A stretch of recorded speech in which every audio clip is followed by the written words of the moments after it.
Hey y'all, I'm AdaKay, and I must confess, I'm a trial junkie. I enjoy viewing trials as if I was the seated juror. So grab a cup of java, get comfy, and join me as we hop into court. And don't forget to comment, like, and most importantly, subscribe. And if you're really enjoying the channel, please join our membership.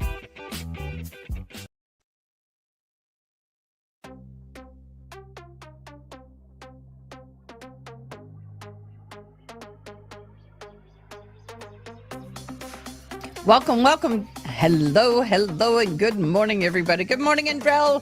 You are the first in chat. Welcome, my friend. Good to see you. If you didn't see the previous live and we're not redirected, I apologize. But we are going to be continuing to watch a trial that we started a couple of days ago. We were here at another live just a minute ago discussing the news with the judge that was unalived by his sheriff. Go and watch that video. I think you will enjoy it. Hello, Jen. Hello, Ronnie. Good to see y'all. We do have some minor movement in the courtroom at this moment, but they're not yet live. I'm trying to get everything set up.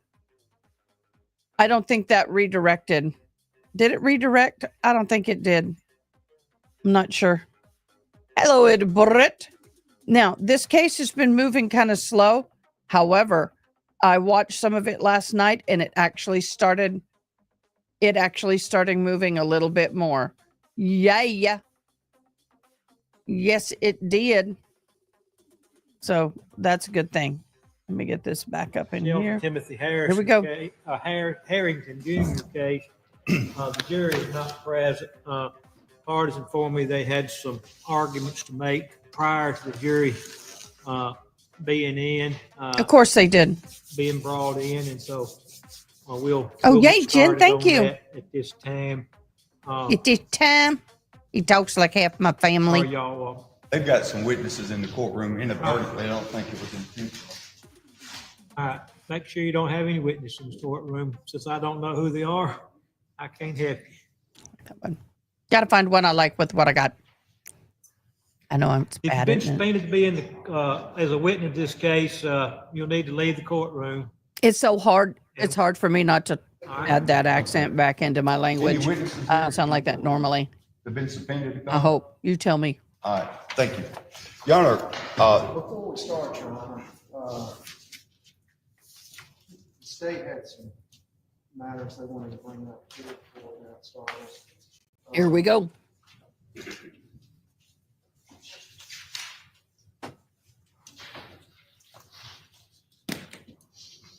State got some matters. I believe it was yesterday. Defense provided a junk drive that contained more than 1,000 pages of a report, modified report from their expert. I think it's late for providing that kind of information, especially in that What volume. type of expert are we talking about? It's the digital media expert, forensic expert on computers, digital media. And if you recall, Your Honor, we had the state had requested notice to an expert for the state. We had a hearing on that in Ripley, and we had provided a one page, basically a page and a half of what she was going to testify to. That was in that hearing in Tippah County. The court said it was, too close to the trial. It was Tuesday of last week. Tuesday morning of last week, the state November 5th or 6th, I believe, and provided an opinion that she was going to. The substance for testimony was provided Tuesday morning of last week. Anyway, Tuesday before Thanksgiving winter. About a page and a half. When did we disclose?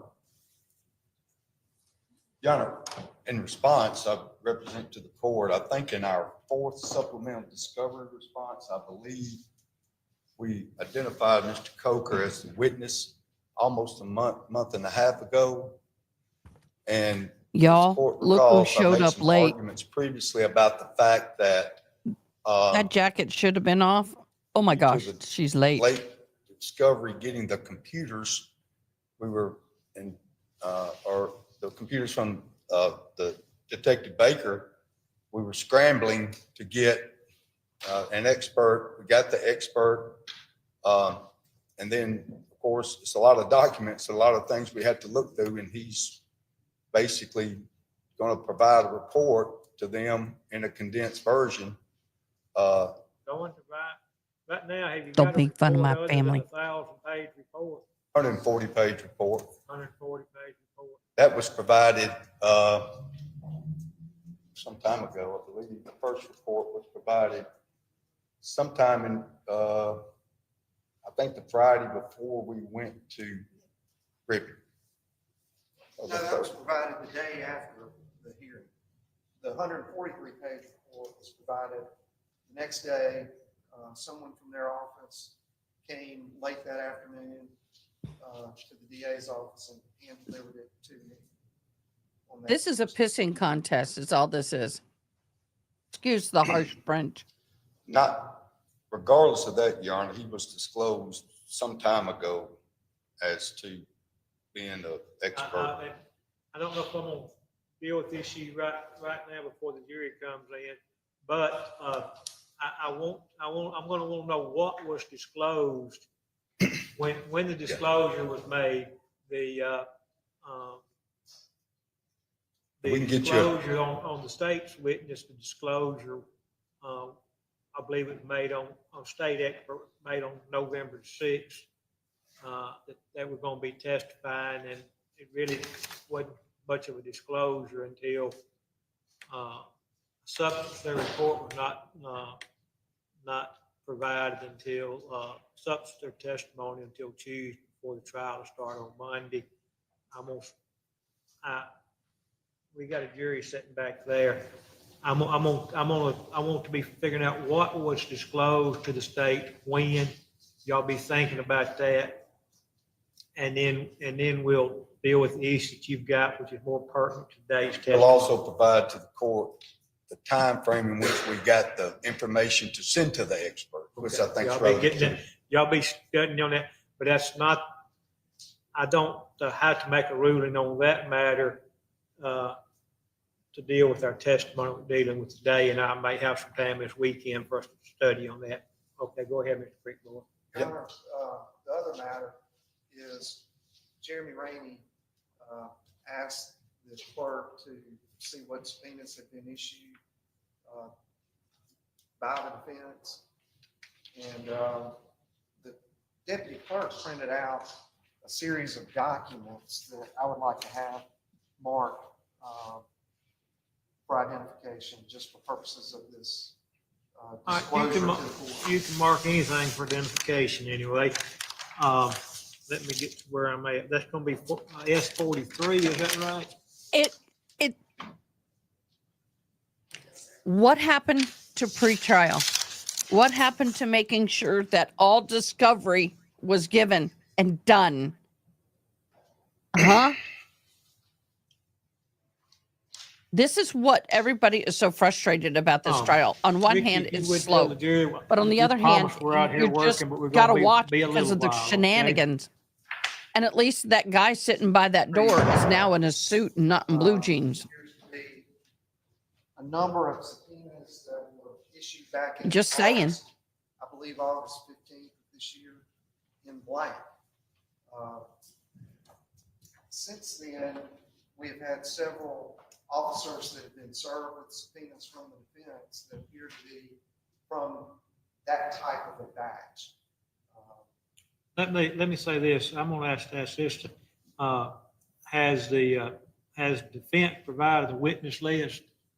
We had, Is there anybody was anybody served with a subpoena that's not on the witness list? I don't know, Your Honor. I don't either. I think maybe one or two. Well, let's find. Hold on one Okay. second. And then that could be some rebuttal evidence or something, but well, you want, I don't know about rebuttal on the defense part. That's what, Your Honor, can I just, Yeah, go ahead. we supplemented discovery with a number of witnesses. Every time we've done supplemental responses to witnesses, my understanding is the court's ruling that,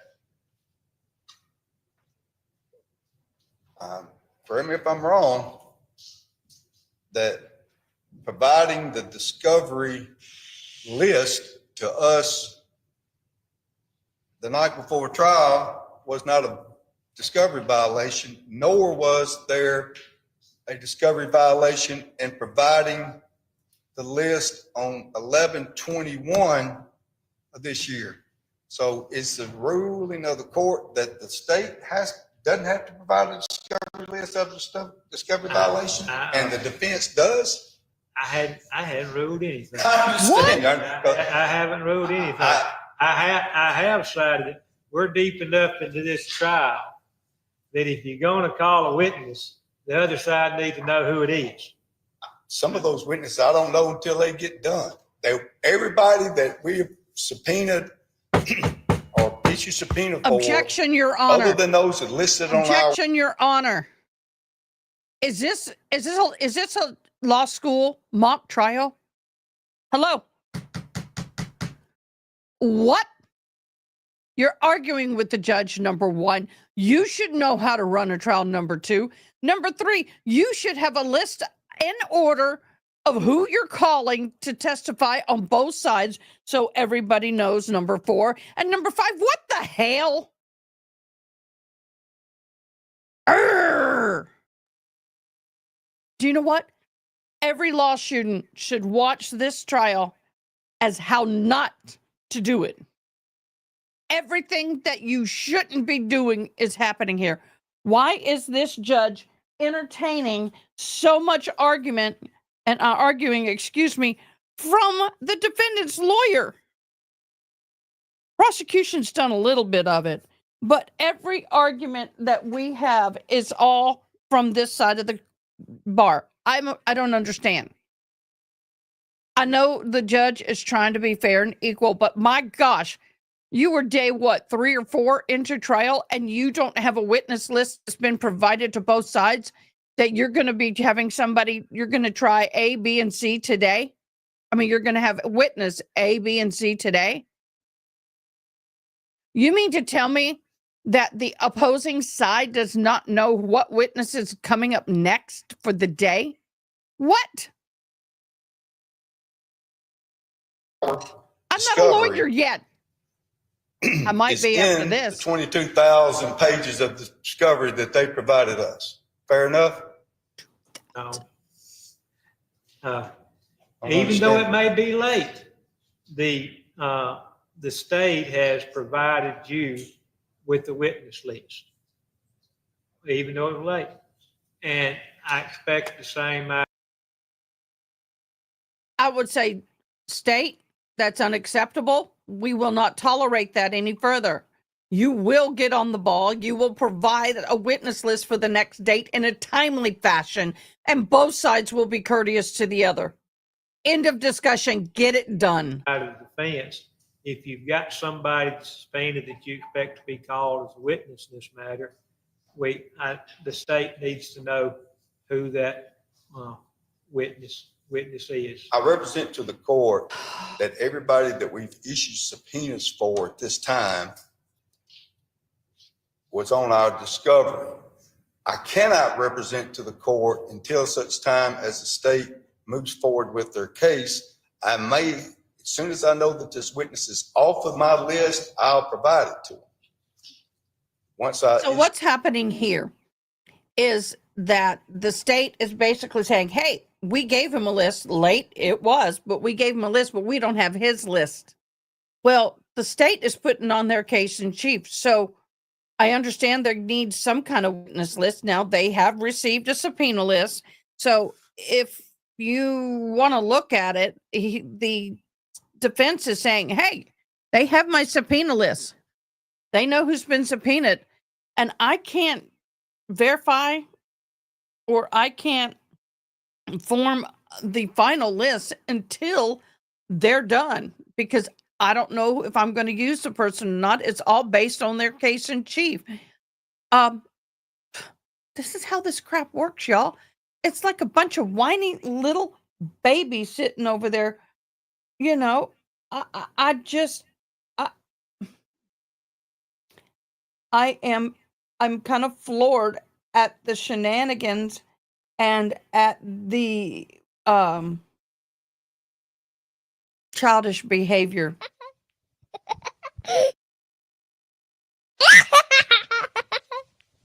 That's what it reminds me of. I'm floored. Your subpoena form. But I don't anticipate that being the case. Once you,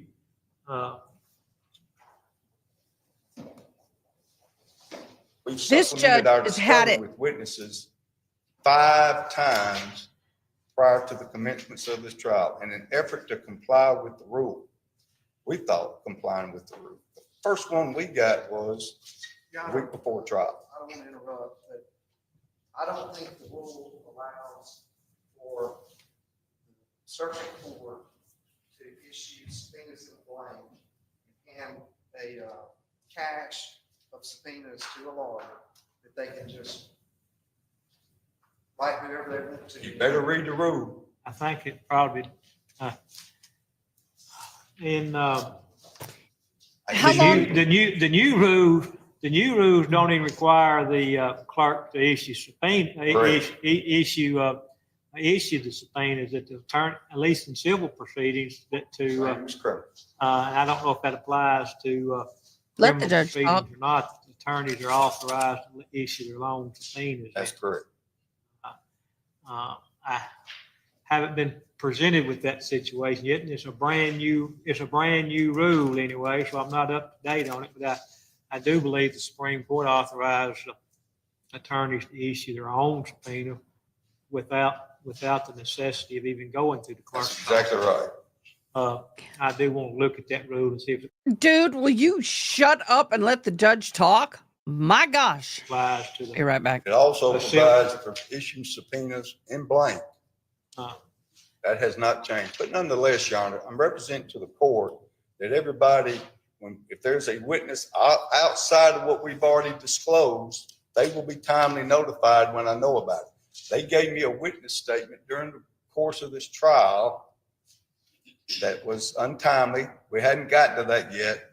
But Your Honor, I understand what the rule is on disclosure. I've been complying with it up to this point in time, and I anticipate I will moving forward. There's nothing wrong with what is introduced in the exhibit. I believe under the new rules that, and I just happen to remember that, I think it's been the last, maybe effective July the 1st, I think it was, that the clerk doesn't even have to issue subpoenas, that the attorneys are authorized to do so. I've seen somebody pulling out a rule book there. That may not even be a new enough rule book, but I think it just has become effective. Your Honor, but I'm going to expect all parties, when they know they're going to call a witness, if that witness has been identified in the discovery, you'll have some more leeway. sure. If it's not somebody that's coming out of the woodwork, don't be surprised if they don't. We don't have any squirrel hunters, Your Honor. Hang on, I see y'all looking at the rule there now anyway. But Your Honor, just for the record, 45A clearly says that the clerk can issue subpoenas in blank to a party requesting. And that's what those are in blank. I think it, and as I believe as of July the 1st, and the clerk may want to take notice of this, look at the new rules anyway. I think you can tell the lawyers, go issue your own subpoenas. We busy today. We'd like to know about it when they do. Do what now? We would like to know about it when they issue the subpoena. And Judge, we asked the same when the state is under seal of the Tennessee copy. We'd like to know about it. All right, we're All gonna, right, Judge, I think at this point, I found no violation of the rules by the issuing of the subpoenas in blank.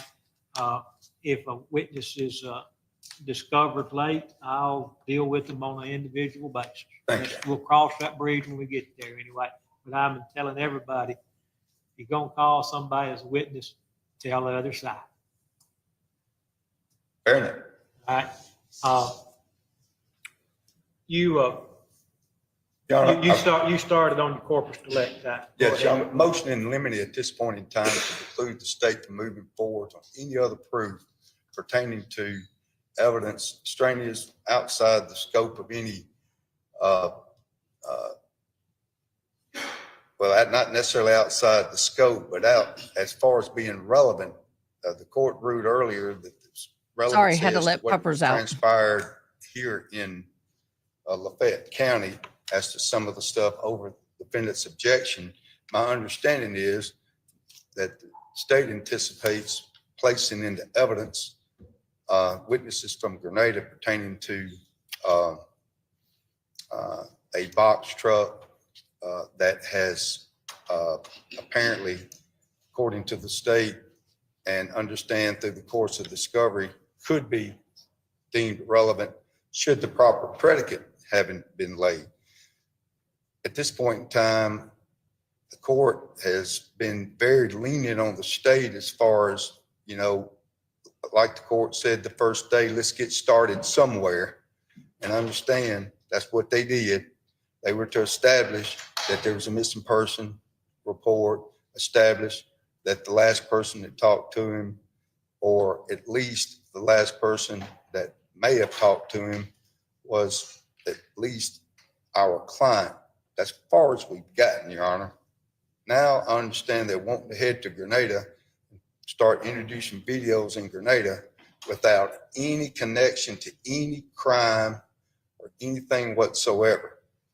The problem that is created for the defense, Your Honor, as far as, you know, objected constantly on grounds of relevancy, and the court has been very liberally in its approach to allowing the state to introduce conversations between apparently our client and the alleged deceased, and allowed to do so over our objection as to hearsay, objections to relevancy, all those things. That at this point in time, there's been no connection to any evidence of a crime having been committed.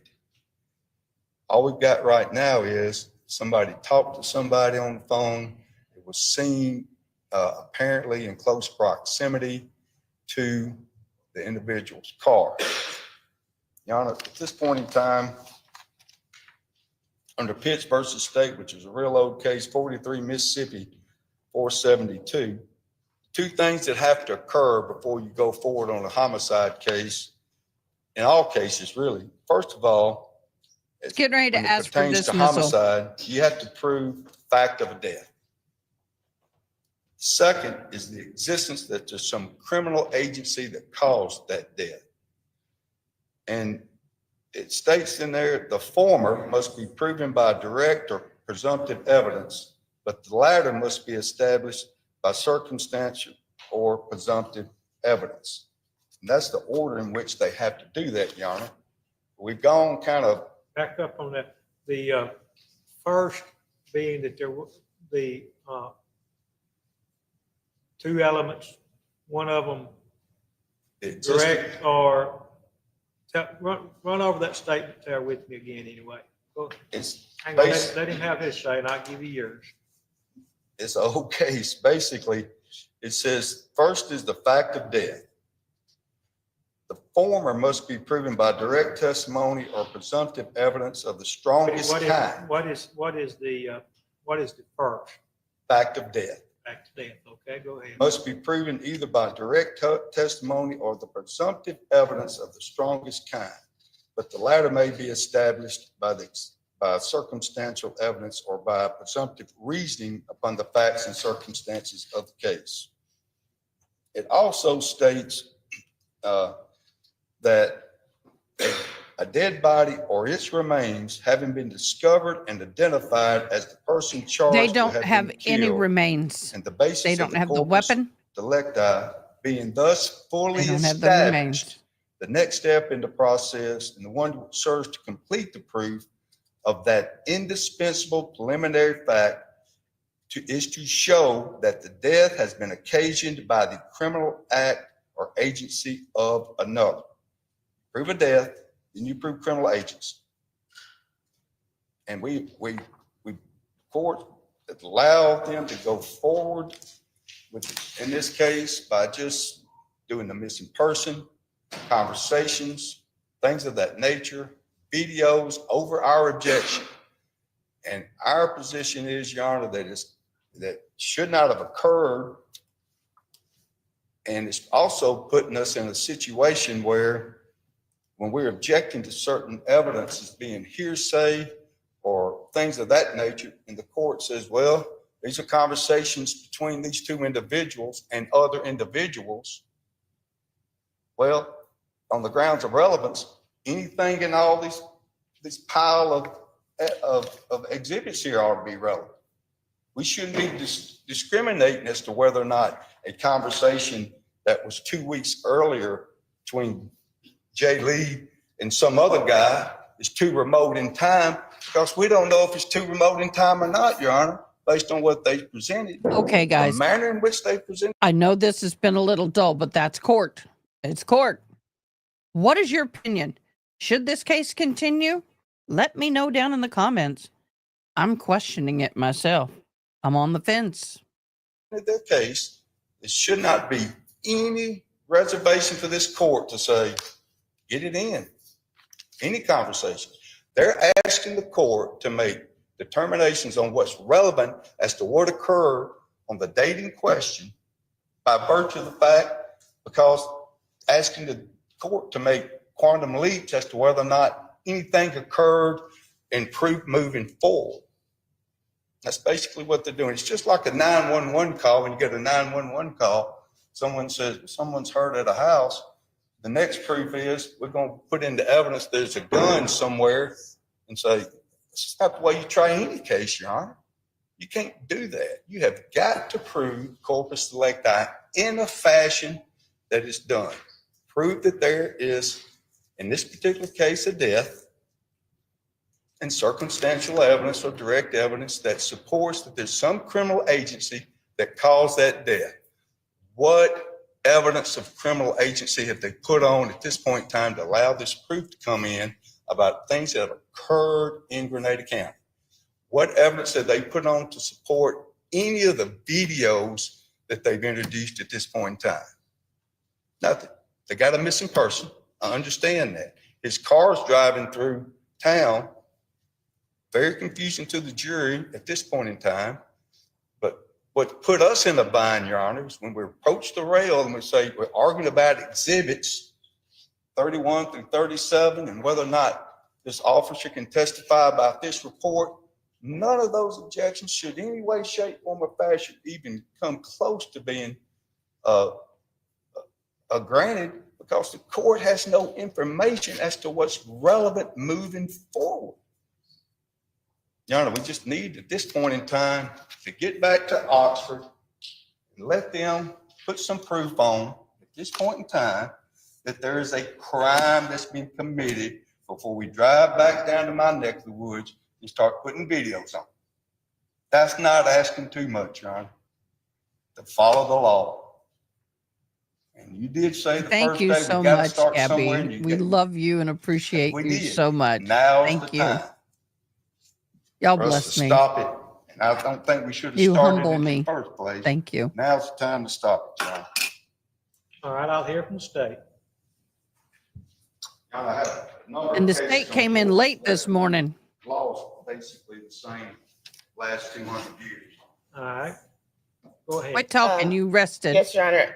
It was honestly very hard to follow defense counsel's argument because it was nonsensical. I will say that this The defense cannot tell the state how to put on their case. Corpus delicti is, first, you have to prove that there was a death, and that the fact of the death, that someone has died. That's element one. And two, element two is that that person died as a result of a criminal action, criminal agency. None of that case law tells you the order in which you have to prove it. It does not say that. The case law just says there's two elements to corpus delicti. It does not say, oh, you have to prove this and then you have to prove this. I too have read all the cases in Mississippi on corpus delicti, and it does not say that. You can, if you want to interpret it, if you want to interpret it in that way, because it says there are two elements, then you can. But as defense counsel, he is correct in saying that the first element of corpus delicti, a death, it is proven by either one, direct testimony, or two, presumptive evidence of the strongest kind, which can also just be circumstantial evidence. The second element of corpus delicti can be proven by circumstantial evidence as well. Your Honor, all of this, obviously we do not have a body in this case. Obviously, because of that, we're proving a circumstantial case. Your Honor, to say that it's remote in time, as to messages with Jay Lee from 2 weeks ago, we know he was still alive based on the proof. We know he was still alive back then. So if you say those messages, how are they? They are remote. He wasn't killed 2 weeks prior to this. His digital footprint stops after he went to Tim Herrington's home. The evidence that's come forward right now, Your Honor, is that Tim Herrington invited him over to his house, his apartment. That right before he got there, Tim Herrington Googled, how long does it take to strangle someone? That Tim Harrington is presumed to be the person who's dropped Jay Lee's car off at Molly Bar Trails. That Jay Lee did not give anyone rides in his vehicle. That Jay Lee's abandoned his dog. That Jay Lee's accounts haven't been touched. That Jay Lee, since he last texted Tim Harrington, that the last text that Jay Lee ever sent was open to Tim Harrington. That is what's come forth. And that the last person who has ever seen Jay Lee alive is Tim Harrington. Grenada comes in as to criminal agency, because what we will find out as this case goes on, that the same day after Tim Harrington dropped off Jay Lee's car at Molly Bar Trails and pretended like he had been running that whole time, and was picked up by Tyson King, he then got his box truck from his moving company and went to his parents' house, didn't drop anything off, and put shovels and a wheelbarrow into his box truck.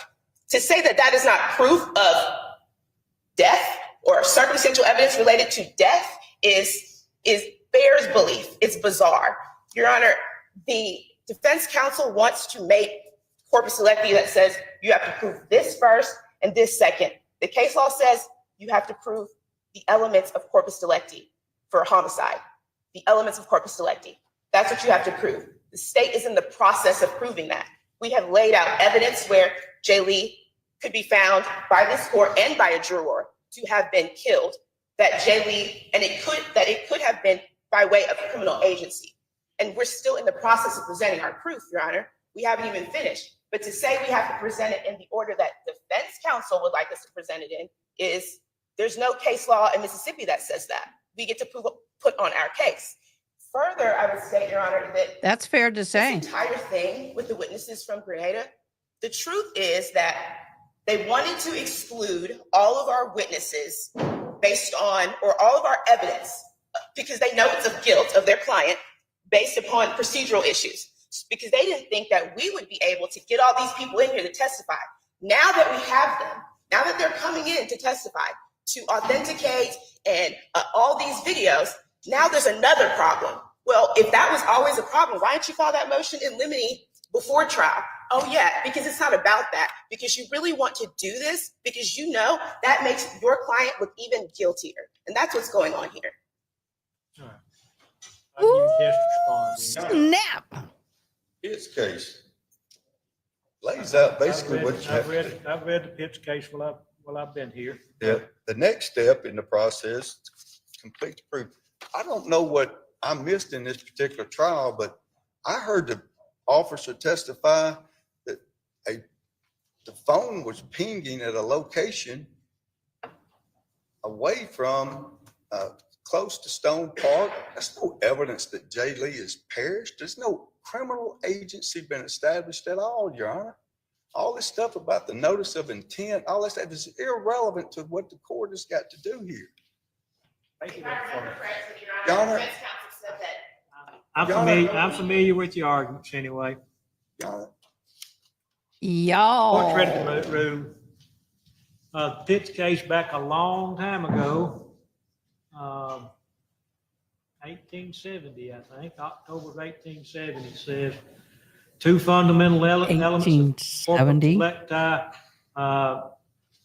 First, but the death must be proved by direct evidence. I take Ancient. direct evidence of bears a body, or presumptive evidence of the strongest kind. Courts of the opinion, when the mother, who was the first witness, got through testifying, that she talked to her son several times a day. He always talked to her on Mother's Day. She's not Y'all. heard from him. He left his dog.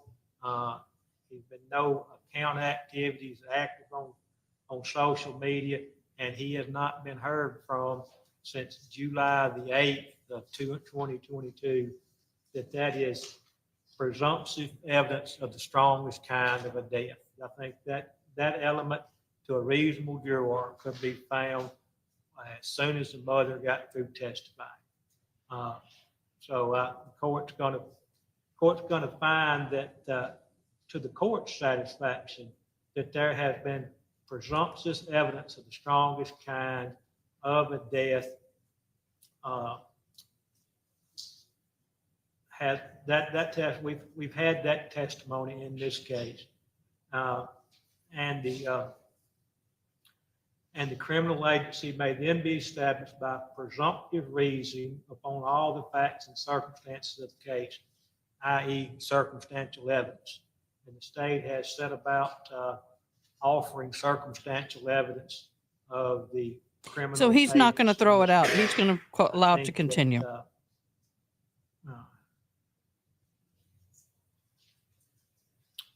the state has You're out of luck, dude. put on Let's go. sufficient Moving on. evidence at this time to warrant the Hello, Dad. Hello, everybody. I know it's a quiet case, but it's okay. It'll move along a little more. I promise. On the evidence of criminal agency and death. I think that I'm not so sure about when all this has to occur, but the court is finding that there have been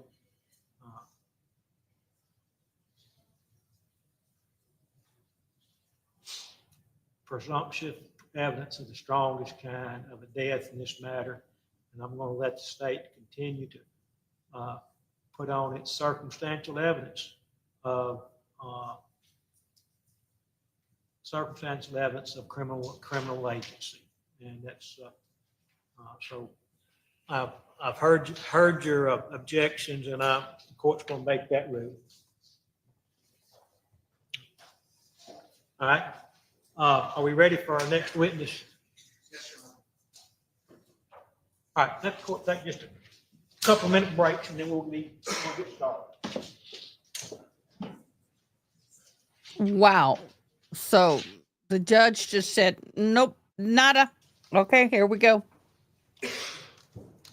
I find this case very slow. I get it, y'all. It's slow going. I get it. However, I find it a little interesting, don't y'all? It's the way that this case is being tried is so. All right, good morning, everybody. Sorry for the delay in getting y'all started. I'm We should start at a loss of words, for the lack of a better maybe term. some of the matters we've taken up before y'all got seated here will move things along today. I can't help the audio. Problems with the, It's in and out on them. Discuss the case. I know there's been media coverage of this matter. Watching something, seeing something, and it begins to play, turn your head, turn it off, whatever, make every precaution, make sure it doesn't. I can't zoom. Nothing about this case, or think you learned anything about this case, other than from the witness stand. With With that being said, who would state call as this next witness? We finished with the witness yesterday, is that right? We started, okay. All right, who's your next witness? Leslie Christians. All right, What? before, that S-43 did, That woman those is were still the- in blue it jeans got marked, okay, I've got it right here anyway. and tennis shoes in court. Ma'am. Ma'am. No, ma'am. What the heck? At least have dress slacks on. At least have dress shoes on. Why are you dressed like that in court, ma'am? Judge. That's a high bench, man. You can't really see the Might judge. as well get used to it. She's nervous. I just realized I didn't put mascara on.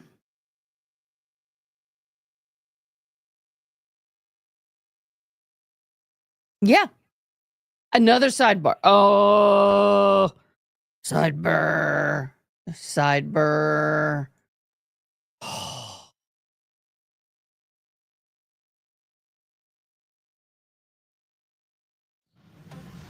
May I proceed? You may. Tell the jury who you are. My name is Leslie. I'm a Christian. clown.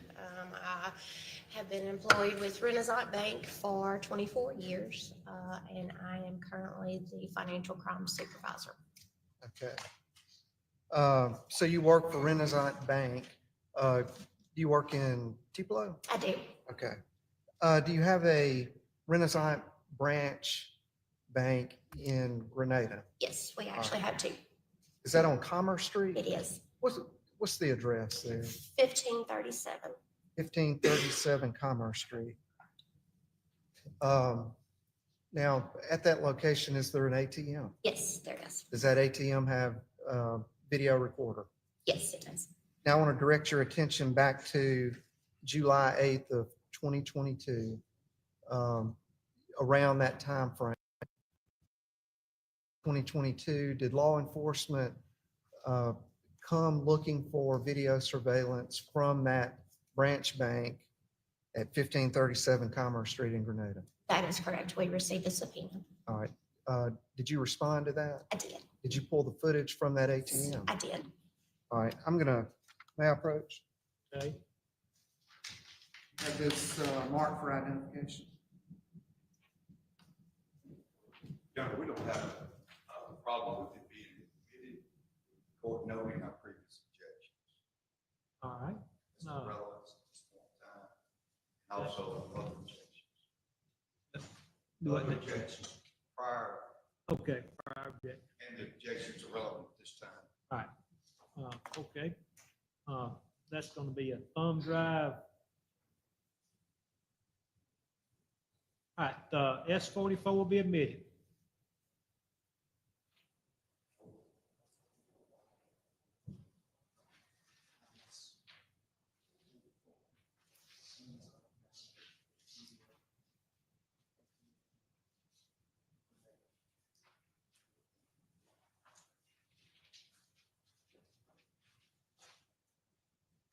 Welcome, Dr. Bullbutter. I believe what we're going to do is Oh, thank just you. put Love you.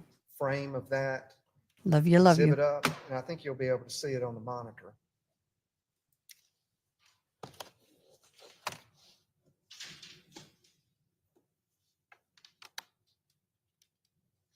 While he's doing that, the contents of that jump drive, have you reviewed that? Yes, I have. Is that the same surveillance video that you provided law enforcement Yes, it is. back in 2022? Yes. Now, the duration or length of that clip that you provided, was that about 1 minute and 3 seconds? Yes. it I was. know some people talk slow, but this is ridiculous.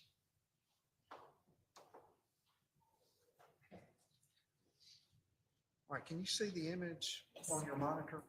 Now I'm going to direct your attention to the timestamp. Was that date and timestamp accurate? Yes, it was. All right, so where it says, it's got 2022 first, referring to the year, correct? Correct. And then the date would be 7/8, Right. which is July the 8th. Right. Is that correct? That is correct. And then the time stamp on it is 18:55 and 14 seconds. Correct. Is that correct? That is correct. All right. With that, looking at that time, would that be AM or PM? This would be military time, so this would be 6:55 p.m. 6:55 PM is the correct time. Correct. Was the date and time accurate? Yes, it directly matched to a transaction that we were able to find a record of.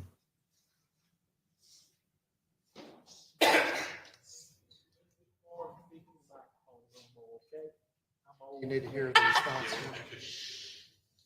Was the time and date accurate? Yes, it was. All right. Is the time and date on that exhibit accurate now? Yes, it is. Tend to the witness, Sean. Any cross-examination? No problem. So she's just here to validate that the information they're getting ready to show in court is Absolutely. Thank you. correct and accurate. So this is what they should have been doing the other day. Instead of just throwing in stuff without, oh God, what is a word? It begins with an S. What is the word I'm looking for? Who'd you call this Oh. next witness? Say we call Dana Hood. Who? Dana Hood. Dana Hood? Somebody, get Dana Hood. Well, oh, shoot. Y'all, somebody drive down the street and pick up Miss Dana Hood and drive her back. We'll wait. Y'all, what happened to having them all in a queue and ready to go? It takes forever. And what is it with this guy with the lead shooter? He's not the bailiff, but he keeps coming in and out with the lead shooter. Is that the bailiff? Are you kidding me? Tennis shoes, t-shirt under a jacket,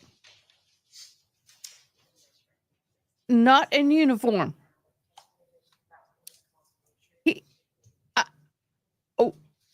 No, he's just sat down at the prosecution table.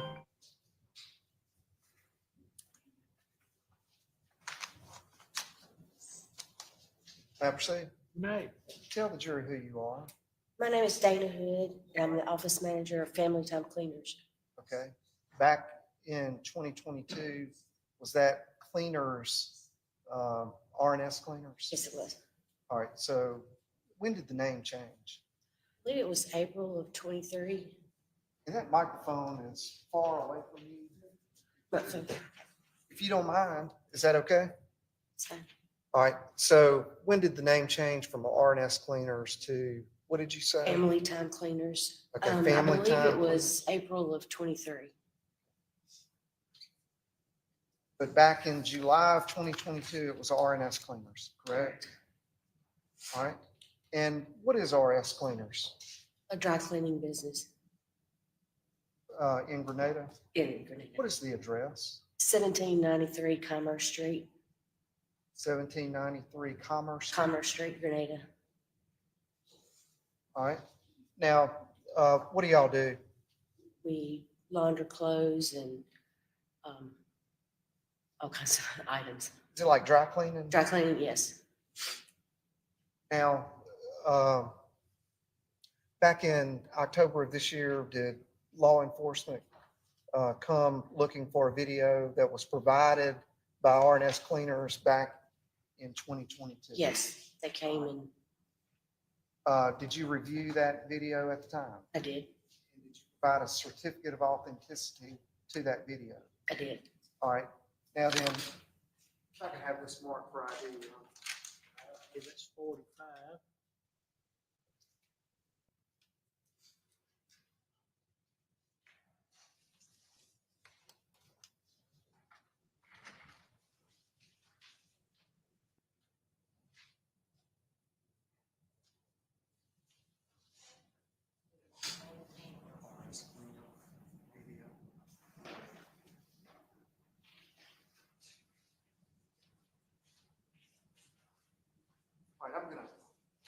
hands you what's been marked for ID as Exhibit 45.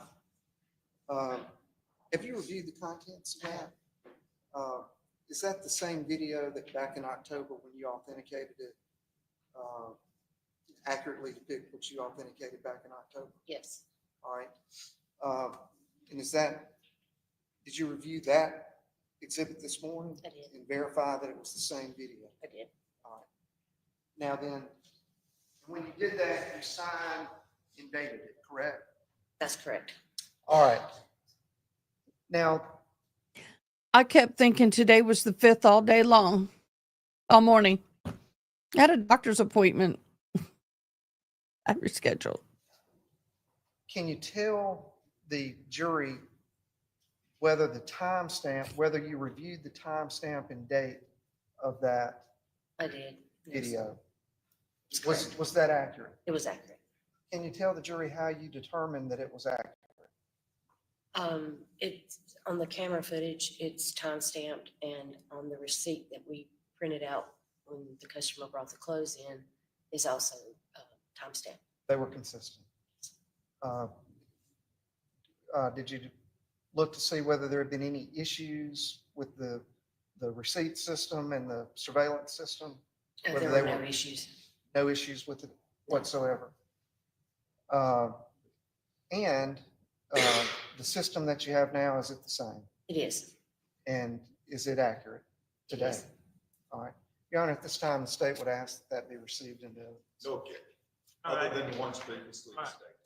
It'll be S45 will be admitted. Laying the foundation. That's what I was trying to come up with earlier. They are laying the foundation for the Court's indulgence.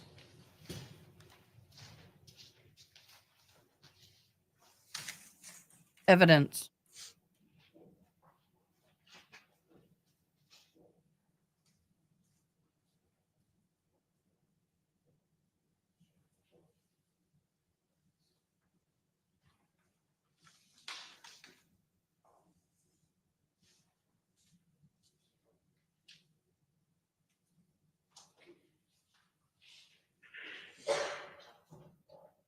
What in the world are you doing? Come on, dude. Let's move it.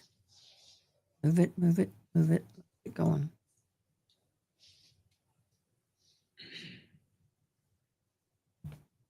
Lavender. So I'm allergic to citrus. Although that's a fake smell. I like the smell of citrus, but I love lavender. Wouldn't it be funny if you go in there with lavender all over the place for his work? Verify the accuracy of the. Is it a masculine type of job or is it an office? Do you have that with you today? I do. Because they believe he did? She has it. We haven't gotten that far yet. Copy of it? I'm still trying to figure it out myself. Got another one coming there behind you. Said this mark for ID. Well, Yeah. So we're starting to get to actually some kind of evidence.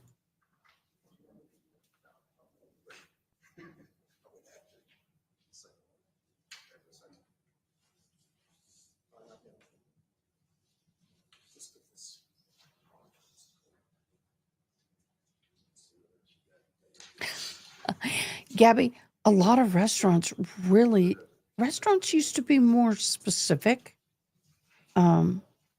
It was fish, it was a steakhouse, it was Italian, it was this, it was that. Now everybody serves a mix of everything, and a lot of them. Just too much. I'm glad to have that in the courtroom anyway. You've done a really good job, and I Oh. commend you on it.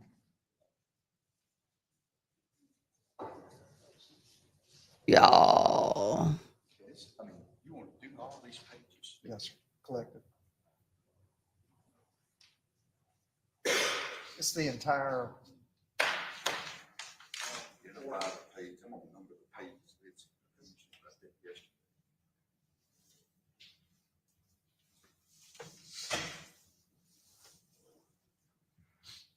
What'd y'all eat last night?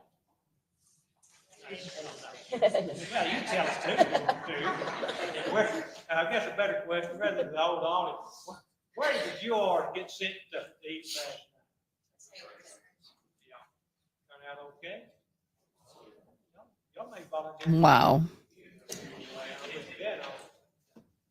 Y'all coming along here, guys?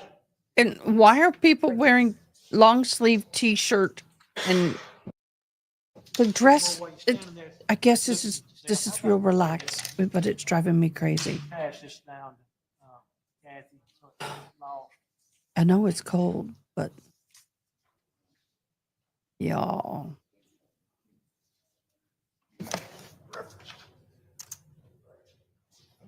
Yeah.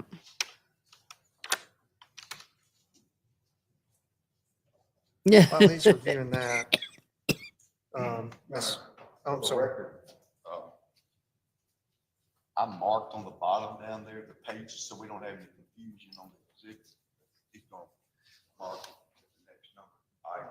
It is. I'm sorry, That- Gabby. What's gonna be the next numbered exhibits? Hadn't been marked this time, has it? It hadn't been, ID. 44 here. When we woke up, it was 39. This document be marked. I think the I'm high sorry, is going to be like 50 here. Yes, you're right. Go ahead and get And that I'm on the sitting in a road. room with the fan on. That's gonna Of course, be this it. computer I have puts a lot of heat out. Why did you up here today? Built-in heater. Hot in here. Have the door open and it's still hot in here. Are y'all looking, the jury's looking at this, this has been introduced into evidence, I guess. It's Ooh, on- it's been that gave me displayed, chills that's just what- thinking about it.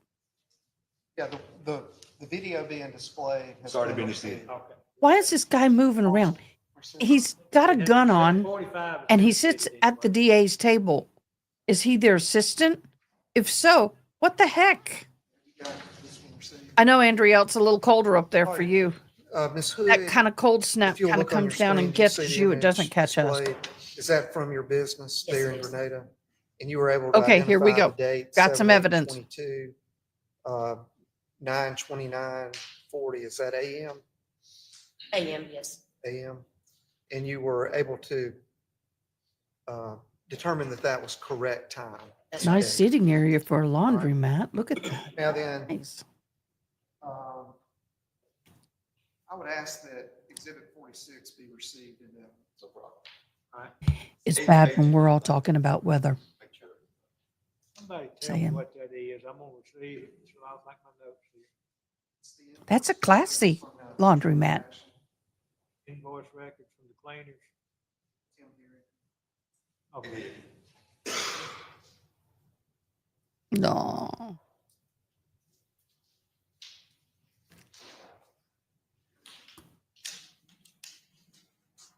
Seven pages. Now you're making me feel cold. I mean, Mr. O'Reilly. So,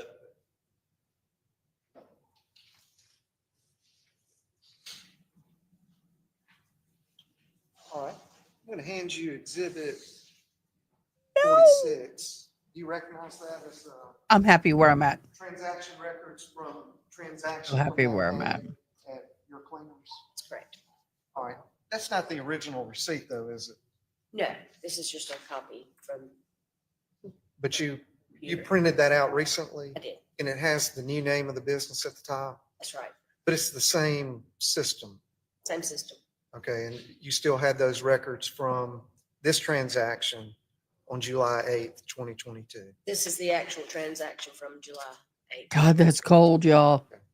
No, thank you.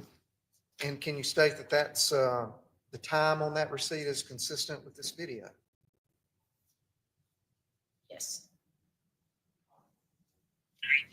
Sorry. Court's involved.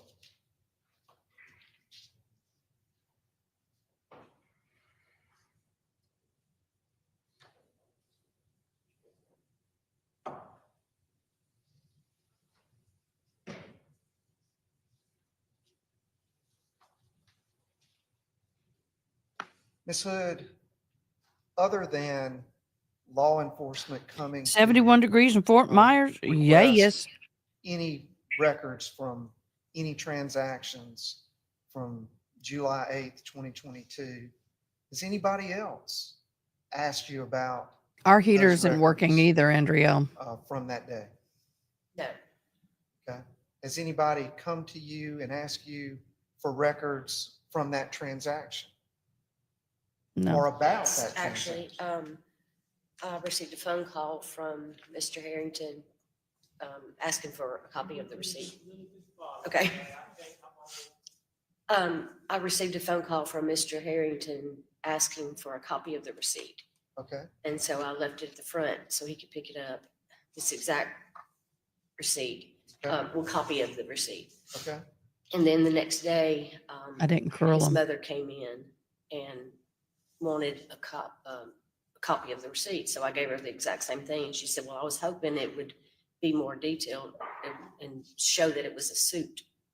And I explained to her that this is all we could produce, and that's all the computer would do. did she ask you to alter or change it? No, Okay. Tend to the witness, Sean. These are brand new glasses and I Ma'am, treat them that's a like gold and they already got active account, scratches. though, at that Don't time. know It's how. not- That wasn't just a unique, Timmy Harrington had an account there. he did. Okay. All right. Thank you. Can you redirect? This witness be finally excused.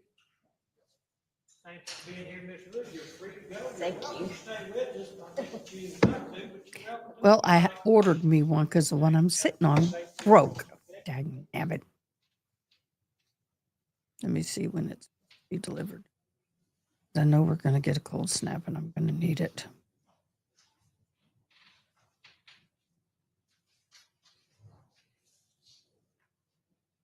Who would you call this next week? Everybody good on the jury? Christopher Clink. Hey, it hadn't even shipped yet. Dang. Christopher Clink. K-L-I-N-C-K.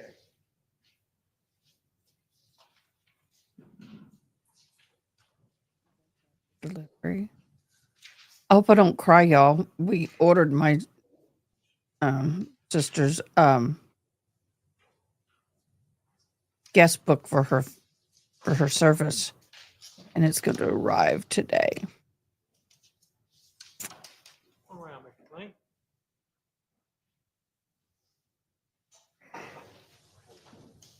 Put the face of court reporter there. Raise your right hand and be sworn in, please.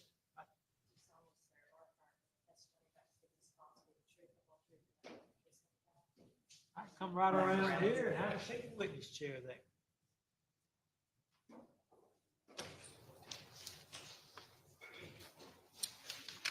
Just be on standby.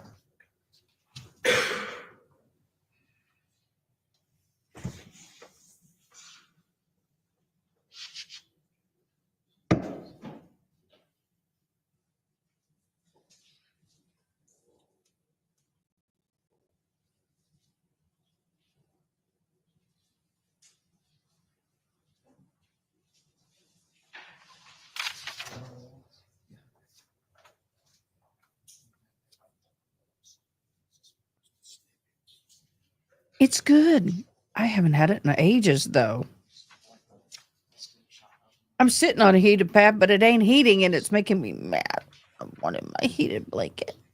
I ordered another one, I'm waiting for it to ship. I don't know why it hasn't shipped yet. It has shipped already. Interesting.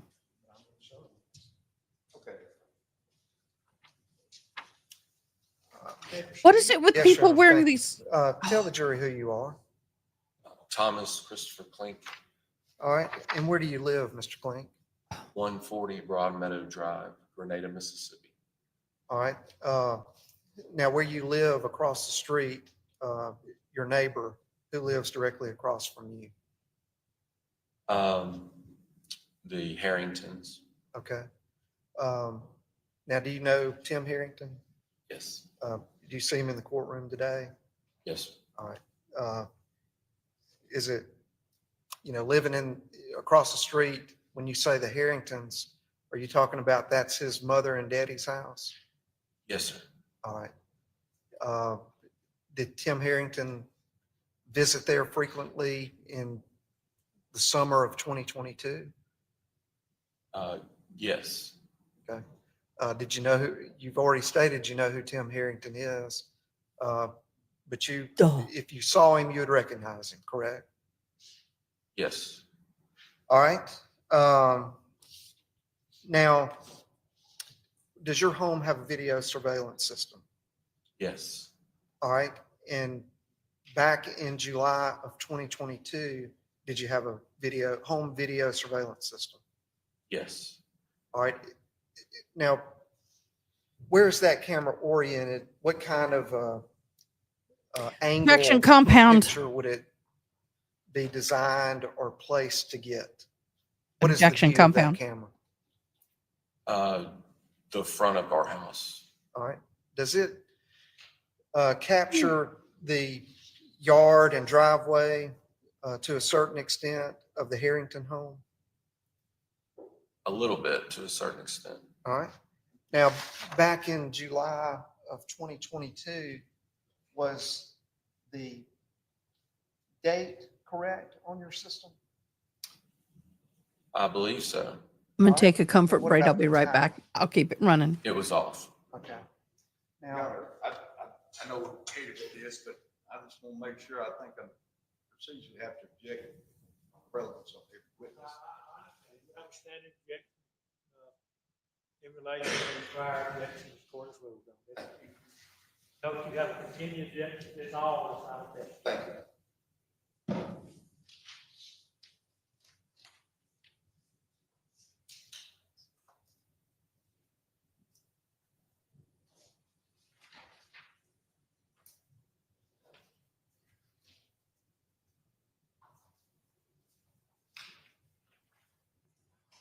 I'm going to hand you what's been marked as Exhibit 47 for ID. You recognize the image depicted in that exhibit?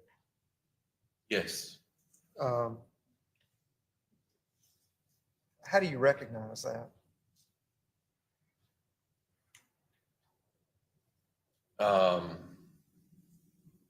That is, I'll recognize it by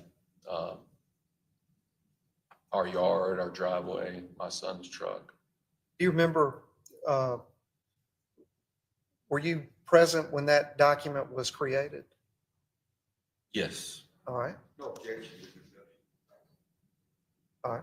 Stay would ask to be, Just keep it marked, first, right? it's marked. Yes.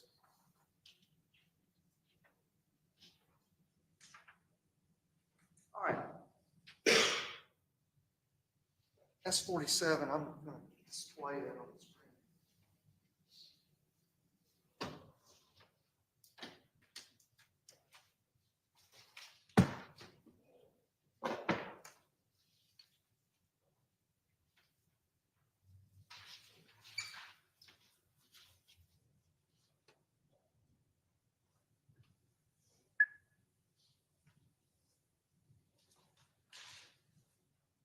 Got to change to Yeah, it should be on that. document.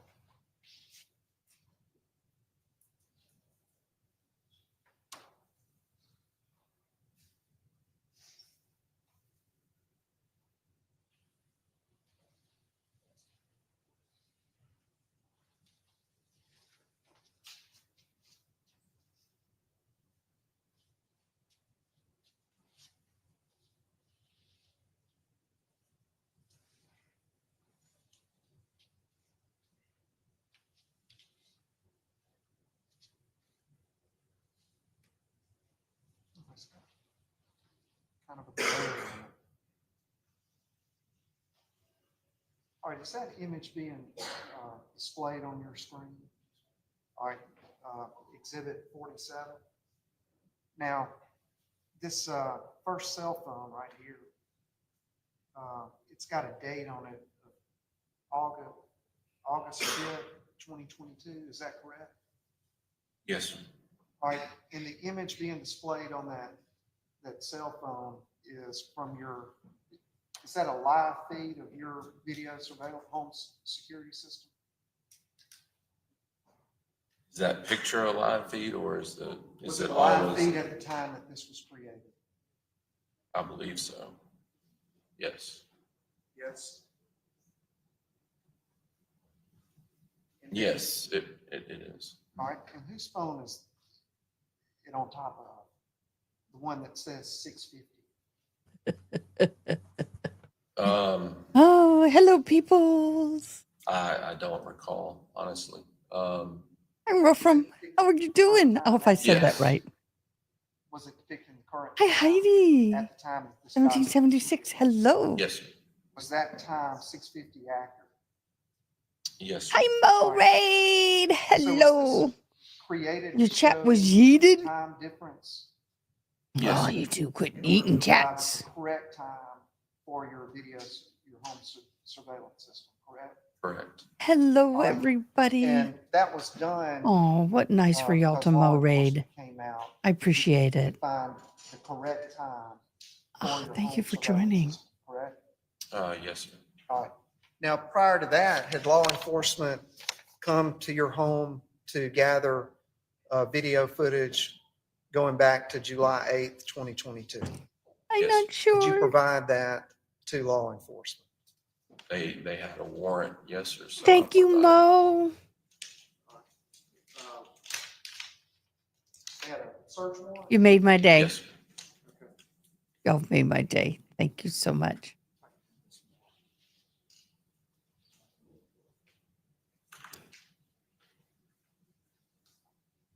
Welcome, welcome.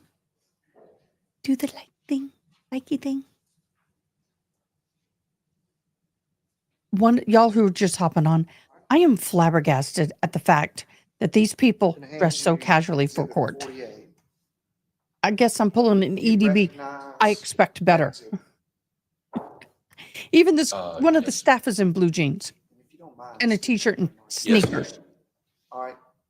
And did you examine the contents of that exhibit?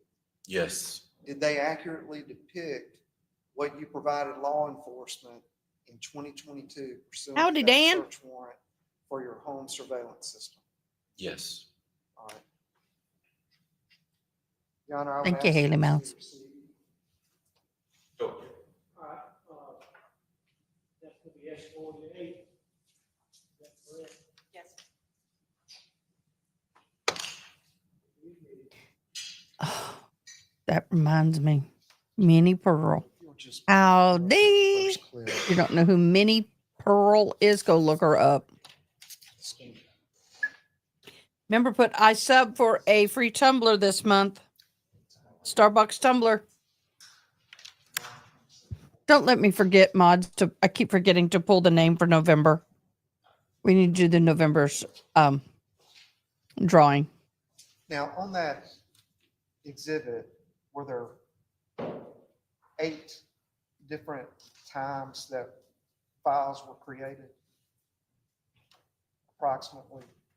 Approximately. There was more than one, correct? Yes. More Thank than you, 5, Heidi. Yes.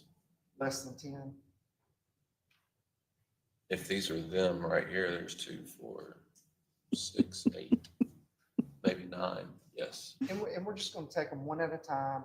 We're going to display a What? still shot. Hmm. See if The it cameraman works, okay? can't pick a computer to look at in this trial.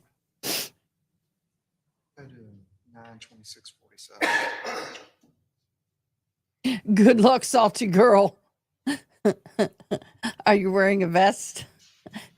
LED vest, LED vest, sorry. I have 2. Are you wearing your protection? I have 4. You can't wear protection there. No, I'm just joking. The lines are insane. I don't mail anytime this time of year. I don't mail any gifts this time of the year. I might mail, but it won't be a gift. So, okay, we're looking at a lovely home with a white pickup.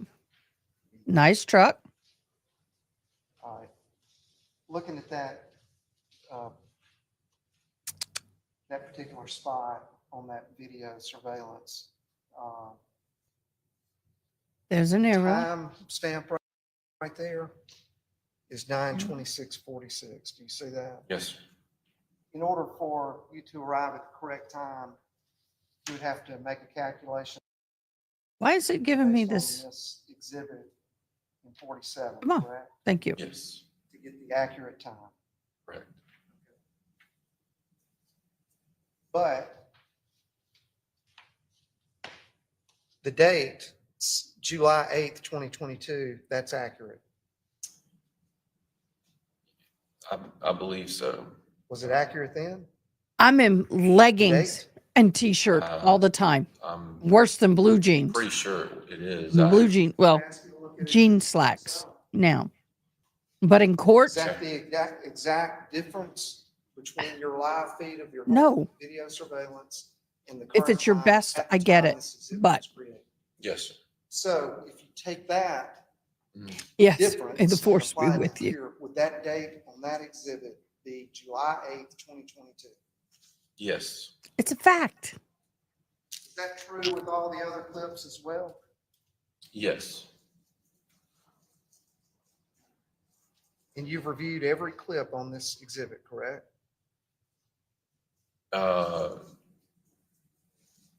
I would assume. Before I came in, I think we reviewed most of them.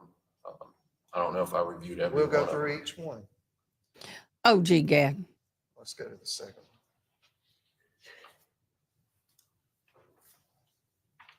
How many clips are there?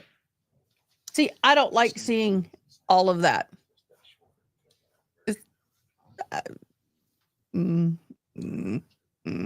I'll keep my mouth shut. Okay. Here we go. All right. Who's that? Now, this Oh, second clip, do you see how it's been zoomed in? And Yes. it doesn't have a date or time? who's cute? All right. Or from, Do you yep. recognize the front yard there in the bottom right portion of the image that's being displayed on the second video file? Yes. Whose yard is that? The Herringtons. Well, Can hello, you see that 80s box music, truck man. across the Oh, street? gee. Yes. Hello, All not right. short. Is that parked in the, on the curb by the front yard of the Herrington home? Yes. All right, let's go to the third clip.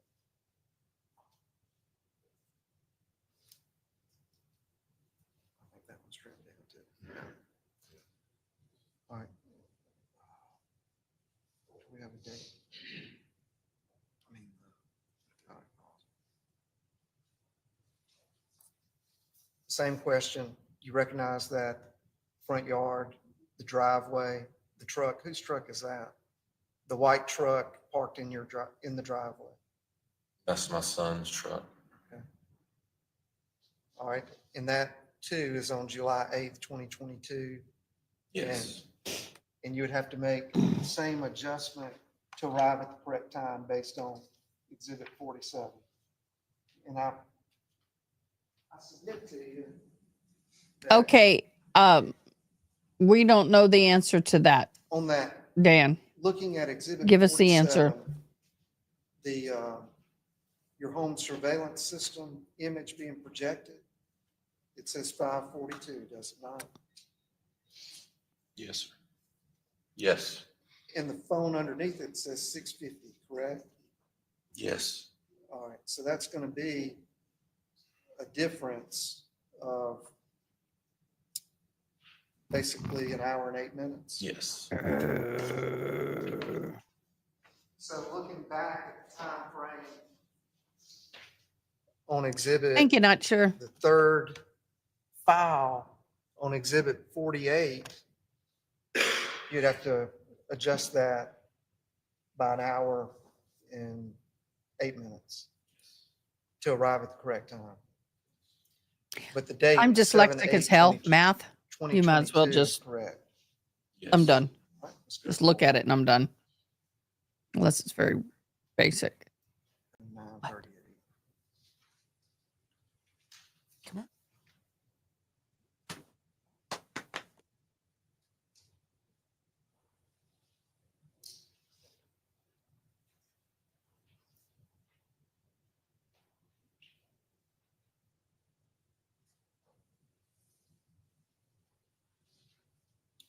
All right, same question. Do you recognize that? Yes. Did you provide this image to law enforcement pursuant to the search warrant? Yes. And the date on that is correct and accurate?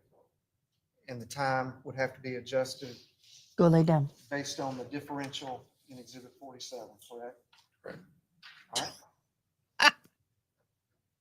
Let's go to the fifth clip. You want under? Is that what you want? Let's go. Okay. That's what you want. Lay down. 6:32. Down. Down. There's no reason to bunk me. Thank you. Y'all don't know me.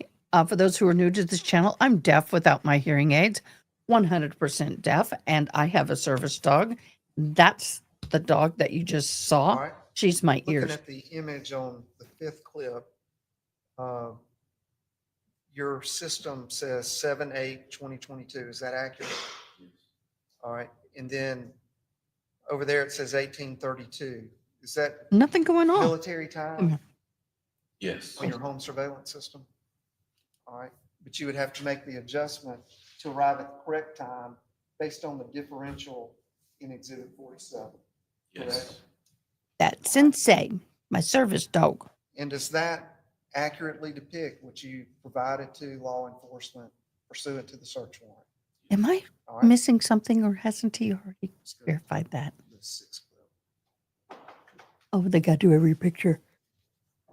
Let's go to Oh, I know. 19. You won't get me near them during this time of day. Mm-mm. Mm-mm.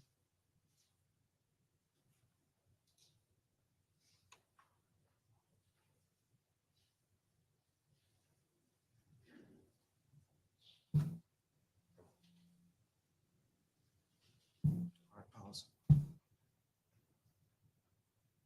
All right, looking at the date on the image being depicted from the sixth clip, the date on that, July 8th, 2022, is that accurate?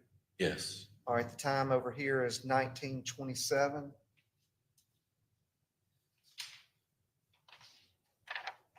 To arrive at the accurate time on that clip, you would have to make the adjustment based on the differential in Exhibit 47, correct? I'm going to potty And puppers did you- again. Does that accurately depict the video you provided to law enforcement pursuant to the search warrant? Yes. All right. So,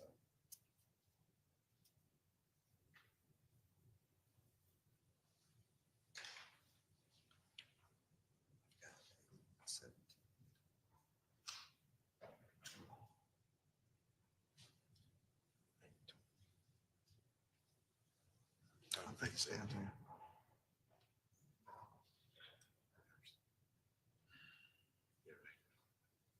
All right. Now, looking at the image projected on your screen on the seventh clip, the date on there, July 8th, 2022, is that accurate? Yes. All right, and the 2018 mark, that's military time based on your home surveillance system, correct? Right. But to arrive at the correct time, you would have to make an adjustment based on the differential in Exhibit 47, correct? Right. All right. The last image on that exhibit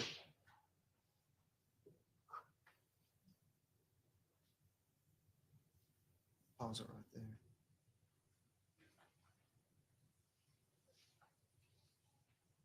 Looking at the image projected on your screen, the date, July 8th, 2022, is that accurate? Yes. All right, and the time, 13:59, military time. So it would be, I guess, saying, was that 1 o'clock?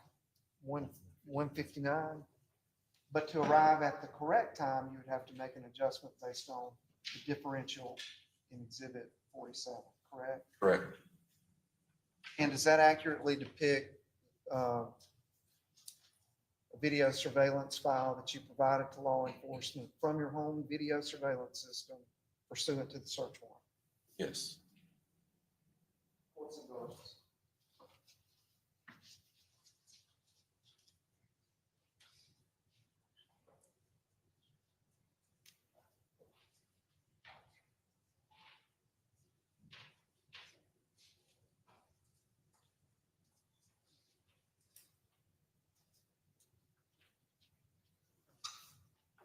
All right.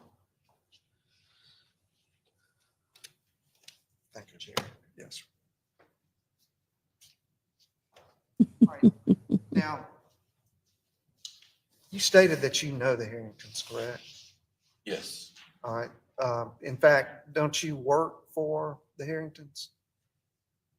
I work for Grenada School District. Is Miss Herrington your boss? Somewhat, yes. Okay. Somewhat. Is it fair to say they're a well-known family in Grenada? Yes. All right. Tender the witness, Sheldon. Good morning. Good morning. Mr. Clink, so we're perfectly clear, when they came to your house and got the video surveillance off of your, that's basically a ring camera, correct? Is it a fair statement that from the first time stamp that counsel for the state identified the earliest time in the morning, they took your entire video of that whole day, even though he provided 5 snippets, they took all of that until the latest date that he's identified in the exhibit? Fair statement? Yes. Okay, so you've got the entire day, and you've at some point in time viewed that entire video whenever you looked at it and watched it while they were downloading, correct? Back and forth. I know you weren't standing there by it. Back and forth. At the time they downloaded it, you started it, watched some of it, looked at, viewed it to make sure it was operating correctly, right? All that stuff, correct? Correct. All right, would it be a fair statement during a large portion of that video, while the box truck was parked out in front of the Herrington house, there were people riding bikes up and down the street, people walking down the street, things of that nature? Do you remember that?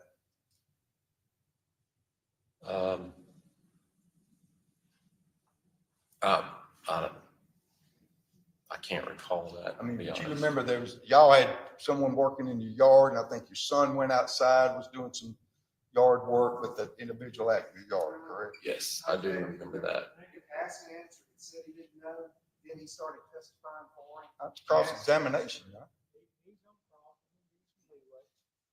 You recall seeing on the videotape, your son out in the yard and the individual in the hat. Who was that? The guy That in the hat. was me in the hat. Okay. And y'all were working. Yeah. I just wanted to clear that up. You're in the yard with your son working, and did you observe on that particular day, people, it's Friday afternoon or Friday during the course of the day, people up and down the street on that particular day, riding bikes, things like that, and same time that Mr. Herrington came to the house? Yes. Okay. Now, correct me if I'm wrong, but Jimmie driving that truck, box truck, on any particular day wouldn't necessarily be an unusual event, would it? No. Okay. And also, Jimmie driving that box truck and loading it up with stuff, whether it be weed eaters and stuff from the house, would not be an unusual event, a wheelbarrow, anything like that. You've seen him do that in the past, haven't you? Correct. And are you familiar with the fact that his grandfather, and I think maybe his uncle, they rental property in town that Jimmie has responsibility of helping take care of and do things along those lines? Yes. And I think he's been doing that for the family there in Grenada. Math, Even during it his high depends school on what years, kind, things not of that sure. nature, right? For a long time. Yes. 1 plus 1 plus 1 is 3 cups.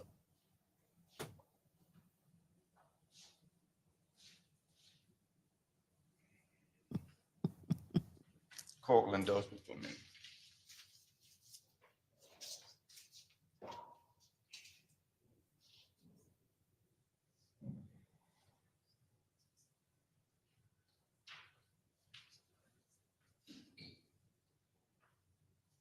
That's all I have. Mr. Klink, you seem to know a lot about Tim Herrington. Are you friends with Tim Herrington? We were neighbors, and we, when he was younger, Sorry, he would he's picking his words very come over carefully. to our house some, and I know my kids and he and his sister jumped on our trampoline before, and yes, I would say we're. You and Tim Herrington are friends. I mean, I haven't spoken with him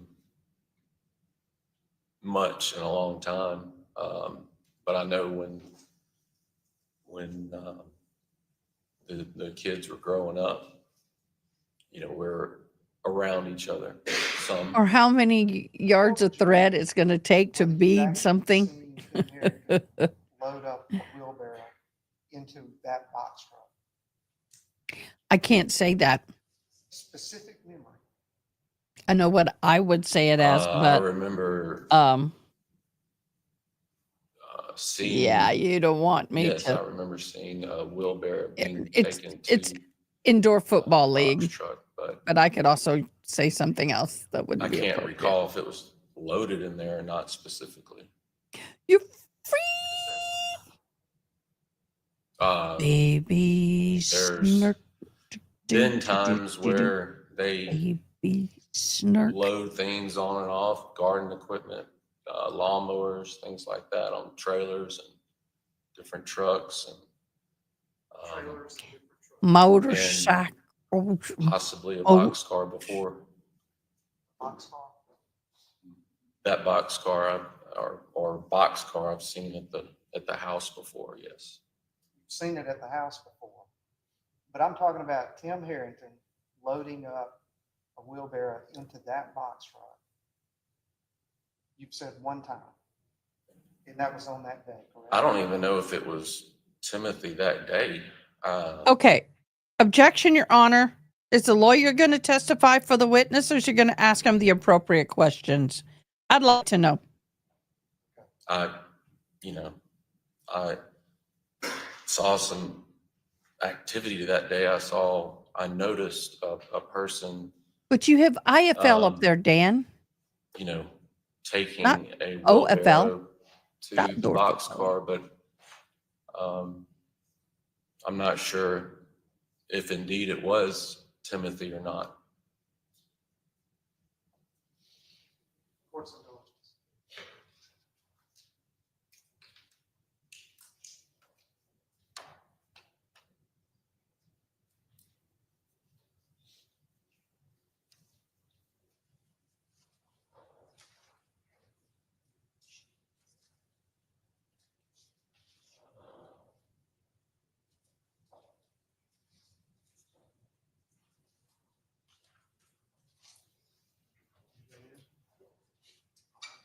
Yep. Cross-examination. I like the way you think. We're We're very sure about that.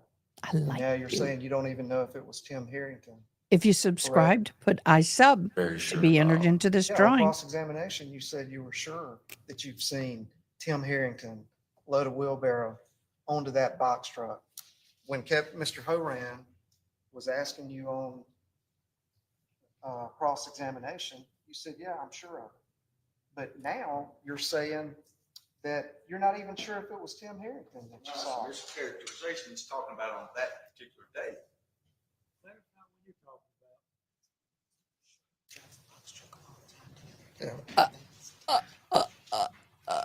about. Objection, Your You can Honor. answer the question. He asked me if I remember my son working out with Get me my gavel ready. in the yard. He asked me if I Actually, that remember feels good. Like people going up and down the street. I remember seeing the boxcar. He asked me, He asked you if you were certain that you had seen Tim Harrington driving that box truck. about ready to get it because I know something's going to I happen. remember him asking me Ooh, that that, felt good. if I remember seeing Thank you, Timothy Heidi. Harrington driving the boxcar. Now, you've been reluctant to. Yeah, I've been losing provide subs testimony, per YouTube. even the, We all do. wanted a search warrant rather than We all do. cooperating with law enforcement. Is that a? Yay, we're Let me finish the question. 2,430-ish. Is that a fair characterization? I need to She's get the been reluctant analytics to up. provide testimony? Anybody would be reluctant to be involved in something. There were various reasons why I wanted a search warrant. I'm not talking about anybody. I'm talking about you. And Have you been reluctant to provide testimony, provide evidence in this case that could be relevant? If the court decides it is. It's my right to have a search warrant I understand that. I'm just asking if you're reluctant. to provide any evidence to any law enforcement. I don't want anybody coming into my house, going through my video without a search warrant. I understand that. It's not. I'll give you an reluctance. opportunity to explain. Question, yes or no, and then you can explain it. Is it safe to say that you are reluctant to provide testimony and potential evidence in this case? Define reluctant, please. That you don't want to because No, of it's not some, that I don't want to. are you afraid because, No, I'm not afraid. are you, do you have any fear of any retaliation against you? No, none at all. Any objection? You just brought it back. All right, this week we found you. Again.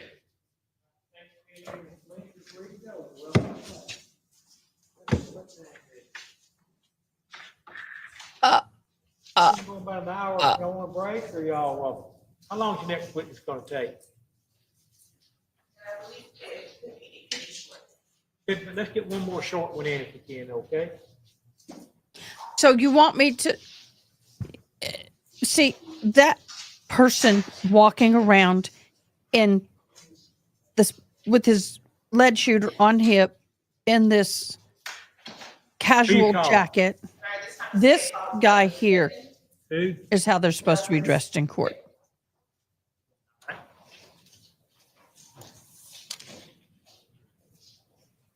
Yay, Gabby, congratulations.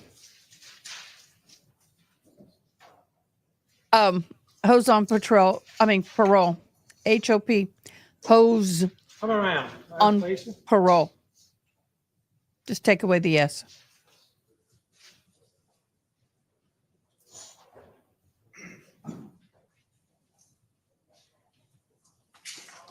Yep, they don't have a body.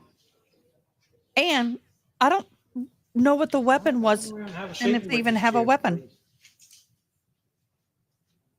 But see, this lady over here has been in blue jeans and tennis shoes and t-shirts. This guy is the way it's Take your supposed seat. to be. If you don't wear dresses, put a dress Mr. slacks Pittman, on, please introduce at least yourself with the to jury. t-shirt.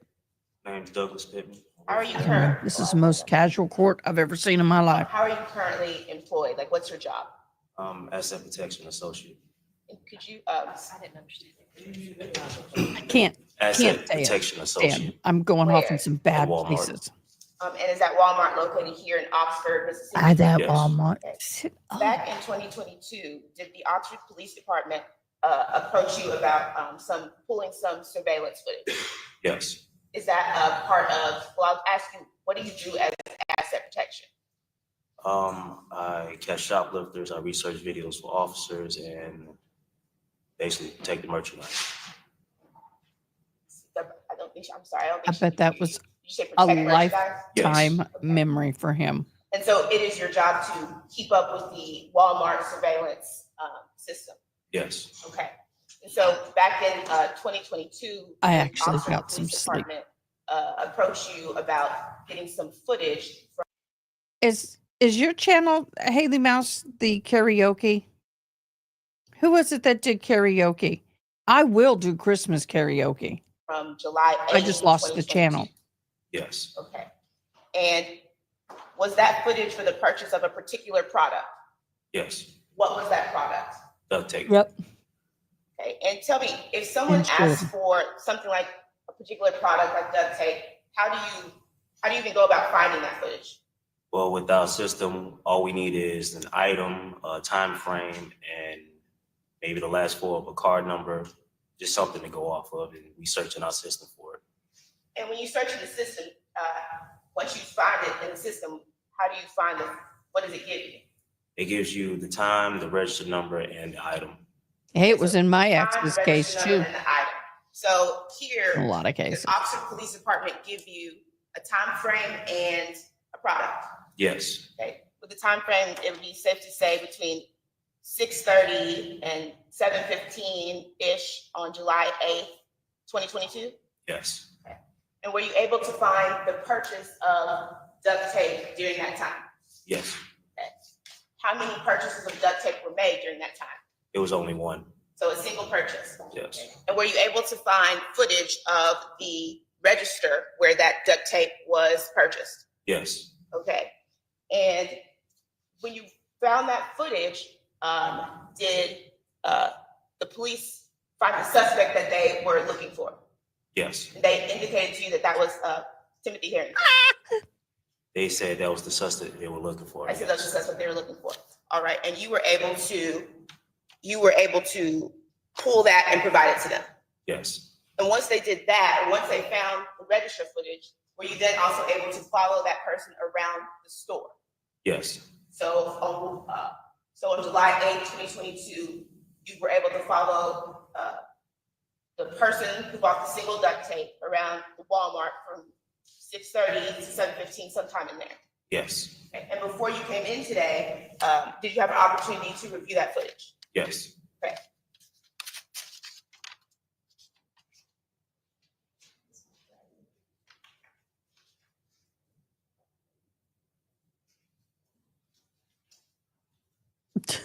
Gabby, I just saw the picture in Discord.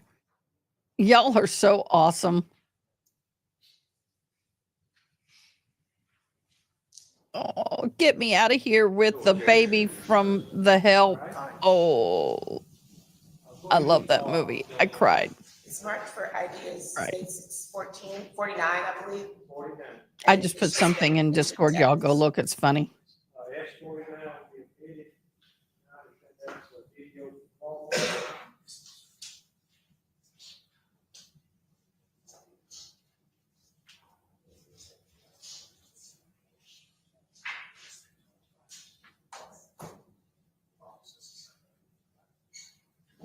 And is there a particular, we were talking about this footage. Is there a particular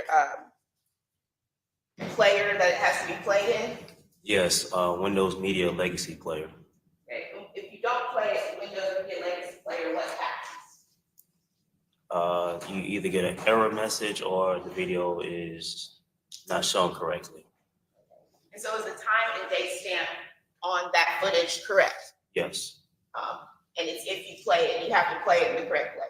yes, And I believe you were saying to me something about Walmart having an encoding system, or explain that. yeah. So with our video system, they have a certain encoder that they use so that not everyone can just take our video and use it somewhere else without their permission. And that's why it has to be played in legacy player. I know, but it's Yes. funny. Or I guess the within player for it. Yes, Okay.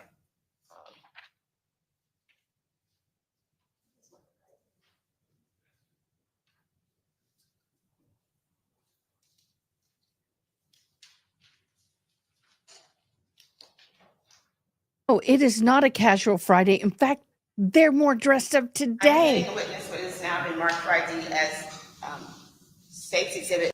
The guy, if you're facing the judge, the guy on my left in the suit sitting by the wall. It's the first day he's been in a suit. He's been in blue jeans and tennis shirts and tennis shoes, just like the lady on the right is. I just, mm. 50. How can you expect the Mr. witnesses Pittman, and the do you people to recognize respect that, the court if picture? the staff isn't? Yes. Okay. Is that the receipt for the purchase of that, the single purchase of that duct tape from July 8th, 2022 at 6:49 a.m.? Love that movie. And And at one this of the time, I moved to houses enter was into similar evidence. to the one I used to have. Receipt. All right, well, let's see if you get it. Other than That's where it's on Facebook. You want to click on it, go, is there something wrong? Oh, they don't do Christmas. Oh, Your Honor, may I publish the jury? Oh, I'm so sorry. Go get some sleep. I hope you had a decent night at work. Pittman, is that the Don't worry, I receipt that got your showed message. We're all good. Yes. We'll do it next week. The time. We can do it next week. Stamp. Right here, July 8th, 2022, Sleep. 6:49:07. Yes. And that would be the accurate time of that day. Yes. Okay. Brief indulgence. No further questions, Your Honor. Yes, Your Honor.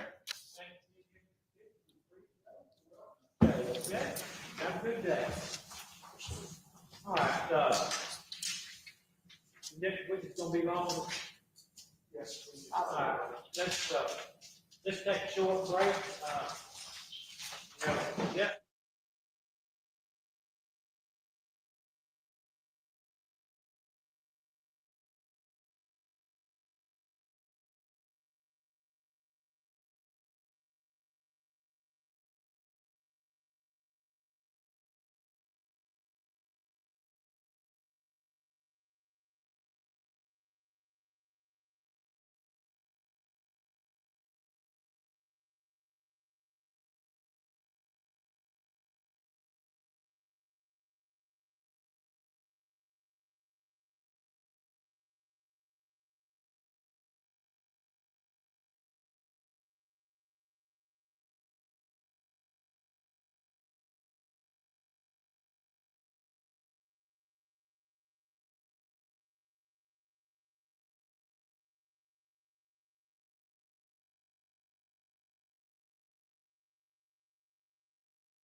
Sorry, when my daughter or son call or I have to talk to somebody, I'll mute. Sometimes it's needed.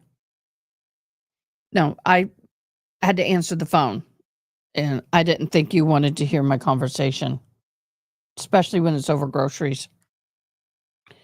We're having to put together our grocery list for a change. I guess that's the mama, and I can't zoom. I'm sorry. Wolfram and Heidi 1776. If you see me looking down and thank you. Okay, we're on break. This case is just kind of cray. It's a cray case. That's all I got to say. But let me see if I can do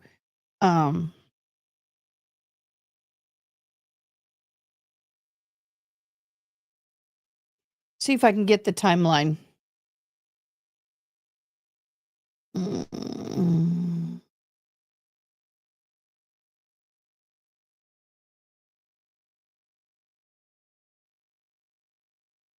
I want the timeline.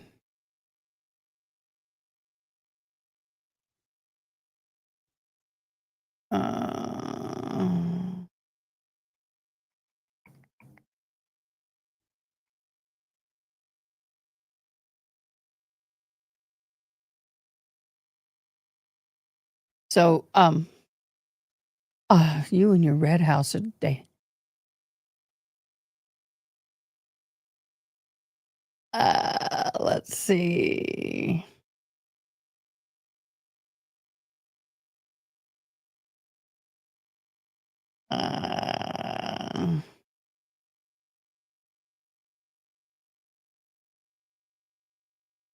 Oh, this person, oh my gosh.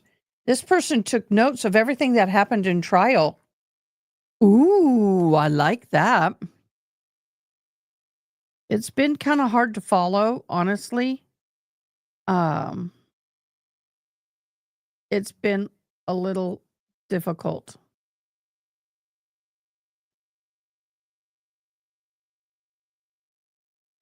So let's see if I can break it down for you.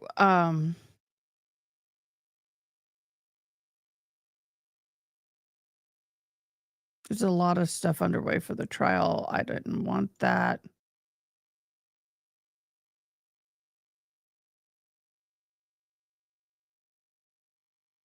Hmm.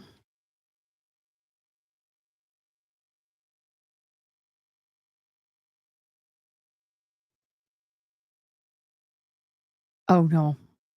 But thank you. Thank you.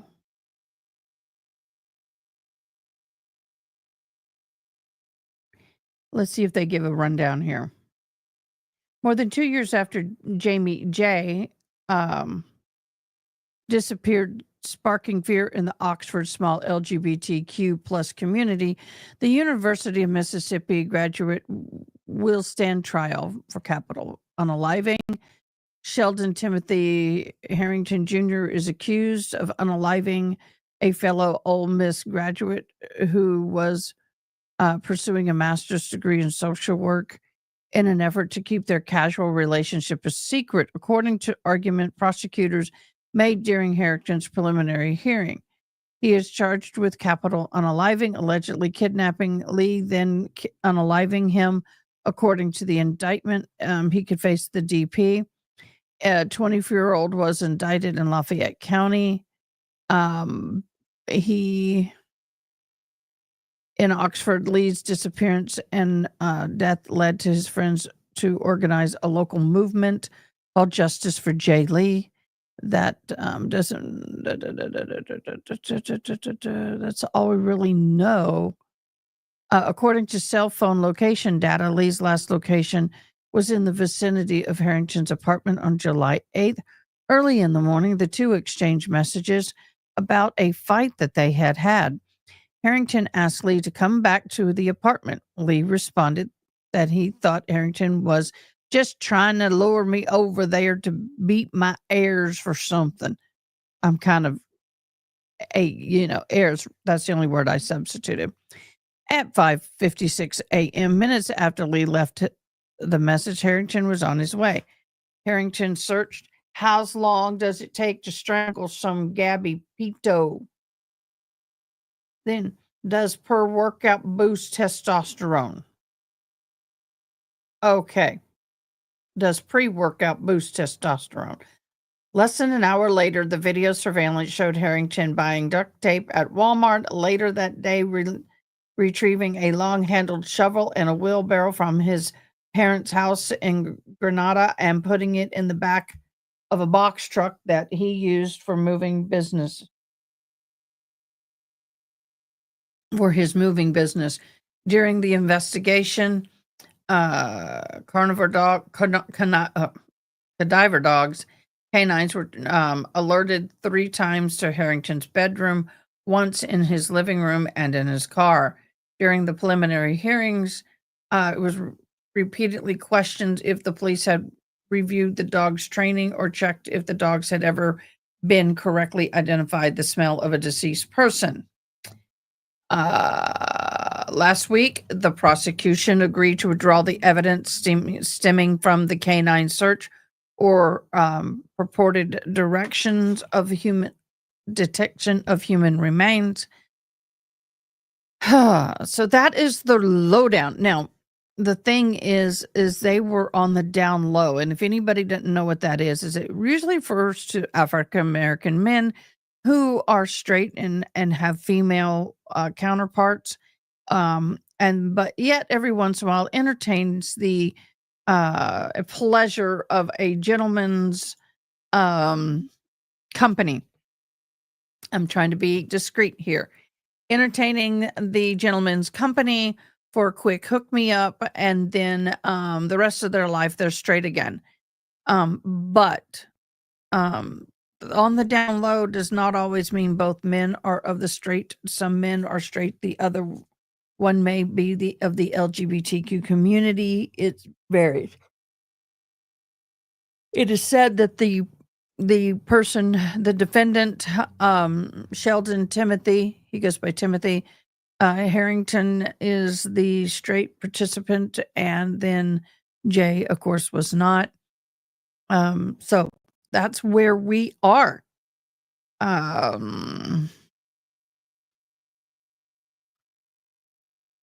lot of the testimony centers around Lee's friend telling officers that he was leaving his apartment to meet with somebody that he had blocked on social media. Then it was argued that it was not hearsay. They had a lot of hearsay arguments in this case. I'm kind of going through some of the notes. On Tuesday, the mother of Jimmie J. Lee testified. Oh, we missed that one, y'all. Did we? About the day her son. Oh, no, we did see that. Went missing 2 years ago. I kept calling them and telling them I needed them to do wellness check for my baby. She called the police for a wellness check. She called the campus. No. Then prosecutors claim Lee, who was openly gay, was in a semi-secret relationship with Herrington, who was not openly gay. One of Lee's friends testified he was aware of Lee and was meeting up with closeted men using the gay dating app. I told him they will kill you before their secret is exposed, Lee's friend Kaylee feared and testified. There were 71 search warrants, and then they have not, and within those 71 search warrants, they have recovered not one bit of direct evidence. There we are. Did that help you guys get caught up? Very distinguished looking judge. Everybody over there is slow as molasses. And I'm not saying it's a cultural thing. It could be.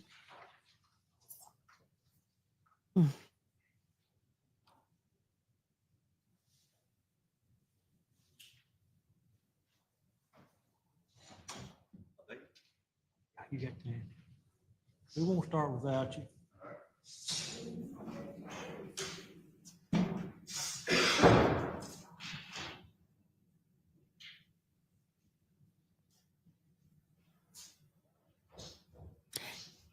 The dog don't have a choice. They don't have a choice. They have to do it.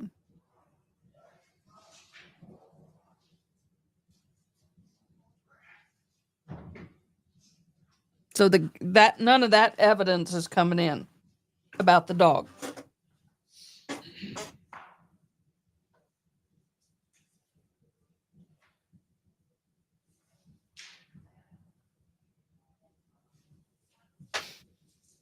Keep hitting my ring. May have to take it off. Oh, yo. Oh. Okay, I got to fix my chair.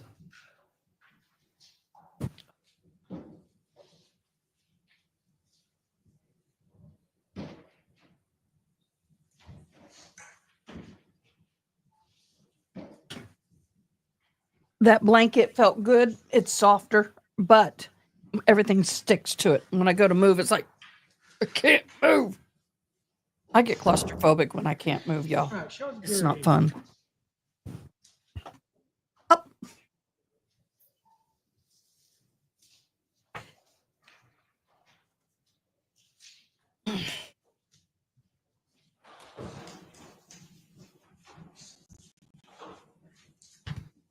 See you shortly, Haley Mal. That does change the light.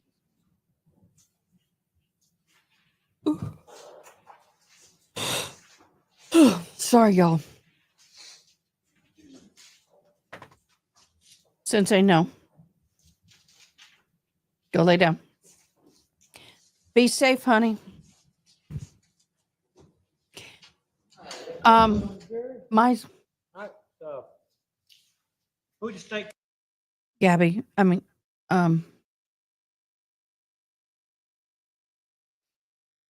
y'all know that my sister got me started on the Highlanders. This one was a gift from my daughter. This is a gift from one of the viewers. They said that this looked like a boy, not a girl. So they got me a girl. So this is now Heidi. We still haven't named the boy yet. Still haven't named him yet. Call us the next witness. This time the state calls Tyson King. Who's that now? Tyson King. I'm sure they'll bring in the text messages. I need to get something to wake my butt up. I'm getting hungry. I got up earlier than usual this morning. Right this way, sir. And this assistant DA, the lady came in like 15 minutes late. Nobody said anything. Now that's appropriate for court. Thank you, sir. I'm going to be a judge, Boyd. Thank you for coming dressed appropriate for court. I appreciate that. Whoa, he's snazzy. Oh, he real snazzy. Are they giving the same bottle of water to everybody? She just keeps moving it back and Mr. forth. King, please introduce yourself to the jury. Tyson King. And do you know the defendant, Timothy Herrington? I do. And how do you know him? We met at a camp here at Ole Miss after our junior year of high school. And then we also had a moving company together. Okay. If you could, you said moving company together. When did you all have that moving company together? It started right after, well, during the pandemic, so in the summer of 2020. And when you say a moving company, was that here in Oxford, Mississippi? It was here in Oxford, Mississippi, where we also did the surrounding areas too. Okay. So tell me, what sorts of, you said a moving company, like you move people into dorms and businesses. Explain that. So our moving company, we just move people from either, well, here in Oxford, Go get me some it food. would I'll just be be right back. from like a one apartment to another apartment. And then if we had anything outside the city, it would be from one location to the next. So just all their belongings. And typically, was it you and Timothy who did moves together? Yes, but we also did hire outside help. So you and Tim would sometimes hire outside help. Under what situations would you do that? Typically if me or Tim wasn't readily available to do the move, we would hire outside help. Or if we had more than, let's say if we had multiple moves that day and we had a list of them, knowing, because we would typically do them. So if we knew that we couldn't do it all by ourselves, we would typically hire somebody. So, so I understand typically the two of you could do it if you could do it alone. If you could do it alone. Yes, just depending on the size of the move. But if you weren't available or if he wasn't available, you all would hire somebody else so you could still have a two-man job. Correct. And then if you had big moves or multiple moves, the two of you would hire a third person. 3 or more, just depending on how big the move. So I want to go back to July 8th, 2022. Were you in Oxford that day? I was in Hattiesburg that morning, and I came back to Oxford that afternoon. And did you and Tim have any moves scheduled that day? Not. And usually, did you both know if you had moves scheduled? Yes. And who had keys to the box truck? We both had a key. So did anyone else have a key? No. So just you and Tim had keys? Yes. And have you seen that box truck? Where is it now? I have absolutely no idea. Who took the box truck from you?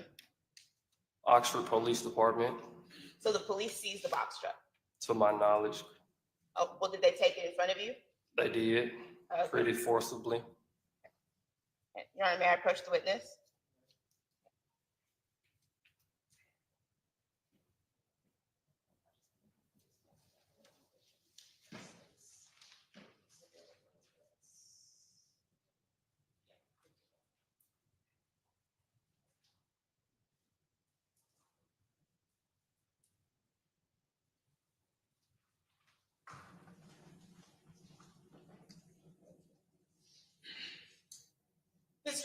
please look through these photos. I'm handing the witness what's marked as State's Exhibit 51.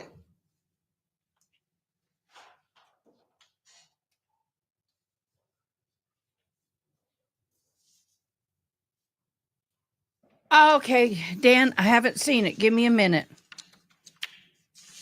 And watch your And do you caps. You're going to get recognize caught by the what bot. those are photos of. Yes, it's the box truck that we had.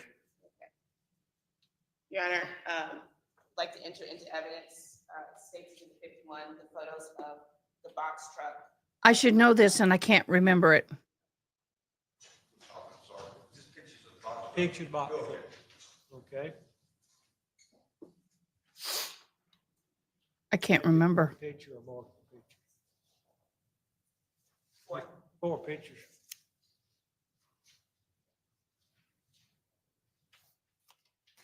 Your Honor, may I publish to the jury? Right, you may. That's composite 51 though, right? Yes, Your Honor. I know it's a riddle. I'm bad at riddles. I tell Dan. Showing the witness, what's in evidence now is State's Exhibit 51. Mr. King, can you see that in front of you? Is it showing up? Yes, Okay. Is that the photo of your box truck? Is that a photo of your box truck? it is. Okay. And this box truck, when you all Trying to decided be to start a healthy. moving company, how did y'all get this box truck? So we got the box truck. So we had been in business for 3 years at the time, and we got the box truck going into the 3rd year of business. And I think his grandfather found the box truck, and then once we decided that we were going to get it, I'm pretty sure his grandfather paid for it in cash, and I just gave him my half of it. So Tim Harrington's family was able to find the box truck and you all split the cost. Correct. Okay. And I want to say watermelon. little sort of diamond on the side of the box truck. Okay. See that? Mm-hmm. Is that the distinctive mark of your box truck? Yes. Your Honor, may I have, I'm just going to approach the witness. Is it a watermelon? But I didn't think watermelon had blue. The only thing I can think of. No objection. These are all been admitted. Is this a different picture? This is a different picture. Okay, go ahead.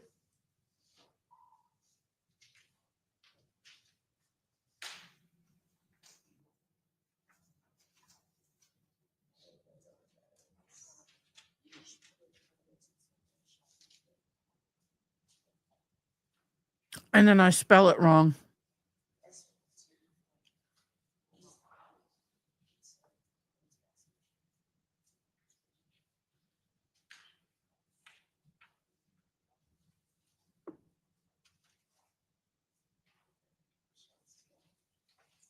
I Googled it. That's what it said. Admitted into evidence as State's Exhibit 52. Mr. King, you recognize that photo from when I showed it to you earlier? Yes. Okay. And do you recognize the box truck driving in the photo? I do. Okay. That was an accurate representation of your box truck? Yes. Your Honor, may I publish to the jury? Okay.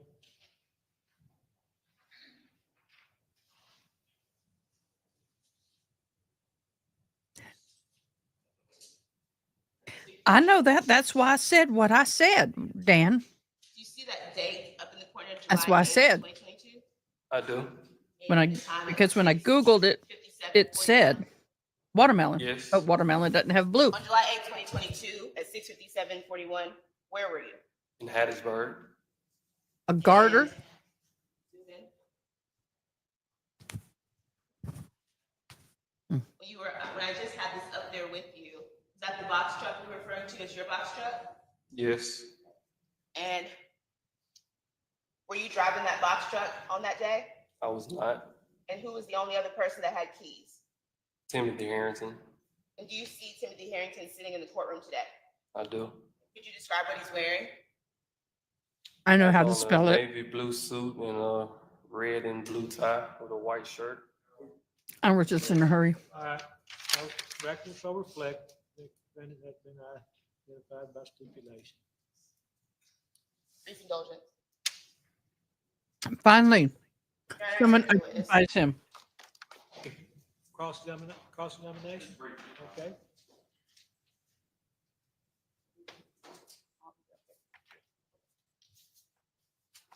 Morning, Mr. King. How you doing?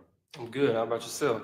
Doing fine. I want to take you back to the time that you previously testified to around July the 8th. You testified that you were in Hattiesburg. Is that correct? Correct. Had you talked to Mr. Herrington that day? On the 8th? No, I don't believe so. What about on the 7th? Thank you, Jen. Yes. What was the basis of that conversation? We had done a previous move a couple of days prior, and they left some screws or something with us, and he texted me about the screws to try and return them to the person that we had moved Okay, where were those screws located? in the box truck. At that point in time, the box truck was parked where? At the links. That's where you Correct. at the time. Correct. Okay. Where did you say? The links is an apartment complex here. And I believe you testified a moment ago that in regards to the box truck and how y'all acquired it was that Mr. Harrington's grandfather purchased the box truck, correct? Correct. You reimbursed Mr. Harrington's grandfather for your portion of the box truck. Correct. Testified that you and Mr. Harrington were only two people that had keys to the box truck. Correct. Tell me a little bit about your usage of the box truck. Was this a primary vehicle or a secondary vehicle?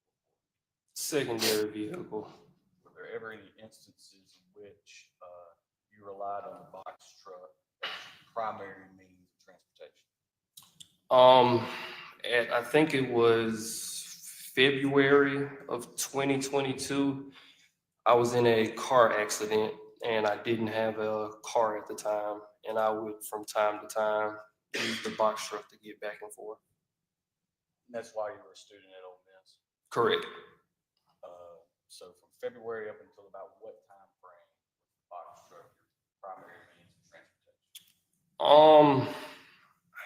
I wouldn't say it lasted long. Maybe, Fair to say a couple months. I'd say probably like more so a couple weeks to a month.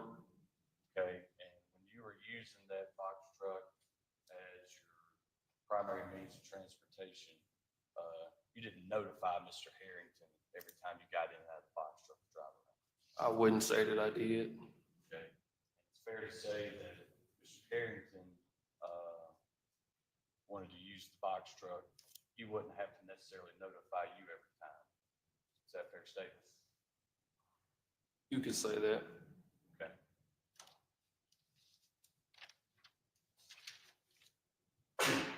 Testified earlier that when DA's office showed you a picture of the box truck,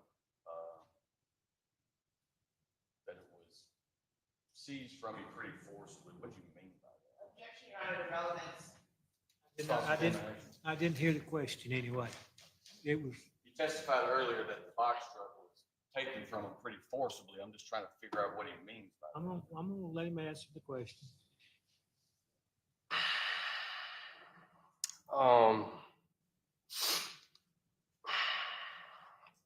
Do you recall that day when it was taken from you? I do. What happened on that day? I was in the middle of a move and I received a couple of no caller ID phone calls.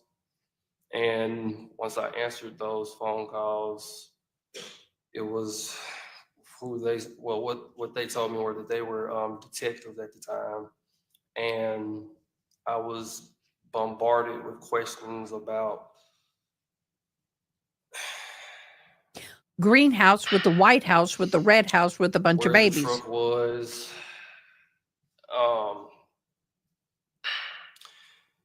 And so Blue, I don't know. at the time, I just told them that I wouldn't, have any problems answering any questions that they wanted to, but I wanted to, have a lawyer present. And maybe not even a minute after that phone call, I was surrounded by police, and they just came and took me out the truck, detained me, had me out in broad daylight, about 30, 40 minutes. And it's the last time I saw the truck. Objection, Your Honor, to relevance. Without your objection for the record. For those of you who are just joining us, that sound when you heard, I'm a volunteer firefighter, first responder, and a chaplain for the state of Texas. And so that's what that is. That's a call out for a major motor vehicle here in accident in town. But no, I am not responding. Just when you hear that.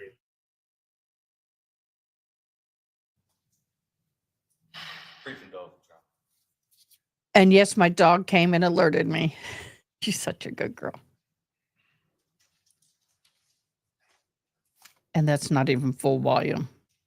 And that's about 3 feet away from this microphone. So sorry if it was loud.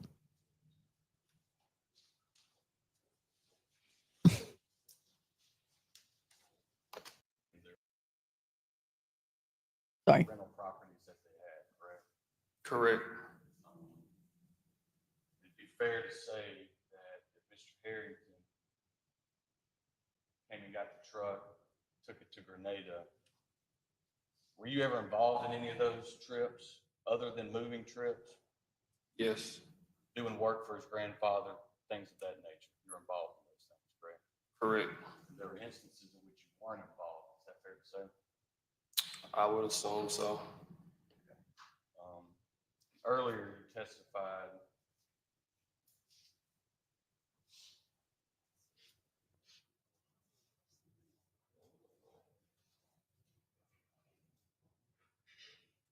I told you.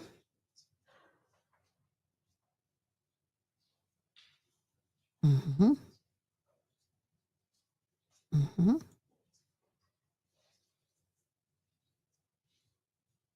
No.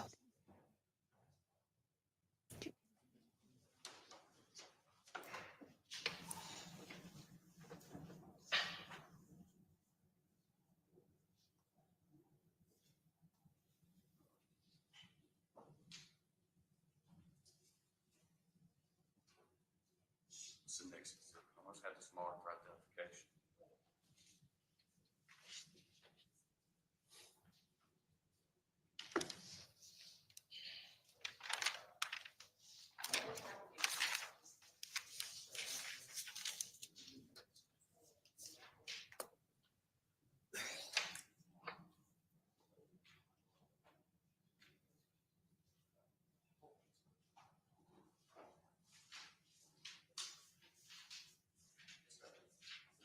Cantaloupe. I don't know.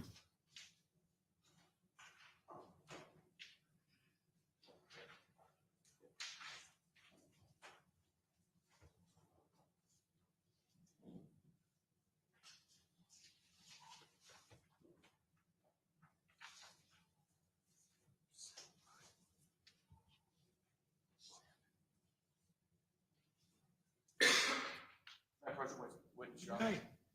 Mr. King, I'm gonna hand you the document. Draw your attention to line 53 over here. And if you'll go over a few columns, do you recognize that phone number right there? Can you identify that number?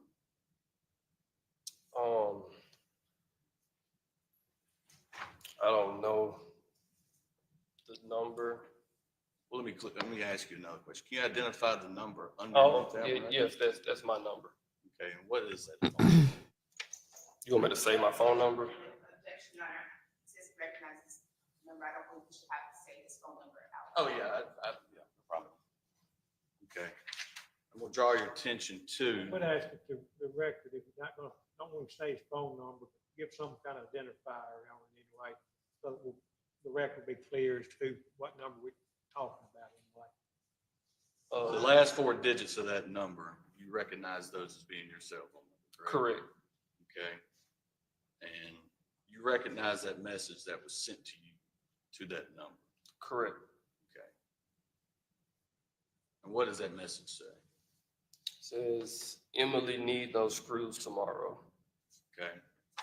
And the next entry would be a message from your phone number with those last digits being 6909. Correct. And what does that message say? I left them at Love House. You're gonna have to go get them. I'm in Hattiesburg. And is that reference in the conversation that previously testified that you, Mr. Herrington, had? It's a million. Correct. Correct.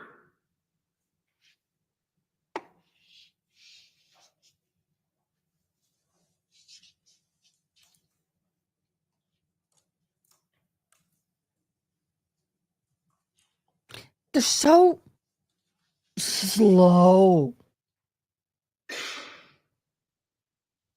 I actually watched yesterday's trial between skimming forward and playing it at 1.5 to 2 speed.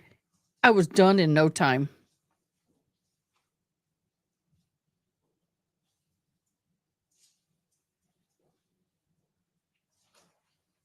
Let me ask you this question, Mr. King.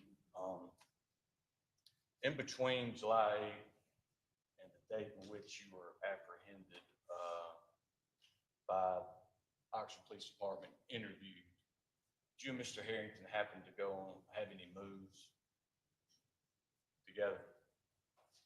You said together? Yeah. I believe we had one move together between. Oh, let me read your riddle. 30 I white wouldn't horses tell you- I on a couldn't red tell you the hill. exact First date, they but I they believe it stopped. was Oh, maybe teeth. a week before he was arrested. Got that one. Teeth. Okay. Did I spoil That it? would have I'm been sorry. somewhere I spoiled it. July The Hobbit by Bilbo. 12th and Teeth. July the 20th. Am I right, Gabby? Yeah, 22nd, in that time. Yes. Y'all remember talking about that move? Talking about the move. Scheduling? Yeah, yeah. Y'all corresponded with each other about the move during that time frame. Correct. Correct.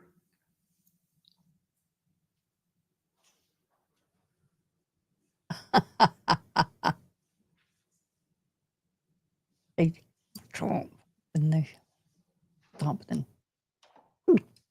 Still. Nothing further, no. All right. Oh, thank You God. may cross, you may redirect. No. You mentioned that you live at the Links. If you're at the time, that's an apartment complex, Correct. and it's located here in Oxford, Mississippi. Yes, ma'am. Thanks for the clarification. Where is it located? If you're going towards Batesville, I've lived here so long and I still don't know the streets or the highways. It's sort of like going back towards Bay. Yeah, going towards Batesville, yeah. Okay, and what about in relation to Walmart? Is it close to Walmart? I would say it's probably like maybe 4 or 5 minutes from Walmart. So it's about a 4 to 5 minute trip from the Links to Walmart, right? Correct. And at the time of this. were you Yes, in Gabby. Hattiesburg, What's the truck joke? was parked at the Links, correct? Correct. On cross just now, you testified that you all could go get the truck without each other if you wanted to, right? Correct. Okay. And you didn't always tell each other when you were going to get the truck, right? Can you rephrase that question? Of course. If you needed the truck, did you always tell Tim Herrington that you needed the truck? I would say more times than not. And did he do that for you as well? I would assume so. But when it came to moves, Oh, did you all tell each other about the moves? correct. So if y'all had a move, you all would inform each other. Correct. Is that because you were business partners in this company together, moving company? Correct. box truck was seized from you, would it be fair to say July 26th? Does that sound good, 2022? It sounds right. So, and earlier, you said you never received it back, right? I have not. So between July 8th, which you said y'all didn't have a move that day, and July 26th, did you have moves? Yes. Did you have multiple moves? Yes. And it was, that's the summer, right? Correct. So is that one of your busiest seasons? It is. It's peak moving season. Brief indulgence.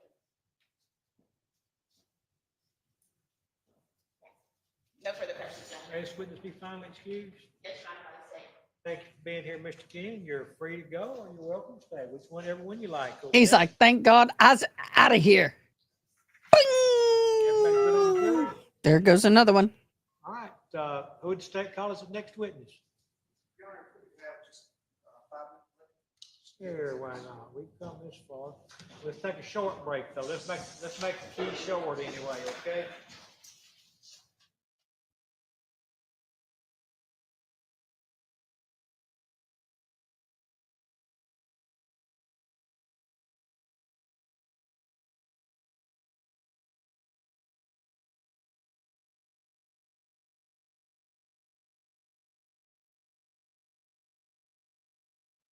Altered mental status, nothing major. That is so funny, y'all. I have a paper that I've got to get done.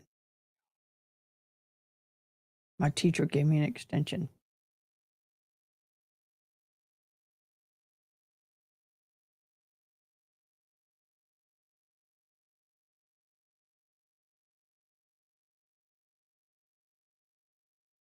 Yo. Mm.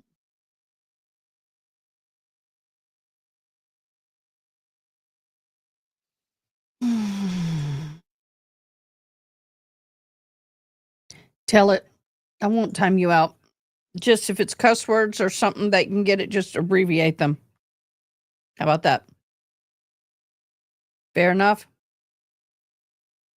That'd be fair enough?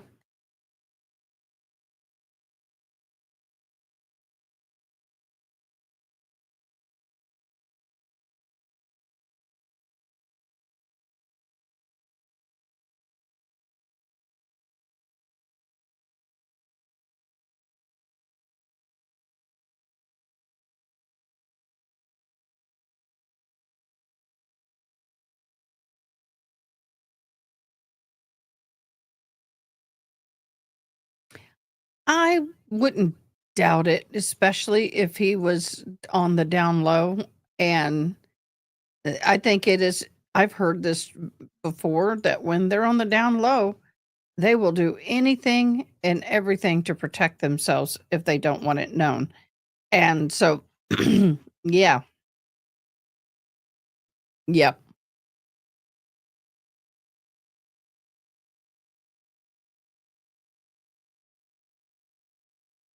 Um, so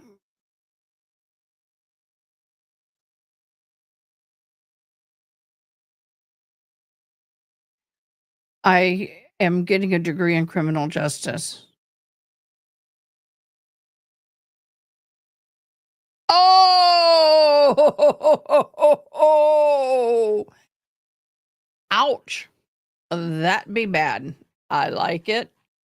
It's good.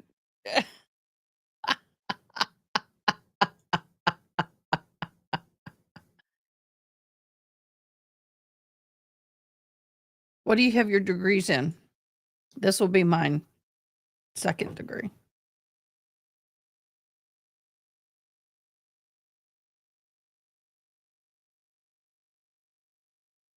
That's Adair's favorite joke. Oh, how cool is that? Well,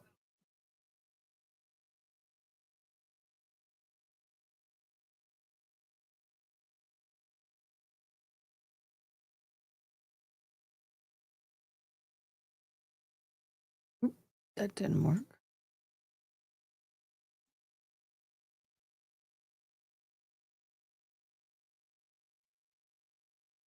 Wow. Y'all are bad.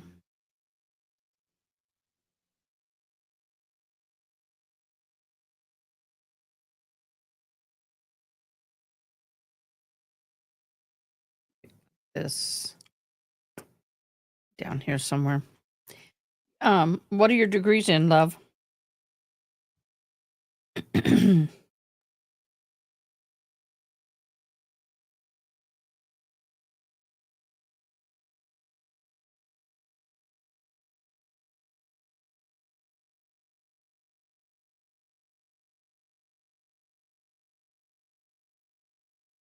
I have a degree.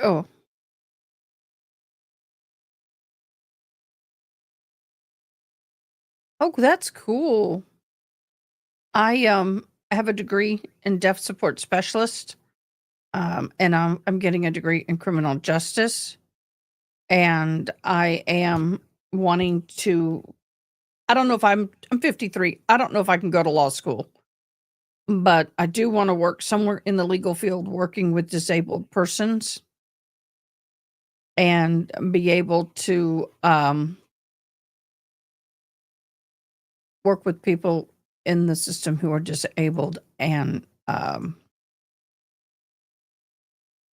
have right to their what is it called, their accommodations, and work with lawyers and all that kind of good stuff.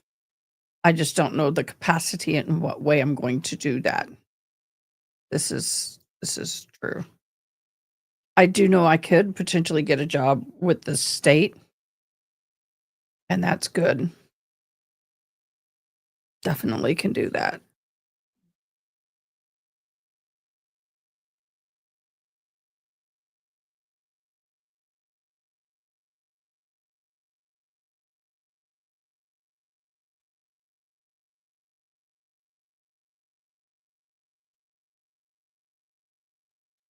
So right now I've been working on a paper that is talking about homegrown organized crime, i.e. motorcycle gangs. Pretty much, i.e. motorcycle gangs.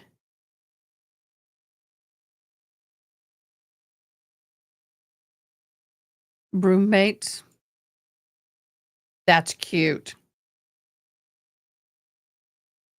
I just don't know, for the financial commitment, the time commitment, and my age, if it's worth getting a law degree.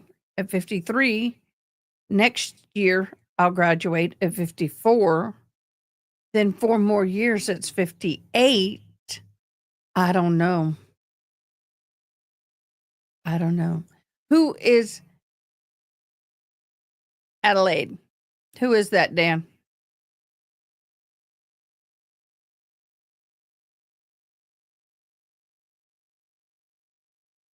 Oh, Heidi, that's cool. Where do you live, Heidi? That's awesome.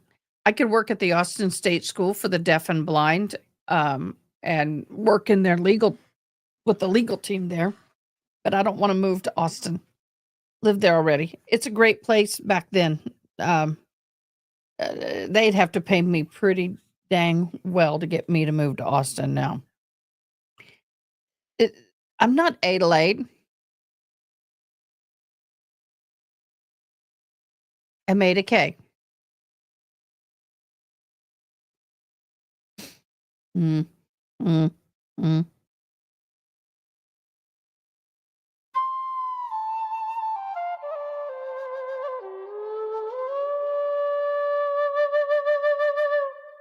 I love my native flute.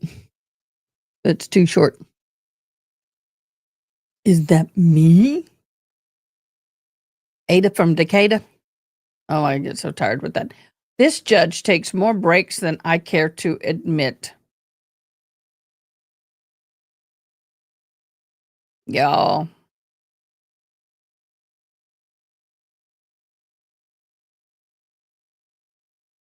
So I'm born in Alaska. Well, I don't know where in Alaska, but my interpreter that sometimes is here, she was here a lot more before she had this job. She's got more of a full-time job with an education versus just waiting for jobs to come in. She's a 30-year RID nationally certified interpreter. And she used to live in Alaska, and she used to interpret up there. And I couldn't live in Alaska. I'm sorry.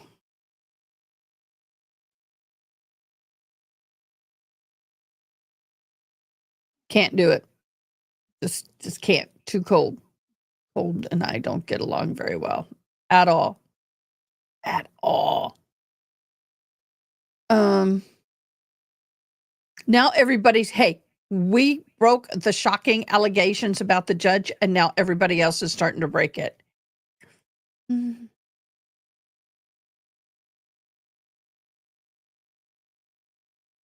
Yay, it's getting out there. There's the picture of the Atlanta, the United Healthcare CEO unaliving, the picture of the person at the bank. One of it looks like a woman, the next one looks like a man, and they look, it's just weird.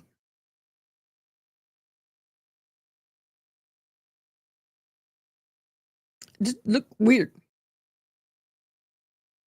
Oh, Judge Boyd has a trial going on today.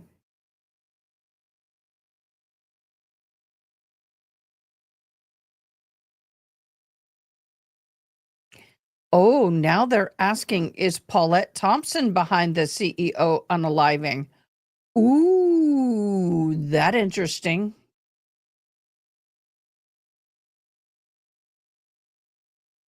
Oh, wow, Ronnie, that you got some brains there, girlfriend. Kudos to you. All right, Mr. Horan, you had something you wanted to bring to court's attention? Yes, Your Honor. I could do the spring and summer. Can't do the winter, fall. Ripley, when we had the hearing on the search warrant Oh my gosh, here we go. issue, and during the cross-examination, I don't know. We're learning. came to light that there had been some continued criminal investigation since the indictment from law enforcement officers, some searches that had taken place. And my understanding was, court can correct me if I'm wrong. I told them to tell you what they were and when they were.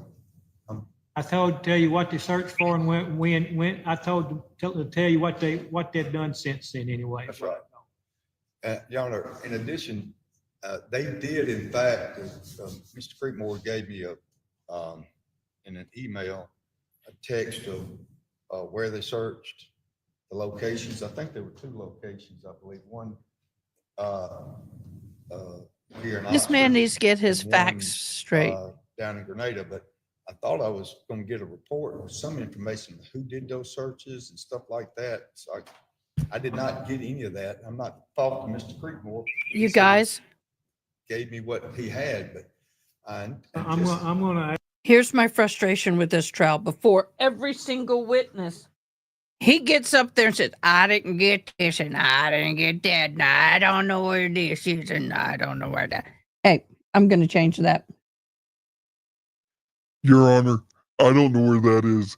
I didn't get that. I don't know where this is. They didn't give it to me, and it's not fair, Your Honor. I don't have what I need to have. Your Honor, they're holding me up. Your Honor, Your Honor, Your Honor, Your Honor.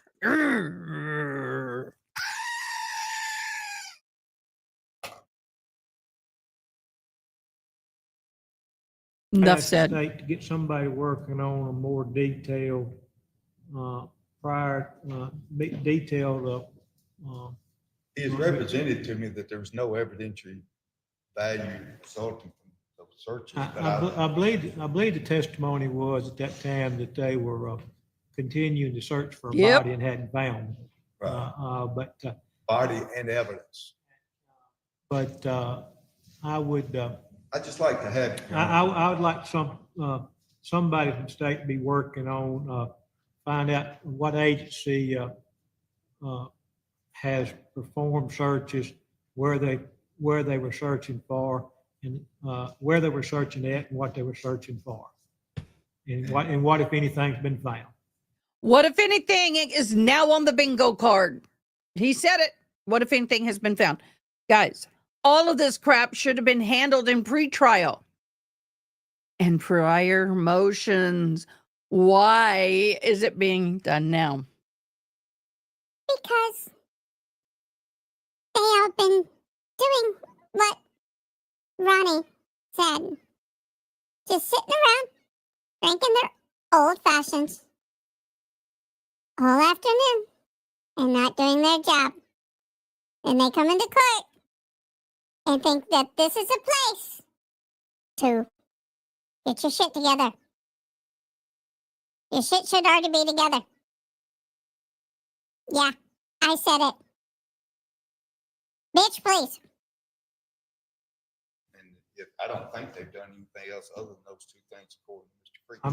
I'm gonna direct that be done, okay? Before we bring the jury in, I think it's going to, I don't know who the next witness is, but sometime probably today or tomorrow, there's gonna be, I suspect, law enforcement witnesses that we took up late after the jury had been released yesterday about the procedure when the defense was cross-examining those witnesses, particularly about crime lab submissions and the returns from those submissions, and generally what was not found instead of what was found. And I when I sat out there and set up here, it was judges handled it different about once I'm going to allow you to cross-examine the witnesses about what was and was not found based on a crime lab report. But whether ultimately that crime lab report will be able to be admitted into evidence to go back to the jury or not. Judges handle it both ways back when I was out there and stood up here, and I'd like to know what the right answer is. So if y'all won't get somebody spinning the wheel trying to figure out the correct answer to that question, I would like to know that answer. Your Honor. All right. This is the court ferry. This is the court ferry. Your Honor. No offense. Age normally comes with experience and wisdom. What the hell are you doing? Again, this should have already been dealt with.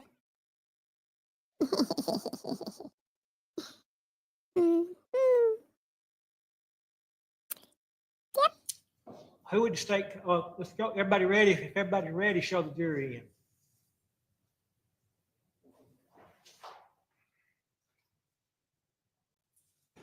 They bring the jury.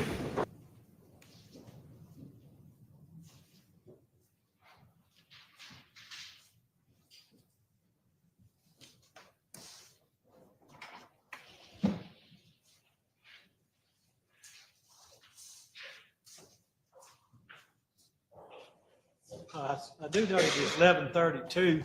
Time has gotten away from me this Thank morning. I you. didn't realize it's that late. How long a witness you got? Oh my God. We'll have to take a break during his testimony. All right, we'll go till somebody rings the lunch bell. Whenever lunch gets delivered, let Your us Honor. know, and we'll take a break shortly thereafter. Your Honor. I don't want y'all eating cold beans. If you haven't eaten beans for lunch, you want to eat. Did he just say cold beans? Cold beans in court? Your Honor, you've had more breaks than a man with diarrhea. This better be a 15-minute lunch. Who would you call as next witness? Shane Fortner. Shane Fortner. Somebody bring Mr. Fortner. How about not somebody? How about deputy, bailiff?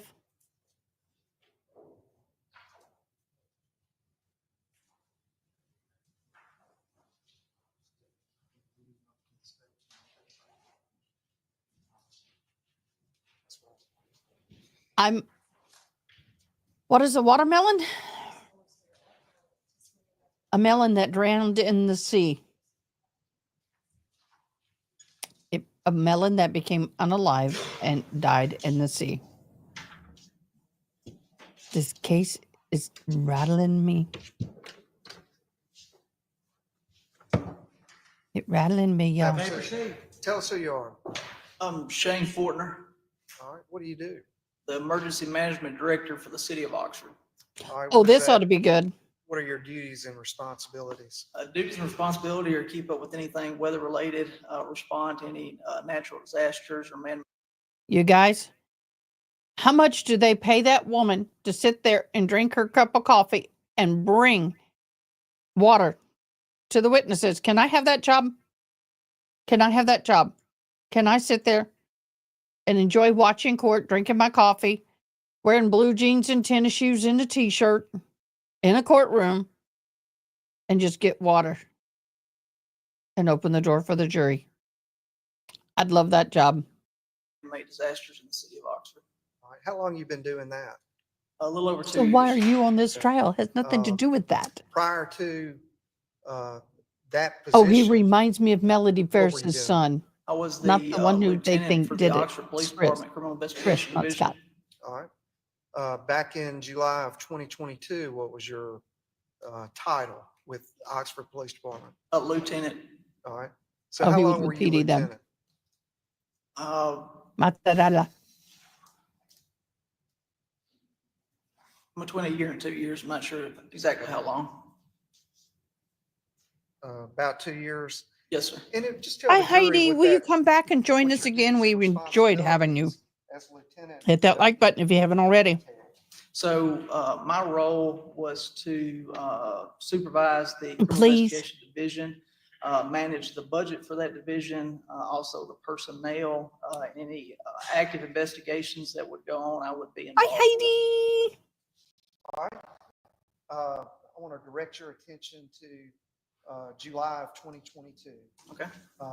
When did you first become aware of a missing person involving Jay Lee?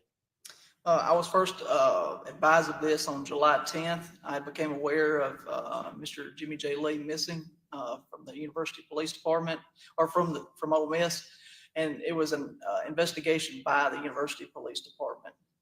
Okay. And how would you have been made aware? I don't remember exactly how I was made aware, but after I reached out to Captain Jane Mahan with the University Police Department and offered any assistance they may need. All right. Was she over that part of the UPD's investigation? Yes, at that time, I believe she was the captain over investigations. All right. So you reached out to her and offered any assistance, resources from OPD. Yes, sir. What happened after that? So later on that day, I reached back out to her just to see if they still needed assistance. She had then informed me that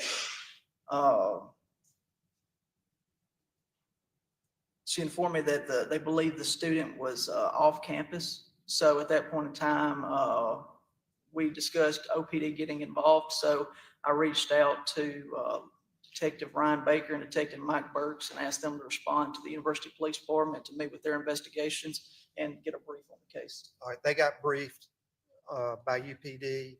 They report back to you? Yes, sir. I went to the Criminal Investigation Division that night and waited for Oxford Police Department and waited on them to return, and they briefed me once they returned on what they found out. All right. So July 10th, you're notified. What happened the next day? You sent the two investigators over there, Mike Burks and Ryan Baker? Yes, sir. So the next day, July 11th, Oxford PD and University PD investigators met at the Oxford Police Department Criminal Investigation Division at 10 Industrial Park Drive, and both departments briefed on the case. All right. Now, what was going on with you at that time? At that time, I actually, on the 10th, had started becoming sick, so I did not go to engage with anybody. Tried to stay away on the 11th while they actually briefed out in the bullpen area. I stayed in my office not to pass on any sickness I may have. Thought you might be contagious, so you I did. limited your contact? Say it one more time, sir. You thought you might be contagious, so you limited your contact with the Absolutely. investigators? But that was between UPD and OPD? Yes, sir. All right. And at the time, they knew that Jay Lee was missing. And had they gathered the footage from Campus Walk Apartments where Jay Lee lived? Yes, sir. I believe they had. All right. So you were aware that they knew that he had left the apartment in the Yes, sir. early morning hours of July 8th, 2022? Yes, sir. Do you know approximately what time that was that showed Jay Lee leaving the apartment? And I represent to you that it's already in evidence. I don't know the exact time. I do know he comes back to his apartment from what I recall, and then he leaves. I'm not sure of the exact times, no, sir. Approximately 5:58 a.m. Yes, sir. Does that sound about That right? would sound about right. Okay. Yeah, I like that there. That's fine. All right. What happened after that? Later on July 11th, I went to seek medical treatment to see what was wrong. Ended up coming down with the flu and had to leave, take leave of absence. Leave of absence. You were out of commission for several days. Yeah, the rest of that week, yes, sir. The rest of that week, were you still being updated on any developments? Yes, sir, I was. All right. And then when you reported back for duty, what happened personally for you? So when I returned back on July 20th to the Oxford Police Department Criminal Investigation Division and was updated on the case, and then more development started to occur at that time. All right. So when you reported back, what happened? So on July 20th, detectives were able to get into the Snapchat information for Jay Lee and recover that data, and were able to view messages between Jay Lee and a red eye _24. Okay. Now, when you say investigators, we've heard testimony from Ben Douglas. Was he working with your investigator, Ryan Baker, on that social media and the access that they had through the university's passwords for Jay Lee? Yes, he was. Both of them were actively working on this. All right. Were you aware that Ben Douglas had actually gained access to Jay Lee's personal accounts? Yes, sir, I was. All right. And that they were able to see some messages coming in on his Snapchat that came from a red eye _24. Yes, sir. For one, I recall, they were able to see the messages coming in from red eye _24, but they were not able to see the messages that Jay Lee had sent. And that was on July the 20th. Yes, sir. All right. Any other developments that day? No, sir, none that I recall. All right. What happened after that? July 21st, we were able to determine that red eye _24 was in fact a male identified as Timothy Herrington. And if you could just briefly describe to the jury your understanding of how they identified the account of red eye _24 as Tim Herrington. So from my recollection, they were able to go through Google accounts and different variations of that to actually get back that red eye _24 was Tim Herrington. As far as the full process of how they did each step, I don't know how exact each step goes. All right. So within that, the conversations that they were observing in Jay Lee's Snapchat, what was the information contained in those messages significant?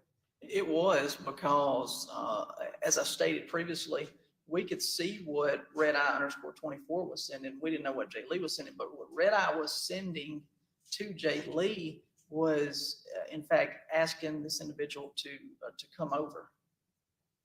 All right. So were you aware during that time frame of July 8th to this point in time of July 22nd, that UPD had sent out on social media publicly asking for information concerning Jay Lee.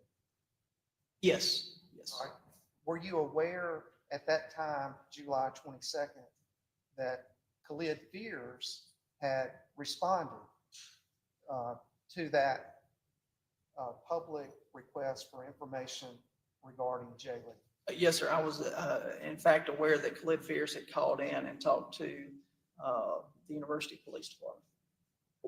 And if you could tell the jury why it was significant, the information that he provided in that tip to the information you saw in that red eye conversation on Jay Lee's Snapchat.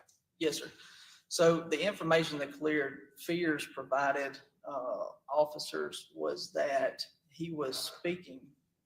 Have sort of been gone through twice already. He didn't obtain this, and he'll just summarize it and provide that information.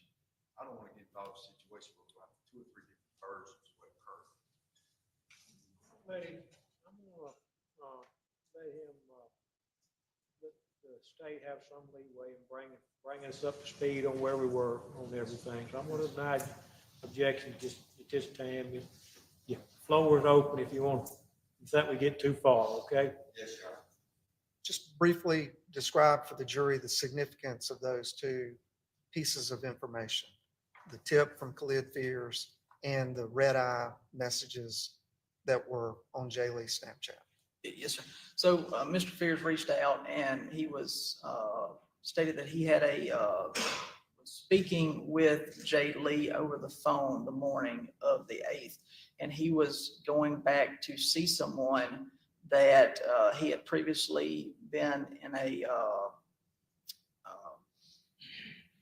going back to see someone he had previously met earlier. Hooked up with. So intimate also, with. Mr. Fears made mention that they were. You can't say that. In You don't know some for sure. type of argument, and Mr. Fears. Mr. Fears knew that when he was talking to Jay Lee, that he got into his car and drove to a location. He just did not know where that location was. All right.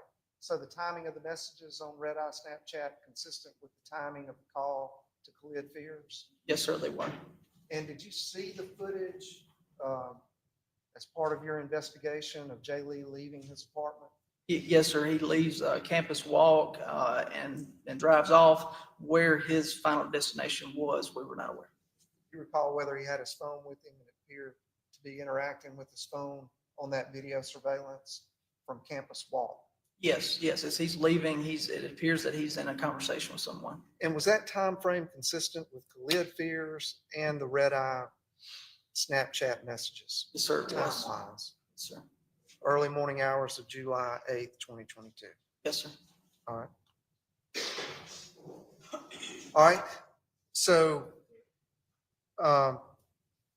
after the significant, the break of identifying red eye _24 as Tim Herrington, what happened after that? So officers were able to see, we were able to see that a male running out of Malabar Trails on July 21st, and that same male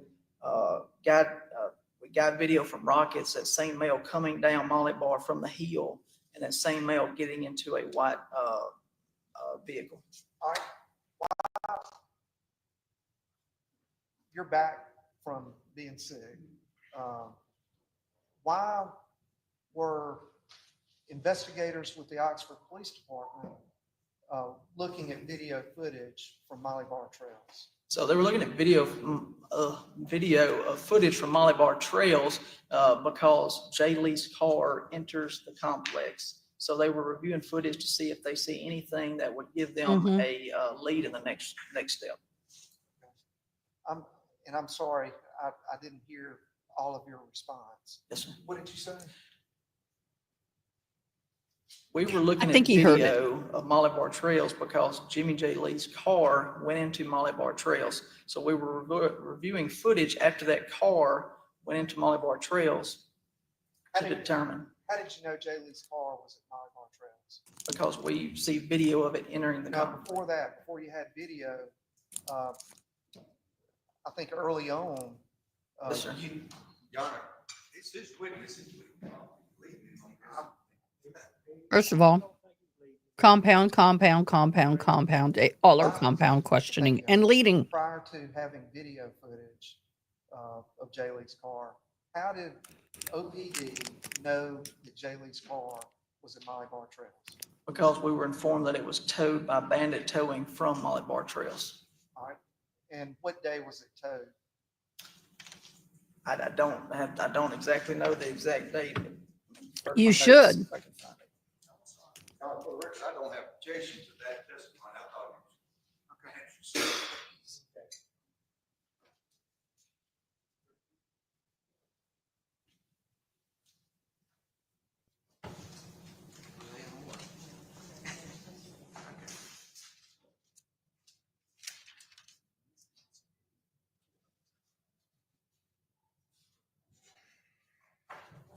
You should know. They're just. All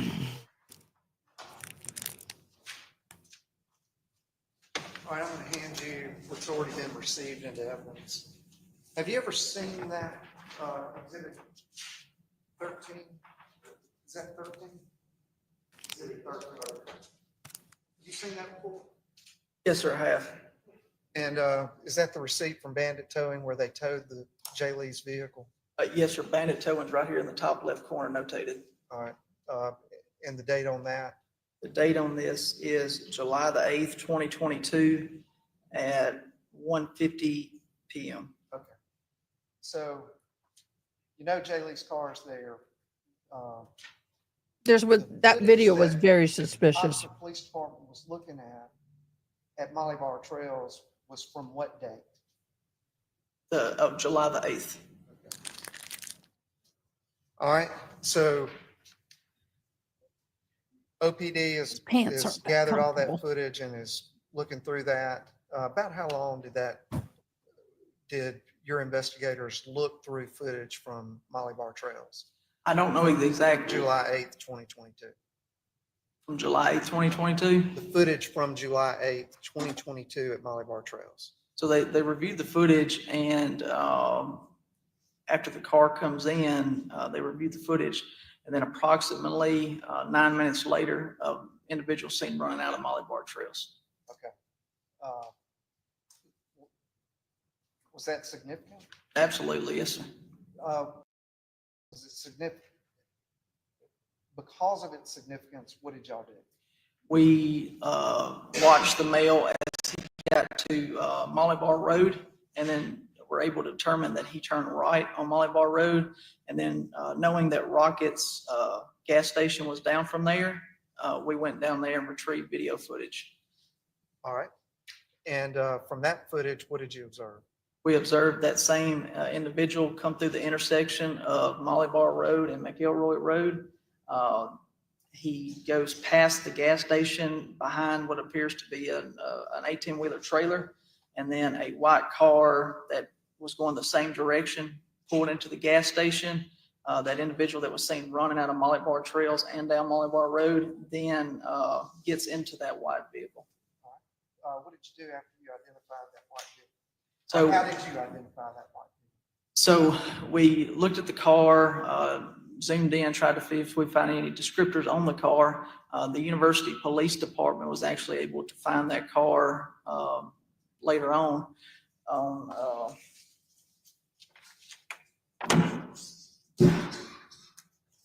They're able to locate that car on July 22nd. Okay. How did they locate that car? It was parked at, they located it through, once they found the description of the car, they located a similar vehicle at Campus Walk. Okay. All right. Did you say that it had a university sticker on it? It had a Ole Miss tag and a university student decal on it. All right. There you go. Were y'all able to find enough sufficient information from that? We were able to match up the car from Rocket's video to the car that was seen in Campus Walk. At that point in time, we took the tag number of that car and put it in our report management system, and were able to identify that a traffic stop had occurred with that car on July 8th, shortly after the male seen him running out of Molly Bar Trails gets into that white car. And so we went into our, the Oxford Police Department Axon evidence viewer to see the body cam footage of the officer that made that traffic stop. Once we reviewed the footage of that traffic stop, we're able to identify the driver as Keziah Carter, and the same male seen running out of Molly Bar Trails, running down Molly Bar Road that gets into that white car was seen in the passenger seat of that vehicle. All right. So after that point, y'all were looking for Keziah Carter. Yes, sir. You're looking, can you describe for the jury how y'all were looking for Keziah Carter, and did you find it? Yes, sir, we did. We were able to locate Keziah Carter. Once we located him, we brought him down to the Criminal Investigation Division, where he spoke to myself and Detective Baker. Keziah Carter, we asked him about, we showed him footage and asked him about, who the individual was that he picked up, and he identified that individual as Tim Herrington. All right. So the day before, you had connected red eye _24 to Tim Herrington. Yes, sir. All right. And then how long was it from then until Keziah Carter, you're interviewing him, and he says the individual that was in the passenger seat with me was Tim Herrington? It was the very next day. All right. Do you know how many hours that was? I don't know the actual hours. I would approximately put it in between 15 and 20 hours.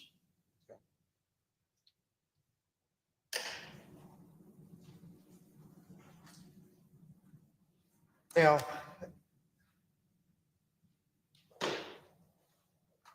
at the time that you had connected red eye _24 with Tim Herrington, had you made a decision to go speak to Tim Herrington? No, sir. All right. But then after Keziah Carter identifies the person in that vehicle with him that we see on the Rockets video, what did you decide to do? It was time to talk to Tim Herrington.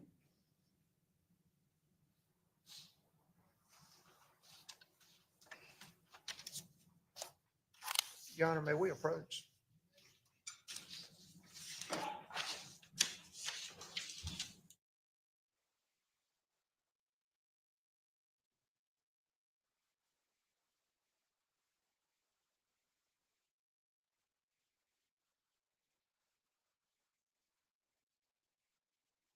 Y'all, this is getting to be a little much.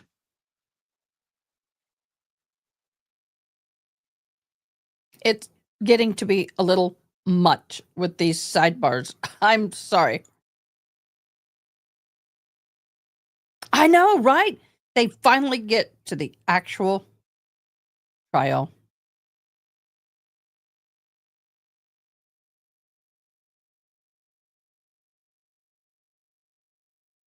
Yep. Hallelujah. Finally, we get to the trial.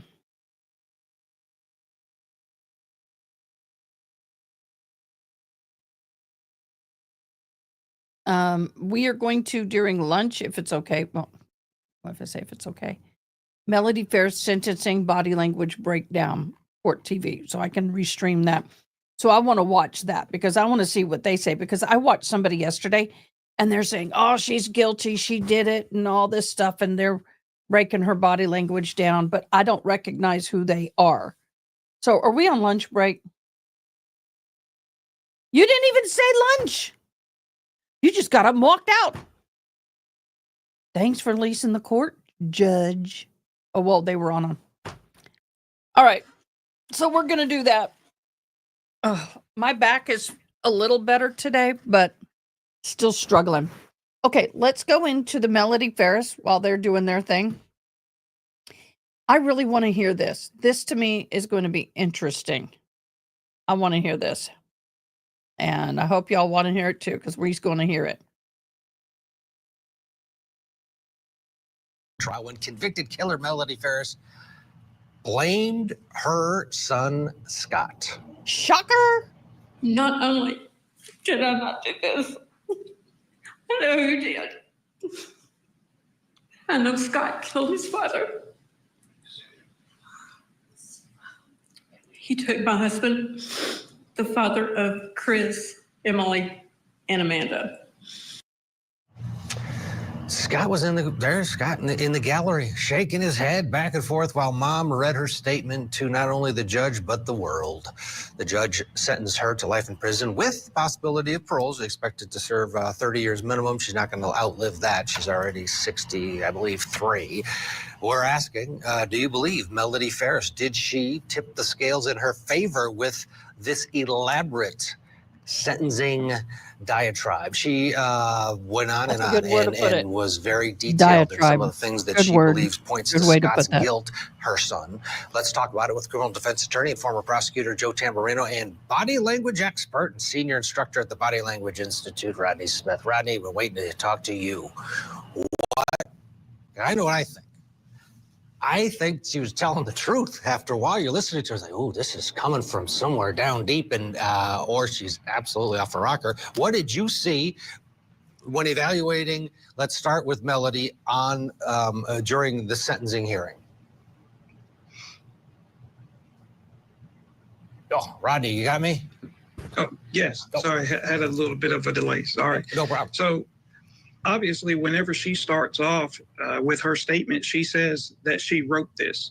And based off the fact that she makes that statement indicating that she actually wrote the statement, the information that she put in there, she truly believes. A lot of the times when we look at from baseline to change, we see differences and changes in her tonality, her voice inflections. She's making direct positive accusations. She's making direct eye contact with her son, Scott. She's making eye contact with the judge. She comes across as very credible and believable in the information that she's presenting. And I think at this point, she's actually, like I said, and for everyone else that has been listening, to include the judge, I would say she did a really good job of creating a level of reasonable doubt. Joe, no, I don't this think trial, he did. And it was no slam dunk by any stretch of the imagination. A lot of people thought she would be found not guilty before the jury came back with their guilty verdict. What did you think of Melody on at the sentencing, and how does it affect her case one way or another, or at all? Well, it's too late, and it doesn't affect her case. I mean, I agree with Rodney. She came across pretty well during all of this, but she should have testified. You know, I think we talked about this before when we were watching the trial. She had an opportunity to testify. She could have gotten on that stand and even went into greater detail than she did at the time of the sentencing. So it's too late. It's not going to affect her case at all, and she should have testified. Well, she did say, Joe, I wanted to testify. My attorneys advised me not to. Is that going to be part of an appeal here, ineffective assistance, or no? Because the judge colloquied her. Well, ineffective assistance is very difficult to win on in an appeal. It just is. Because when you get down to these calls as to whether or not, say, an attorney would call a witness, whether the defendant should testify, whether this witness should be cross-examined. These are basically calls that an attorney makes, you know, in conjunction with talking to their client during a trial. And almost always, those types of calls will not be considered ineffective assistance if they wind up being the wrong call. So I doubt, I mean, she might raise this on appeal, but I highly doubt she's going to prevail on it. The bottom line is that when you have information like this, you are the defendant and you talk to the attorneys. Of course, you give them, you know, what your opinions are, and they're going to give you advice. But with powerful statements like this, she should have just testified. Yeah, and I'm surprised her attorney said not. Yeah. Rodney, let's listen to more of Melody. I want to see what you see. I saw you coming from that burn pile the morning of July the 5th. in your truck. You told me that you were checking on the fire to make sure that it wasn't going to get the woods on fire. You told me it was okay. I asked you a few weeks later why you were at that burn pile in your truck. And you told me that your dad had told you to clean up the extra wood that was by the barn. Ronnie? Yeah, so once again, in this area here, which we refer to as the brow area, we see signs of grief. We see those inner eyebrows going in with an upward pull. And while she already has a downward produce area of her mouth here, we see that in conjunction, and we know from the universal micro expressions as well as macro expressions, those are areas of reliability when it comes to producing sadness. So she comes across as credible because she has that movement, which is a very difficult movement to make on command. If you were to try that yourself, to contract those muscles to be able to have that inward and upward pull in conjunction and in tandem with the frown more so than a pout, it comes across as very credible. She's very well composed in that chair. She's not doing a lot of unnecessary movement. She's actually seeming very relaxed, and she feels, and she's presenting herself in a manner that I know what I'm talking about. She believes what she's saying. What about Scott? We've got can we play the sound real fast and then a quick assessment with yes or no if we believe him? Yeah. Did you murder your father? I absolutely did not murder my father. Without a doubt, I loved him. Did you have anything to do to There's help your that mother grief. dispose of and burn your father? Absolutely not. Tell me, not me. No. Rodney, did you buy him? Well, without having a great amount of information, I do believe that he loved him. I do believe that he had some form of a grief muscle in showing. He did give a qualifier at the beginning. Instead of just saying no, he came out with an absolutely not. And a lot of times, not saying that that is indicative of lying, but he is actually trying to produce information that says, I unequivocally did not have any place in my father's murder.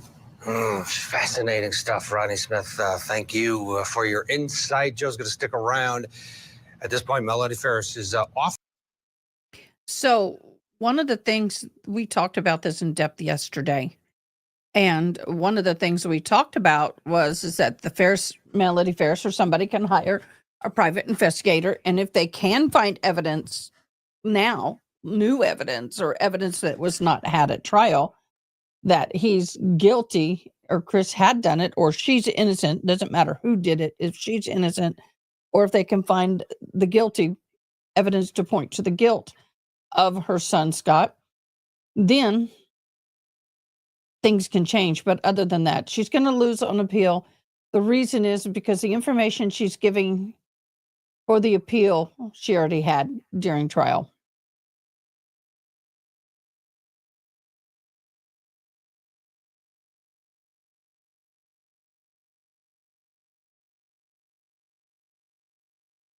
Mm-hmm. So she knows her goose is cooked. So she's going to lay her truth down on the line. And unless they get a private investigator or somebody who can find evidence to speak otherwise, she's there till she dies. Or unless she lives to be older than 93. So, yeah, it's a crazy trial. Crazy trial. I was really on the fence the whole time with that trial. I really struggled with that. Oh, excuse me.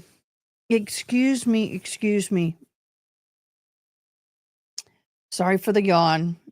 I'm looking for news on the updates. Yeah, Amber Heard she's a species all within herself. I can't. I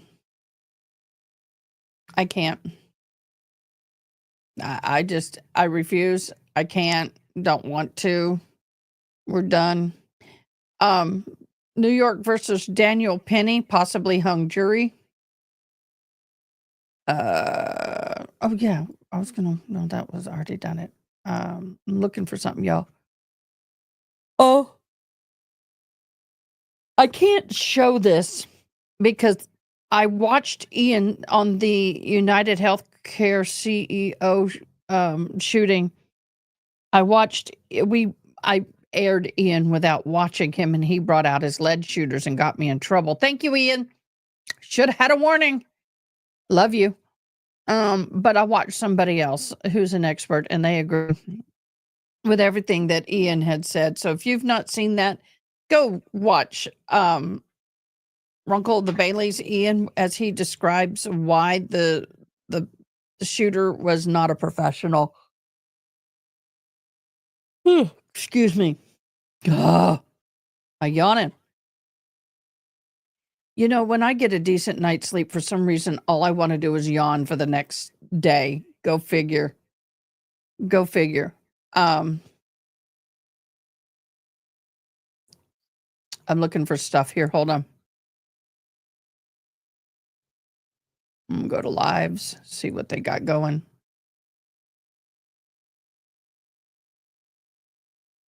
Can't show that. Dang it. Dang it. Dang it. Dang it.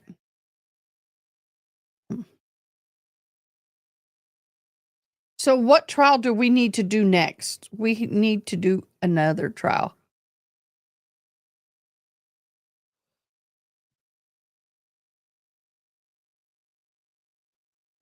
Let's watch this.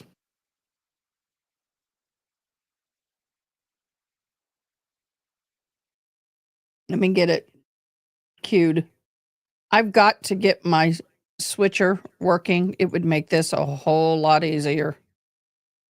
A whole lot easier. So we need to, anybody out there good with technology like this? Sorry.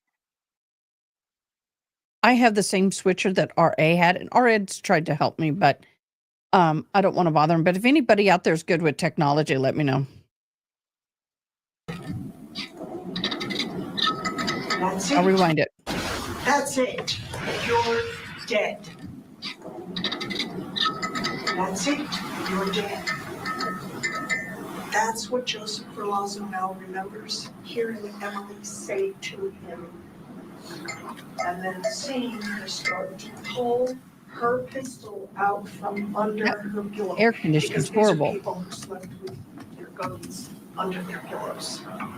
Oh yeah, we're on that. He was We are afraid. on that trial. Afraid for his life, believed she was going to shoot and kill him. That's it, you're dead, she said to him. And he shot her twice in the head. This weekend, prior to this weekend, they had been living in This guy was a tattoo art. Let me. You can't. Her pistol. Okay, this guy was a tattoo artist. And he is accused of unaliving his wife. I don't know. I started working on that, but I wasn't sure if I was going to. I just saw this today. That's it. You're dead, she said to him.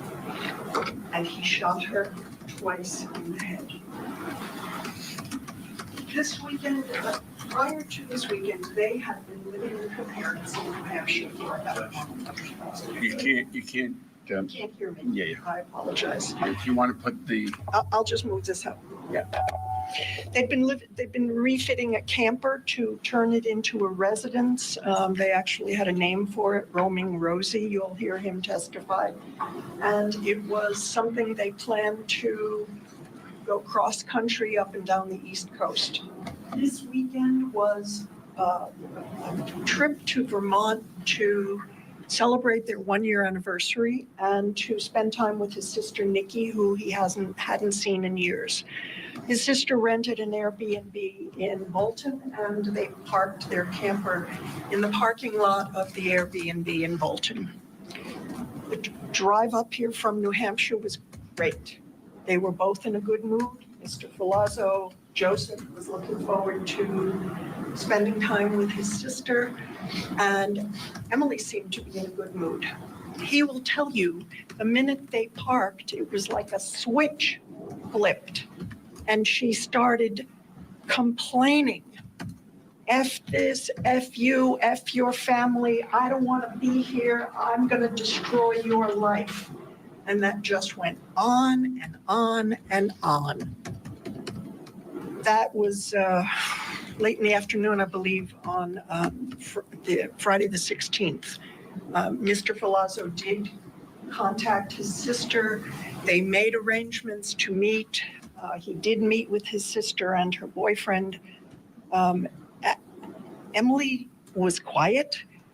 And when they got back to the camper from seeing his sister, she started again. He put on some he lit some candles because there was, he wanted to have candlelight. She didn't like it. Put those candles out. He did. She grabbed the big Yankee candle and started hitting him with it. Head, neck, shoulders, torso. He took the candle from her, but that didn't stop her. She continued kicking him, punching him all over his body. He will tell you he grabbed her arms and say, hey, you stay in your space, I'll stay in mine. This is not acceptable. And he took his dog Remy out for a walk. He came back, she was lying down in bed, and you will see pictures of their camper. It's really small. The way the bed is arranged is that it's flush against the back of the camper.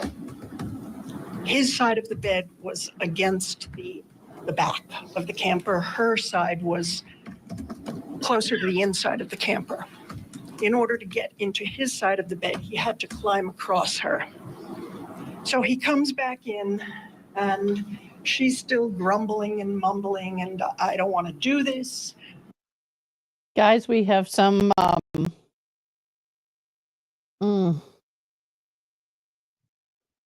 let me get this cued. Sorry.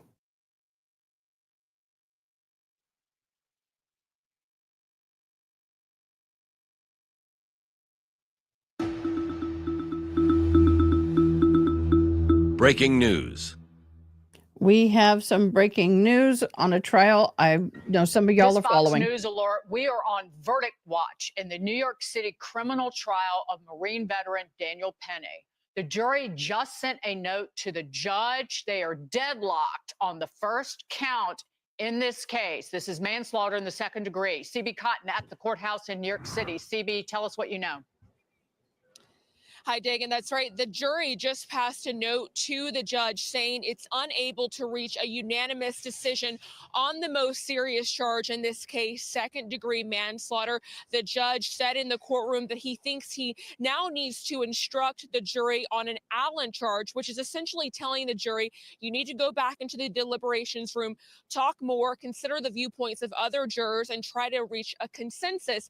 At that point, if the jury comes back again and still does not have a unanimous decision, the judge would then have to declare a mistrial. But of course, we know if there is a conviction on this most serious charge, there are high stakes for Daniel Penny, who would face up to 15 years in prison.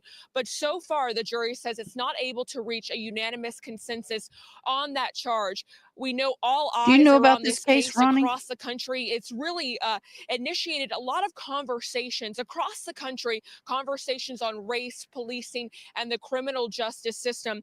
Jurors have asked to review lots of key evidence so far in the case, to include the video evidence of the chokehold, the 25-minute taped interview Daniel Penny had with police at the precinct when he waived his Miranda rights to answer detectives' questions. He didn't know Neely had died at the time. The jury also wanted to see yesterday a 1-minute clip of the chokehold that was captured by a high schooler who was on the subway that day. They also wanted the definitions of recklessness and negligence read back from the judge. So a lot more to watch here at the courthouse for sure, Dagan.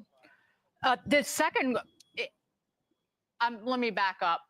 An Allen charge, you would think the judge would wait to read what they also refer to as a dynamite charge if the jury was deadlocked on both of these charges, as opposed to just one, because they're still going back to deliberate criminally negligent homicide, correct, CB?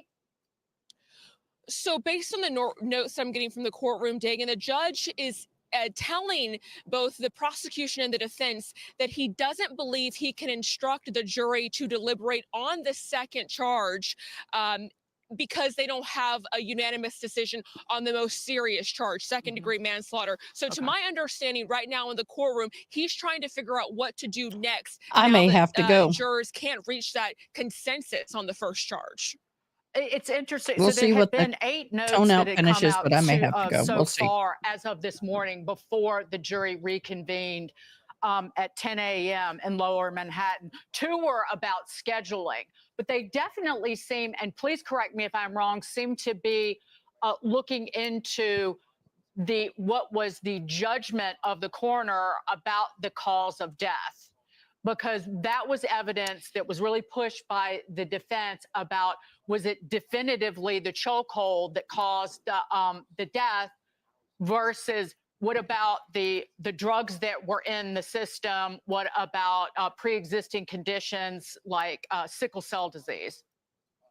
Yeah, I mean, that can all Dagan, play so a jurors role. wanted to rehear portions of medical examiner Dr. Cynthia Harris's cross-examination when she talked about issuing a second death certificate for Neely. She testified during the trial that she issued that death certificate ruling Jordan Neely's death a chokehold without toxicology results. And she said during the trial that toxicology results wouldn't have changed her mind. And she said that the results could have come back with fentanyl, and her decision was confirmed on the basis of what she saw in that widely circulated video showing Penny restraining Neely. So jurors were particularly interested in that portion of her cross-examination where she talked about issuing the cause of death without the toxicology results. And I've been talking to a lot of legal experts about this case, and they say this is particularly interesting because it appears like the jury may not be able to find causation from Penny's actions and Neely's death. Very interesting. CB, terrific work. We'll get back to you as this develops. Thank you so much, CB Cotton in Lower Manhattan. Hey everyone, I'm Emily Campagno. Catch me and my co-hosts Harris Faulkner and Kaylee McEnany on Outnumbered. So apparently he put somebody in a chokehold. Was that in the self-defense or defense of somebody else? And they became unalived? Is that what's happening?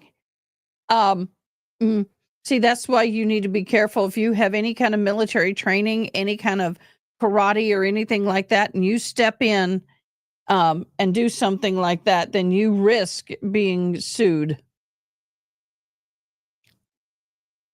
You risk being sued. If the guy was on a bunch of drugs, under the influence, and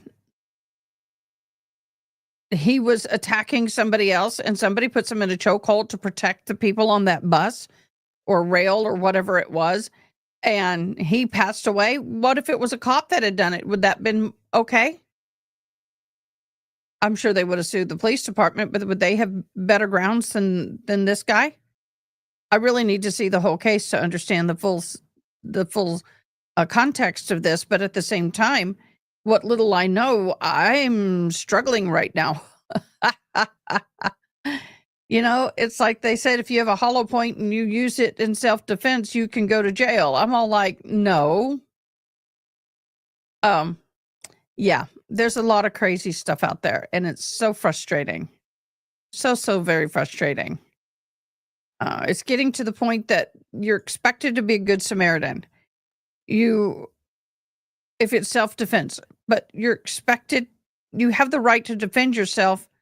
And if you defend yourself and the person becomes unalived, then you're automatically tried for the ending of that person's life. What about your life? I want to see the video. On the Daniel Penny subway manslaughter trial, the jury has been deliberating and they are now dead. I want to see the full video. Where's the full video? Trying to find the video. Maybe they'll show it here. Okay. Again, the news this hour with the jury in the Daniel Penny manslaughter trial potentially getting the case as soon as today. Well, it comes after the conclusion of closing arguments. Robert Moses in Lower Manhattan. Prosecutors are going to have their hand at trying to convince the jury today, right? I'm going to try and slide and see if it shows the actual video. Neely, who was homeless. Penny placed him in a chokehold for about 6 minutes. The medical examiner ruled Neely died from compression of the neck. Penny's attorneys say other factors, including his sickle cell trait, schizophrenia, and synthetic marijuana use, contributed to Neely's death. His uncle listened to the defense's closing arguments. It's horrible. Like it's just to see what's going on in there is sickening to my stomach. I hate for my nephew. We have a fire. This case has garnered Close such by. attention because of how race, mental health, and homelessness collided underground on camera. He's still fighting. As was the case when he arrived at the courthouse yesterday. Okay. He's got him in a chokehold. And the dude is having to be restrained by hands by a second bystander. You have a second person trying to help restrain him. Why is he not being held accessory to murder? That's what I wanted to see. I wanted to see, look. Let's go back. This case has garnered such attention because of how race, mental health, and homelessness collided underground on camera. He's still As he's was still the case struggling. When he arrived at the courthouse yesterday, protesters yelled at Penny. Schizophrenia and synthetic marijuana use contributed to Neely's death. His uncle listened to the defense's close. Okay, guys, I'm going to say this. And for those of you who disagree with me, we can agree to disagree, but you may agree with me. But when you've got synthetic marijuana with a bunch of other illegal stuff in your system, some of that stuff can make you a lot more stronger than you normally would be. Some people on meth is one of those that you can sit there and a cop can put a couple of rounds into somebody. For example, and what normally would take one round to drop them takes 3. So if this guy is hyped up on something and it's taking the defendant in a chokehold and he is still having to be restrained by another person, I can see why the jury would be hung on that. I mean, it is going to put, it could.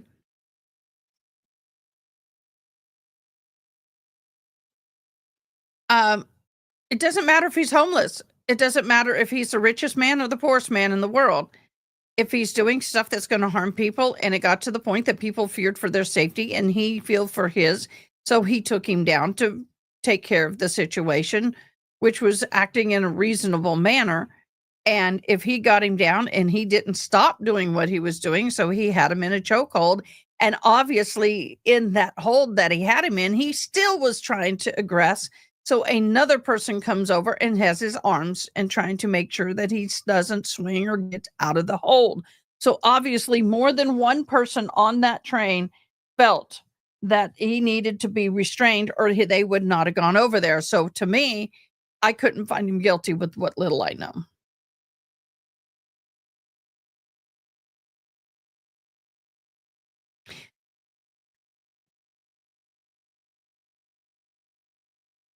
At risk of losing what's left of my audience, a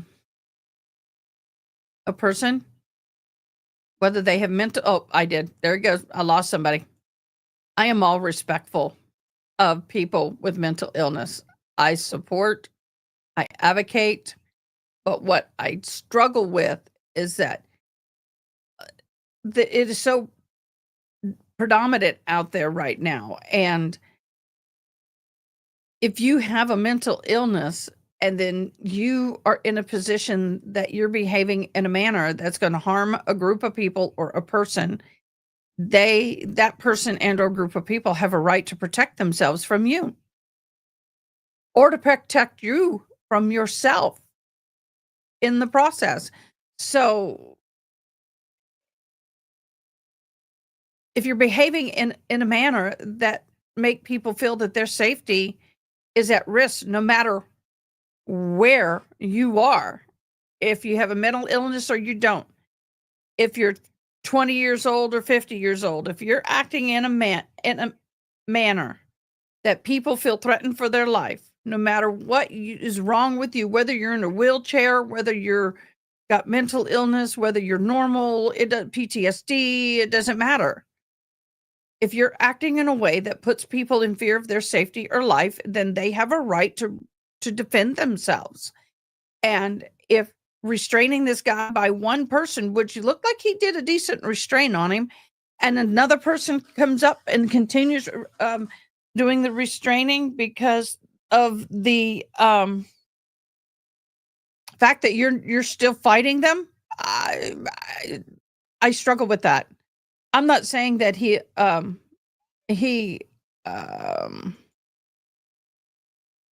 hold on.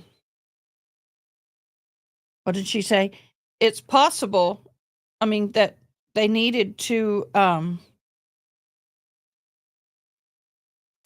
restrain him for the safety of everybody right then and there. And I can appreciate that. That said, I am sorry that he was unalived. I'm sorry that there was a problem and all that. But at the same time, everybody else's safety is just as paramount. Okay, I'm hearing down the pike that we may have the shooter.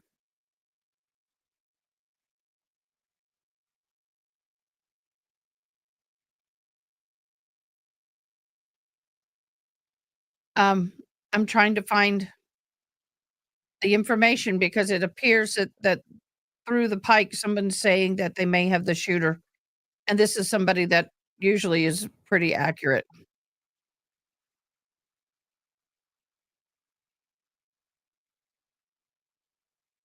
I mean,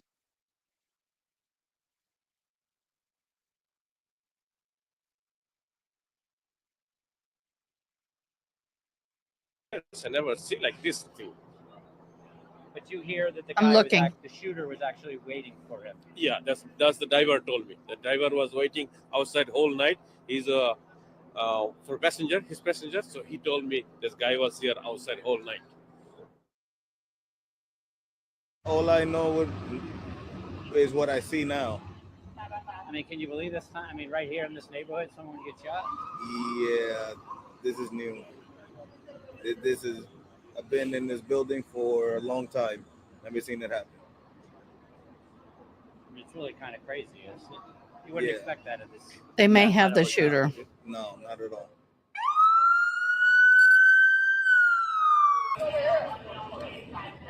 I'm going to bring that down. Hi, Rachel K. Thank you for joining us. We're glad you are here. I've heard through the grapevine that they may have the shooter. I'm kind of keeping my eye out for the live on that, if that is the case.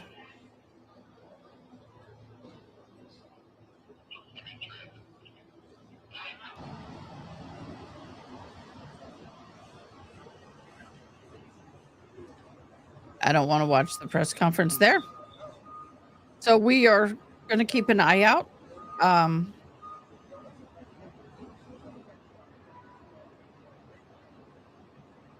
So we're just going to keep an eye on this. I'm going to back that up so y'all can see and hear, if I can, what that guy said. There we go. And they're starting to wiggle in this camera over here. So we'll be switching over in a minute. But Ronnie, keep your eyes out if they announced who the shooter was, if they got him.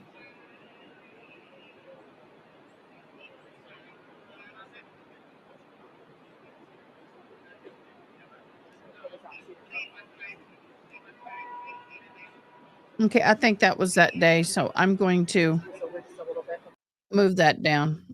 Mute that. That's old news. Yes, I don't know when and where's the press conference going to be. I don't know when. An hour ago, they said they had clues. I don't see anything less than an hour ago. So if you'll just throw up the link when you see it or hear it, I appreciate it. And then I'll snag it because I can't do all three at the same time. Definitely. Definitely. Wow. I'm yawning. I'm getting real sleepy. I think I need to start having some coffee, chocolate covered coffee beans. Yep, please do. We are still waiting for this to happen. Let me do a, where did I put it? I think I put it over here.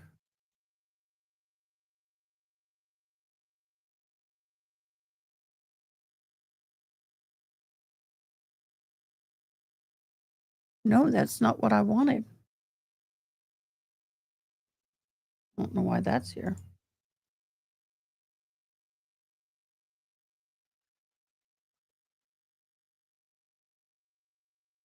Y'all go over to the, we need y'all to go vote for Ian. I'm going to put it in comments. Go vote for Ian. I'm voting today.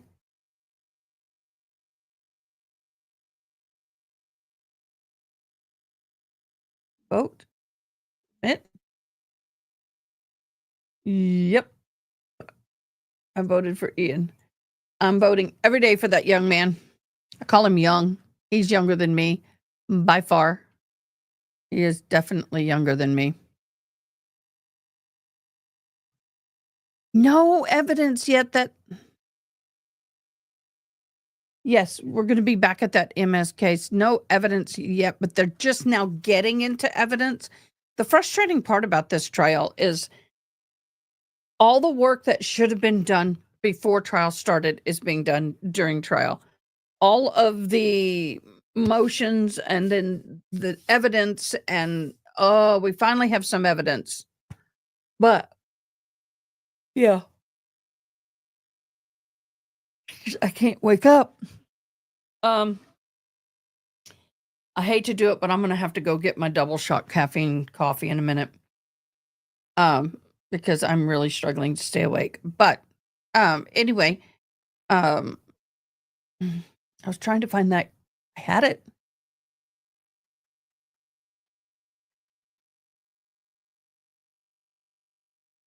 Why did this not take me where I wanted to go? Go figure.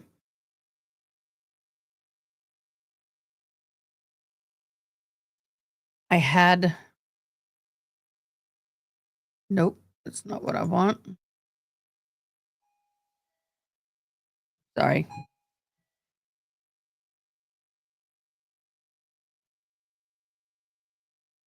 Who is that lovely person? We got a visitor.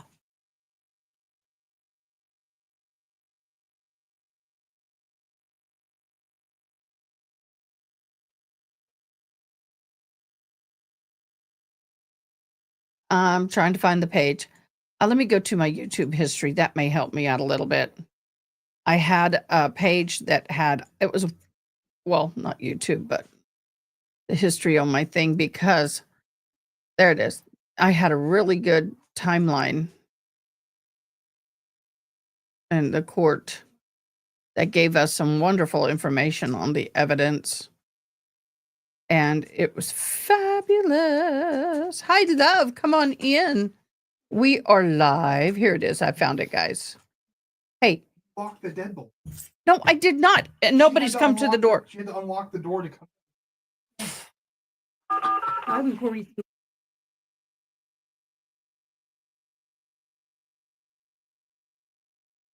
Major crash in front of Cracker Barrel. Really? Severely major. We have a fire on Shepherd, Reese, and Thompson. Wow. Medical. So it's crazy out there. Be safe. Yeah, I know. I'm going to sit here and starve. Yeah, he's going to let me starve. That's a thing I'm beating. It's a headpiece. So anyway, guys. Bye, guys. Bye, guys. My son's going to go have lunch. The next witness called today was Shane Forster. Forster currently works as emergency management director for the city of Oxford, but at the time he was a lieutenant in the police department. On July 11th, Fortner had the flu and was absent for the rest of the week, though he was still being updated on the development of Lee's case. When he returned on July 20, Fortner and the detectives were able to get into Jamie J's Lee's Snapchat and view the messages between Lee and the account Red Eye 24. On the 21st of July, Fortner said that the detectives identified the account Red Eye 24 as Timothy Herrington, the defendant. And so this is testified to today. That was done by going through the Google accounts, Fortner said. The information in those messages were significant because the detectives could see messages sent by Herrington asking Lee to come over. So the defendant asked the victim to come over. Fortner said that he was aware that that I can't read that, fears he had reached out to officers and told them that Lee was going to meet someone, a friend of his, and Lee had blocked the person. So Lee blocked Herrington, but somehow Herrington got through the block.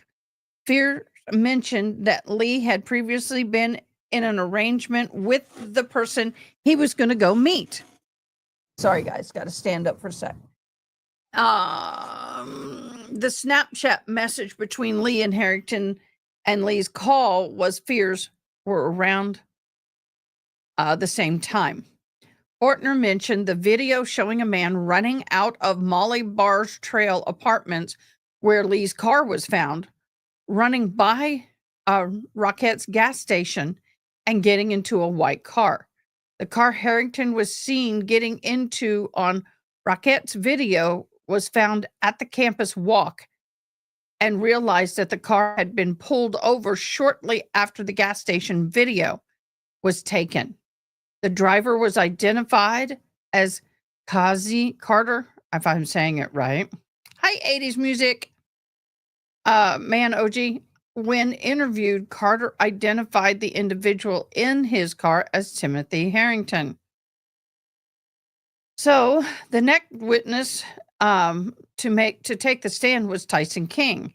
King knew Timothy Herrington. The two had met at Ole Miss and had a moving company together.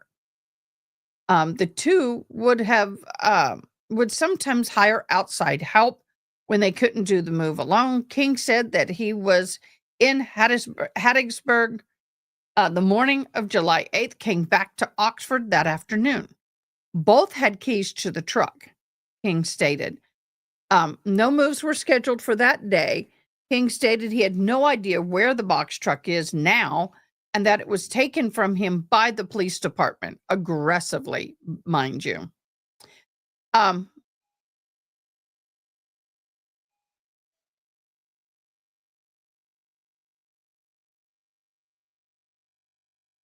Okay, I have someone coming in. We don't know who it is. I will be right back. I'm going to leave the sound on.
Okay, I'm back. That was a sweet old lady. She had no idea where she was.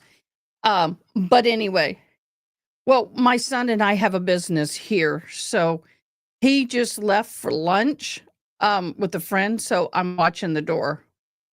So yes, we have this place where I am streaming from has multiple businesses. So anyway, King said the box truck was going into their third year business. The family found the box truck, and King split the cost of the vehicle with them. So he testified. The box truck had a distinctive diamond on it, and photo of the box truck was introduced into evidence. The photo was from 6:57 a.m. on July 8th. King testified that, yes, that he was in the truck at that time. In Harrisburg, no, that King was testified that he was in Harrisburg at that time. The only other person who had keys to that truck and access to that truck was the defendant. In the cross-examination, the defense pointed out that King testified that he was in Harrisburg the morning of July 8th. King testified that he had not talked to Harrington, on July 8th. A day before, however, he did talk to Herrington.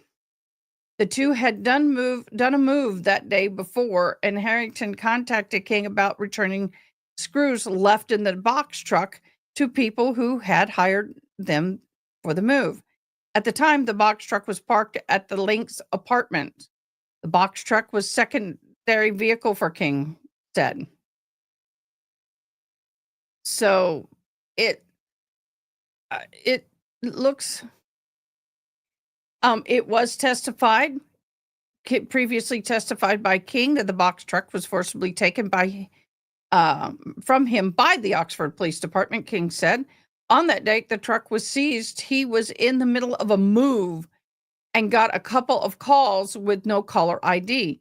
When he answered the call, the caller identified themselves as a detective and bombarded him with questions where he was, where the truck was, King said. King said that at the time he told the detectives that he wouldn't have any problem answering the questions. Soon after that phone call, King was surrounded by police who took him out of the truck, detained him, had me in and out in broad daylight for about 30 to 40 minutes. And that was the last time I saw the truck. That was a quote. It was weird. So, yeah, we don't get snow much here either. I'm just a few hours north of Ronnie. King said he was interviewed the day the truck was detained or seized. King testified that he was a part of the moving. He was part of moves in the Granada area. King identified the phone number in the documents. So anyway, King did a lot of that. The next witness was a Walmart employee, Douglas Pittman, just testified to a receipt that was bought Douglas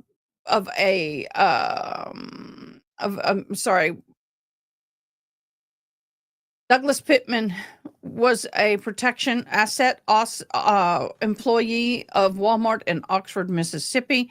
He testified to that a man on the video buying duct tape was between 6:30 and 7:15 in the morning on July 8th. Only one such purchase made during that time. So he just validated the video. The next witness was the neighbor, Thomas Clark, to the Herrington neighbor in Mississippi, testified that the home surveillance system that covers the certain extent the front of the Herrington's home. It showed a bunch of images as far as that to determine that that was their home. He testified that he works for the Granada School District and that Mrs. Herrington is somewhat his boss.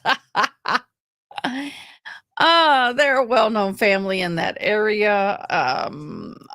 Under cross, he said the video wasn't the entire day, blah, blah, blah, blah, blah, blah.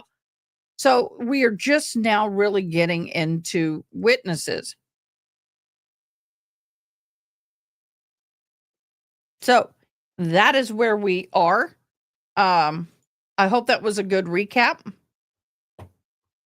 No, we don't get much snow. I know you're such a good girl. You're such a good girl. Yes, you're my good girl. I hope y'all are doing good. Now, this trial is slow moving, but stick with me, y'all, because there are golden nuggets in this. I don't know what they're doing with their videos, y'all. I know what I need to take. I need to get me some. For those of you who, I gave it away. Dag nabbit. Oh, do I have any left in this one? I think I do. Do I? Oh, I have a whole new one. Yes. Oh, she's going to hate me. My son owns a business. It's called the Guadalupe Tea. We sell kratom tea and coffee.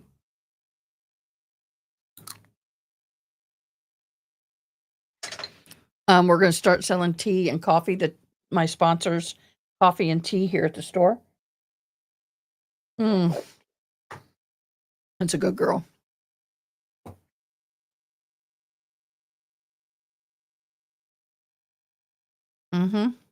You can fit it, depending on the size of car, you can fit a car in a box truck. It may be tight. The windows may have to go in, but you can. So, yeah. But just so some of you know who don't know us and who are new here, you'll hear doorbell go off, and if I'm here by myself or my son's not feeling well, I answer the doorbell. Actually, I don't hear it. My dog who lays next to me goes, boink! And I have a camera so I can see who's at the front door. In this space, it used to be a chiropractor's office, so there's a lot of little rooms. And in one room, I have my Native American regalia making stuff, which I got to get back on. Then I have my work office and my schooling. And then I have a skincare makeup studio here because I've been a professional makeup artist for umpteen years. And so I have that here. And then I have my podcast room, and he has his office and blah, blah, blah, blah, blah, blah. So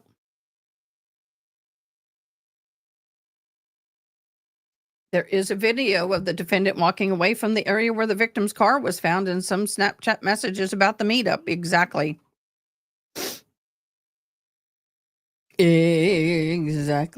Exactly. Yeah. I also want to thank Mo and the Deep End for all of your kindness, because y'all did a raid and I greatly appreciated that raid. Y'all are simply amazing. Appreciate you so much. Also, if you have not, go watch the video I did this morning on the judge and the sheriff shooting. It sounds like they were running a brothel in the judge's chamber. So y'all go and watch that video. Breaking news came out in that video. I'm not going to spoil it here. So let's go ahead and do the drawing for the November. I know he's starting to bring people back, but I want to go ahead and do the drawing for November. So let me get the machine going. It's on the iPad, so I can't show it. But let's get some music going. Now let's do something fun. Here we go, the drawing for the November tumbler.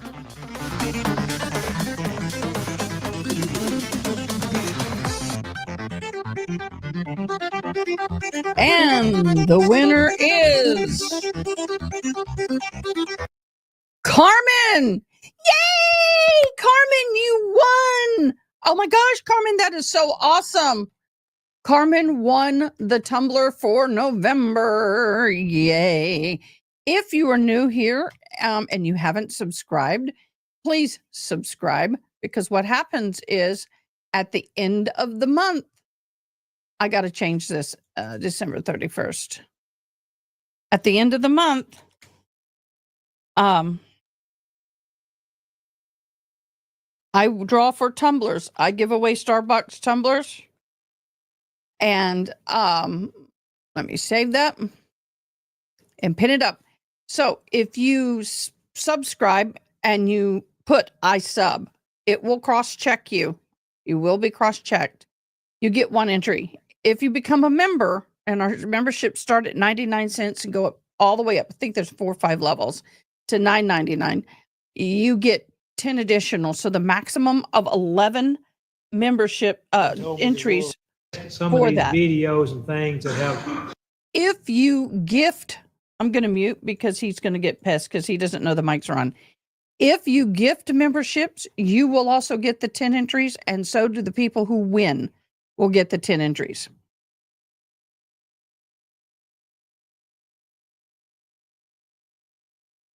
Yes. Congratulations. We'll have to let her know. That's correct.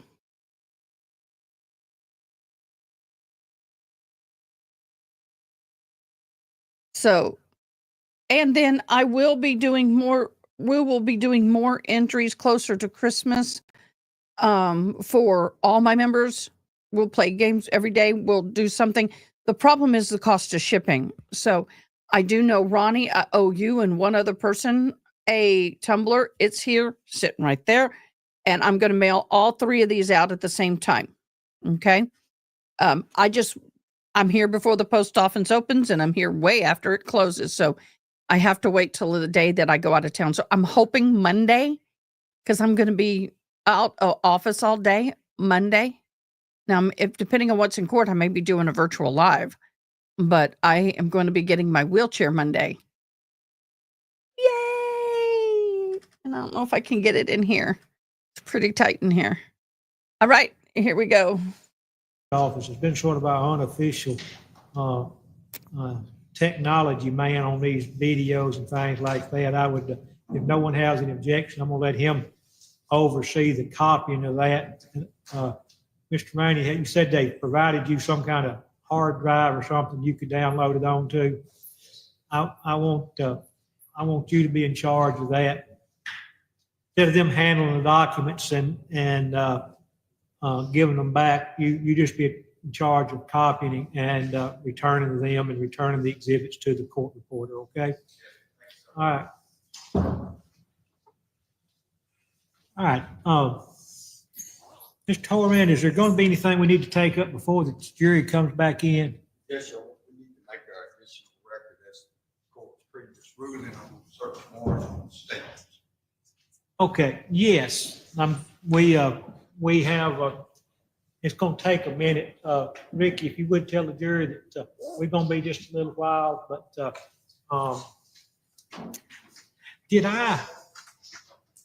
I believe at some point, let me back up here and bring us up to speed. Last Monday, we had a hearing on the suppression of the search warrant of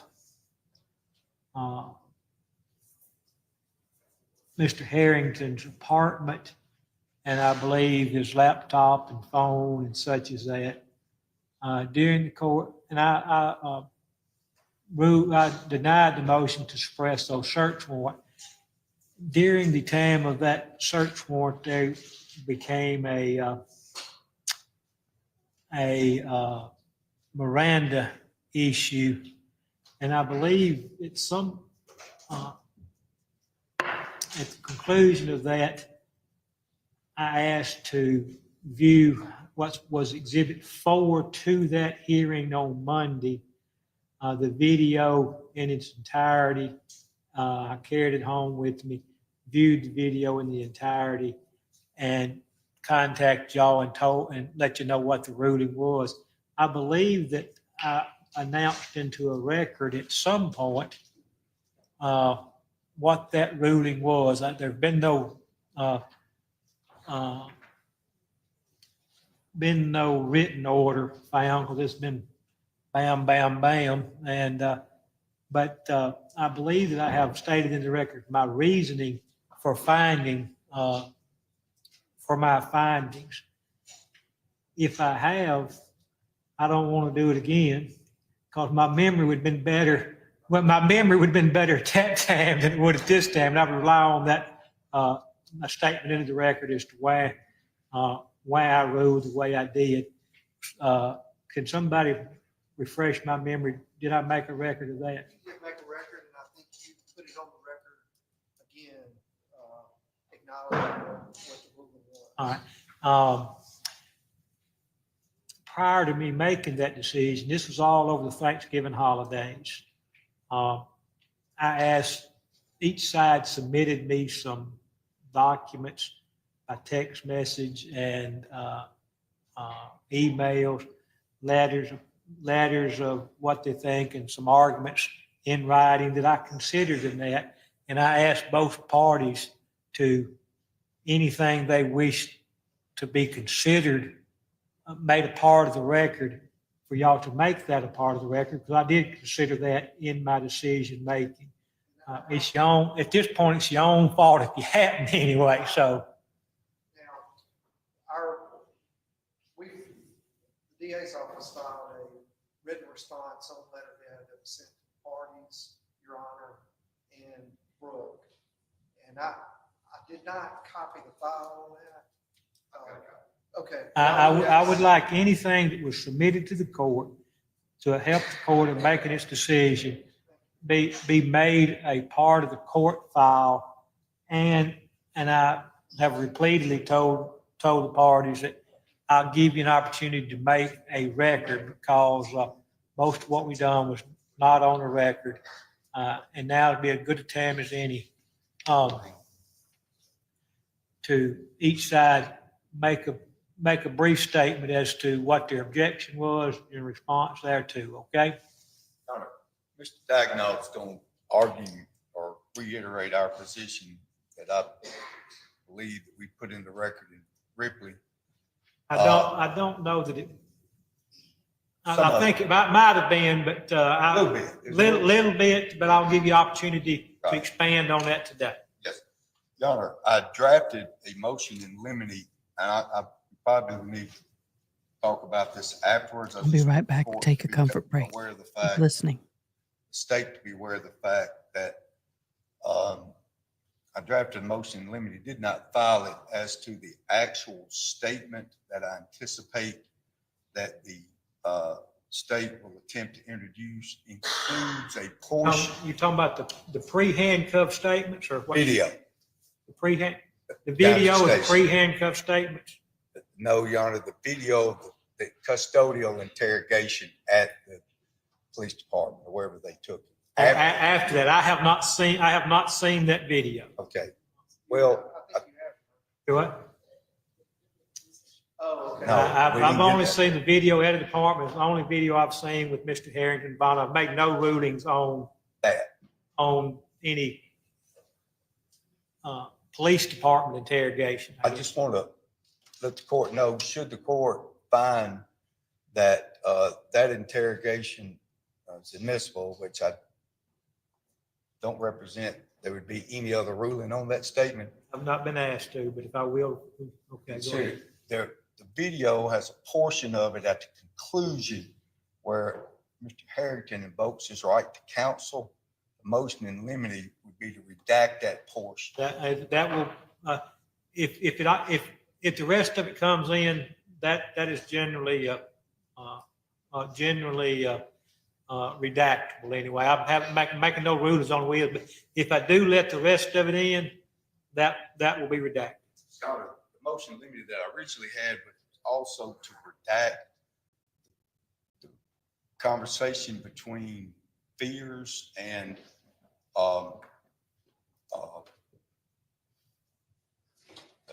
Shane Fortner makes representations about some of the information that Fears provided to them, to Mr. Herrington. You've already ruled that's admissible, but to the extent that that statement comes in, we would object to that portion of it. I don't expect it to be redacted based on the court's previous rulings. I just want to object to that part of it, if that makes sense.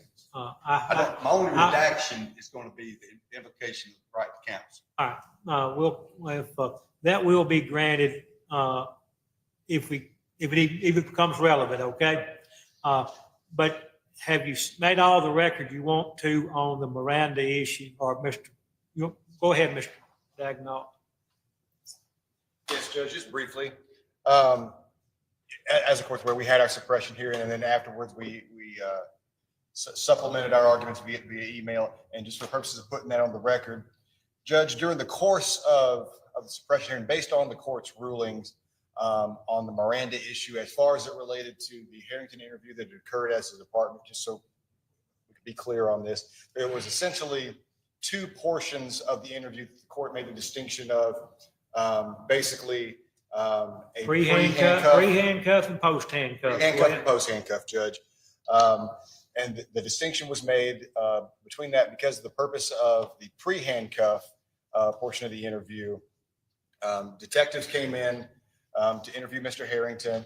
They had already secured search warrants for the apartment, for the seizure of various items in the apartment, and for the lock audit at that time. And based on the Hunt v. State case, our position was that the analysis of Miranda was based on the totality of circumstances as contemplated by Hunt, and some of the factors to consider there are the number of officers present, the amount of force that's in use, whether or not the individual is able and free to go of their own free will, factors like that. Judge, our position is, while fully understanding the court's distinction between the pre and post handcuff, is that even the pre-handcuff portion of the interview should have been considered custodial due to the nature in which it was conducted, having the search warrants already produced, ready to be acted upon. The fact that despite what officers may have said, clearly Mr. Herrington was not free to go. He was at that point considered the only real suspect being investigated in this case. They had already had officers, aside from the two that were present during the course of the interview, there were multiple officers stationed around the apartment complex, down at the vehicle, in the stairwell, and on the opposite side of the stairwell. Clearly, Mr. Herrington would not have been free to go to gather his devices, hop into his vehicle, and leave based on totality of what was about to I just read my sister's obituary. I'm sorry. In spite of that, in addition to that argument, Judge, the specific request that was made of Mr. Herrington at the time of that interview occurred approximately at noon on July 22nd, 2024, during the course of 2022, during the course of that video that we watched, in about a 15-minute time frame during that interview. During that time, Detective Fortner explicitly told Mr. Harrington that the purpose of their investigation was to try and talk to people who may have had some of the last connections with Mr. J. Lee, and that they were just trying to cross people off their list, get a little statement from them, and that in conjunction with that, they were asking to view text message or other message-related phone data, messages and things like that, with the exact language that he used, text messages or anything like that from around the time frame he went missing, referring to J. Lee going missing sometime in the early morning of July 8th, 2022. That was a very limited request and a limited scope of what it is the officers were asking at that time. Admittedly, Mr. Harrington gave them permission to view his phone based on the limited request that was asked of him by the officers. Let me interrupt you just 1 second anyway. Or direct this to the state is has a state or doesn't take a state attempt to introduce evidence or testimony outside that time frame, around from other than what time they're around that Mr. Harrington went missing. Does that make any sense? He's made a distinction about he's asked for information around the time Mr. Harrington went missing. Is there anything before that the state intends to interview? I don't know right off the top of my head. There may be, but I will say this. As part of the response to the motion, in that phone dump, Mr. Harrington provides. I'm gonna give you a chop for that, but I just had a very. That was outside the time schedule. Okay, go ahead. All right, go ahead. And Judge, that's exactly correct. And that was not part of the hearing. I believe that was supplemented in some of the emails that were done after the fact, because then the state, rather than making the argument that they had kind of a twofold argument, Judge, that first, and I believe that what the court's ruling was that Mr. Herrington gave them complete and unfettered consent to the entire contents of his phone. And that's just not supported by the video evidence of the interrogation, because it was a very clearly limited request for a limited scope to view those records in a limited time frame.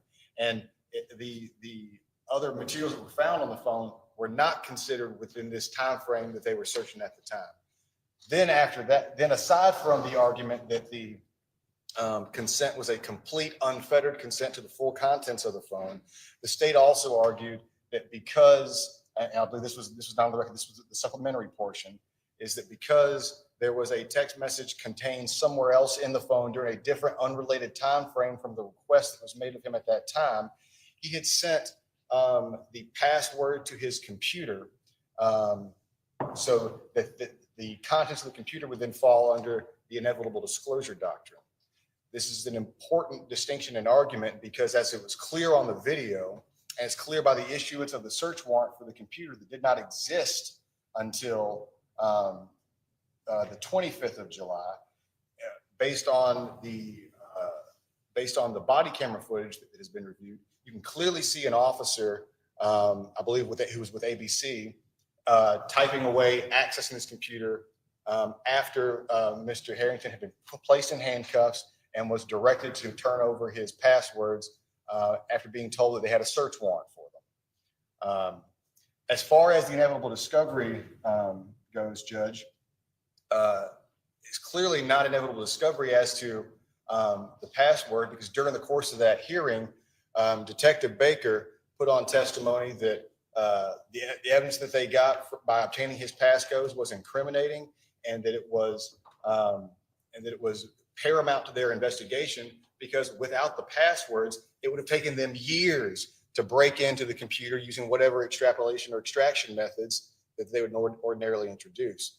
His own testimony showed that they had to have the passwords for the phone and the laptop that's recorded. That was the testimony that was provided during the course of this hearing on the 25th in Ripley.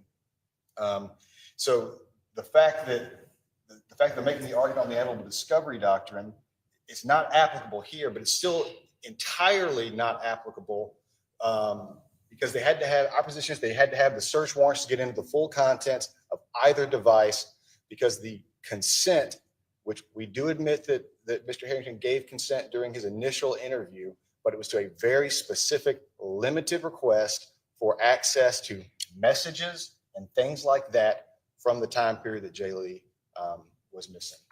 So, Judge, we submit that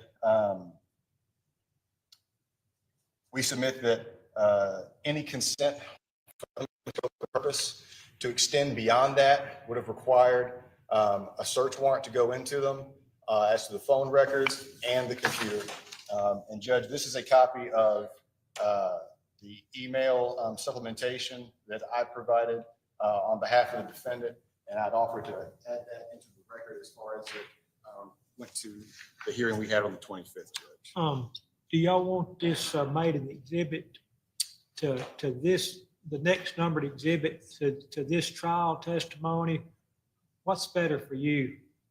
As to go back and relate it back to that Monday a week ago hearing, or just I'm just going to make it the next numbered exhibit? Judge, I think that I would probably request, since the creation of these documents were directly after that hearing, that these be exhibits to supplement that hearing and not this trial. That would make more sense. Working it out in practicality, I'm going to do both. Yes, Judge. How about we do both?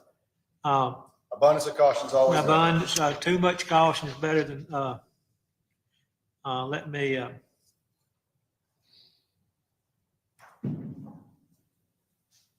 Thank you, Your Honor. All right. All right. Does either party, I've got two November 26, one from Horan and one from the district attorney's office. If there's no objection, I'm going to ask that these be made, the Horan as the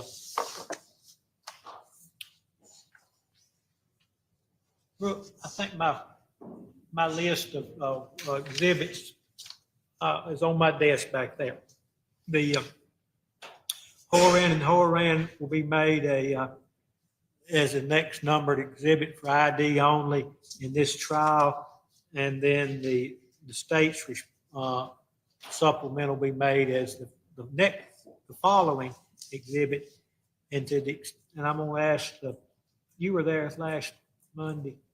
Can you find some way to make these as exhibits to that as well?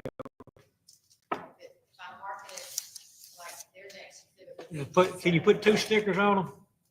All right. The Horan is going to be D54.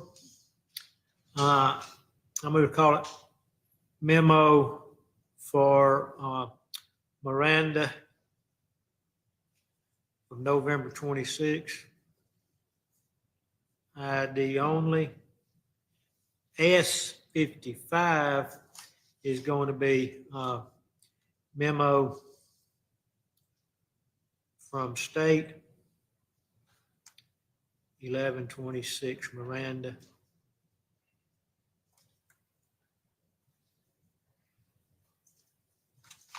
I remember the video that y'all asked me to look at was exhibit number 4. This may well be 5 and 6, but you'll just determine what the. Her, would you pass these down to hers? All right, I'll hear from the state. As far as we disagree with characterization that it was for a limited time frame, and if the board recalls from the interview with Tim Herrington at the apartment on the 22nd, he opens his phone up and hands it to them. To me, that act is even more important than verbal. If you've got an iPhone today and you open it up and hand it to somebody, you're handing them everything. And included on that phone were passwords. All right, I'm going to, court has previously announced this ruling. The video does, I have made a ruling before that once Mr. Herrington was placed in handcuffs, that was contested. His statements after that time were custodial interrogation. Any statements he made prior to being placed in handcuffs were non-custodial interrogation.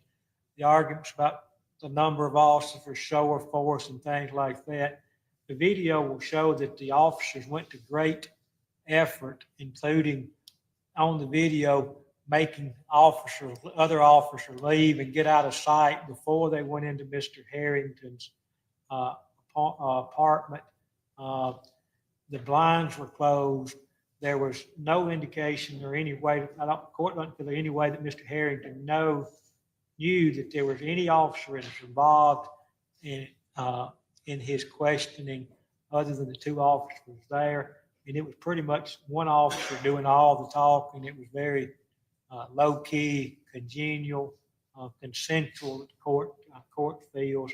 That it was non-custodial interrogation. I think whether a person is in custody or not in custody, I think would be in the mind of the detainee or thereof, and I don't see anything that indicated to Mr. Herrington that he was in custody at that time. And any statements he made prior to being put in handcuffs were non-custodial. Mr. Herrington did open his cell phone and hand it to the officers and say, "Here." Court believes that when he opened his phone and said, "Here," and the officer spent many minutes looking at it, that he had consented to the search of his phone. There was no indication that he ever withdrew that consent from the search of his phone. Testimony has been that once that phone was accessed, first off, that the phone and the laptop were linked. Getting into one would get you into the other, and also the password for the computer was contained in the phone, and that would have led to its discovery. And that's going to be the court's ruling that there has that those not suppressing the contents of the phone or the computer. And I am finding that any statement made prior to the Mr. Herrington being placed in handcuffs were non-custodial, and if offered to be admitted, I'll admit them. Is that something you're going to take up with this offer or at this time or not? Sorry? Is the interview with Mr. Herrington at his apartment something that you're taking up with this officer today or not? All right, that's the court's ruling. I think everybody's made your record. Time will tell if I'm right or wrong, okay? Thank you, Your Honor. All right, give me about a 2-minute break and I'll be right back. I think Mr. Coburn brought up some things about a motion in limine that pertains to the interview at CID, custodial. Yes, I have ruled that the invocation of Mr. Herrington, I have not ruled on the admissibility of that document, of that video.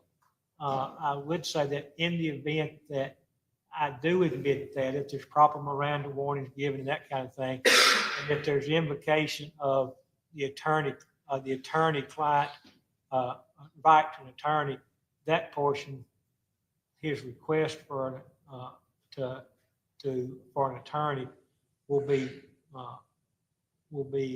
stricken anyway. We won't be able to ask that. I would just point out for the court that there's full implications to that. This is the witness we were going to proffer that evidence through. We had the entire interview ready to be introduced. Get ready to start. And it would have, I just want to point out that would have been more efficient had it been brought up before the lunch hour, so we wouldn't be waiting on the exhibit. We ran past efficiency about 9:15 on Tuesday morning. The court. Do you understand? I understand. I'm waiting on that evidence to be modified pursuant to the court's order about,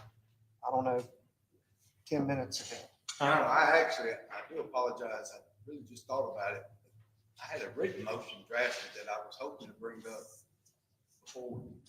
Whenever the motion was brought, whether it's contemporaneous or not, that's all right. But I think the law is pretty clear that should be redacted from the video whenever it takes place. And I will ask the court's instruction on when that jump drive was brought to me.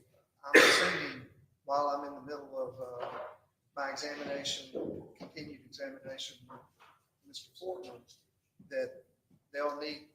Y'all, let's not. Once it's brought, I want somebody from Mr. Horan's office to get with somebody from the DA's office to say, hey, this one's good to go. That's how it extracted anyway, okay?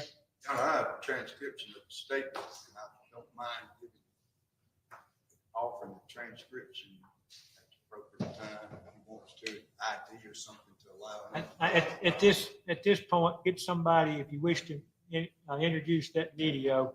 I haven't ruled on its admissibility, but if you work on the assumption that it is admissible, get somebody to taking that portion of the interview. And I don't know if that's the end of the interview, middle of the interview, or what anyway. I don't have any way to know, but I just know that it's not admissible. All right, somebody get to work on that. I'm gonna take a quick break and get talking back to this witness anyway.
Oh.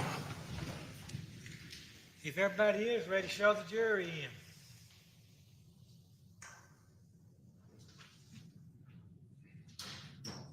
in. Huh? Now, she must be in this not gonna tell Ashley to show the jury in, please.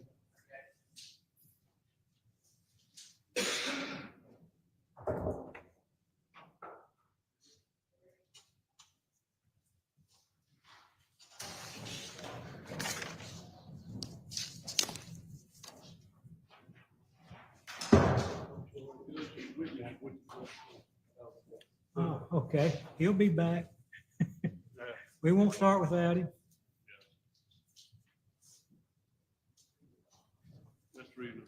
All right, yeah.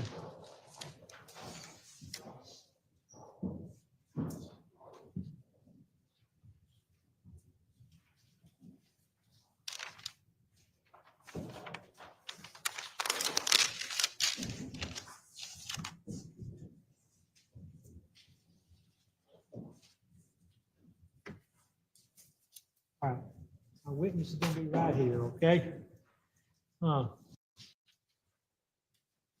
3 o'clock, I'll be ready for a Coke. If y'all are too, y'all let me know, okay? All right, Mr. Fortner, you return to the witness stand and you remain under the same oath. And you may proceed with your examination. All right, thank you. All right. Before we took the break, we were talking about, I think,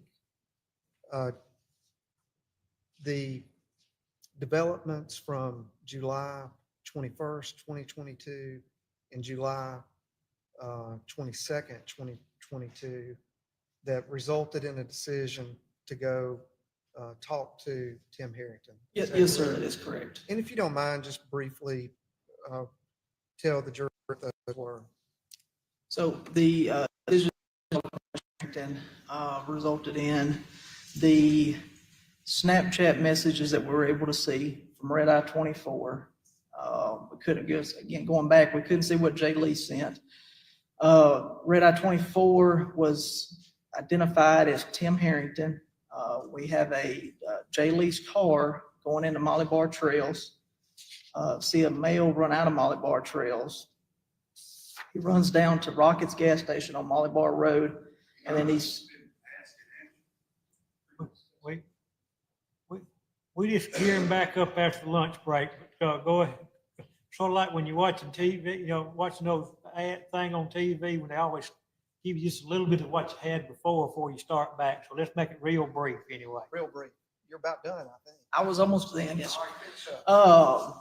Male around Molly Bar Trails. He runs down to Rockets where he's picked up by an individual later identified as Keziah Carter. Keziah Carter then, once we make contact with him, tells him that he picked up Tim Herrington and took him back to the Lafayette place. All right, so I believe on the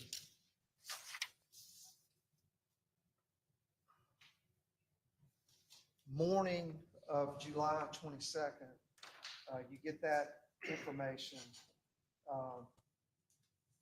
With that information, What preparations did you make and why? We, based on the information we had, again, going back to the Snapchat messages all the way up, identifying Tim Herrington, getting picked up in the car after seeing him running out of Molly Bar Trails where Jay Lee's car previously was, we wanted to make contact and talk to Tim Herrington. And some of the preparations made in advance of that was to prepare a search warrant for Tim Herrington's apartment. So what did you do in that regard to try to get a search warrant for Tim Herrington's apartment? So search warrant was typed up and taken before a judge and presented to him. The search warrant was signed while myself and Detective Baker went over to Lafayette Place. Once Detective Mike Burks returned to Lafayette Place and arrived in the parking lot, myself and Detective Baker went up to Mr. Herrington's apartment.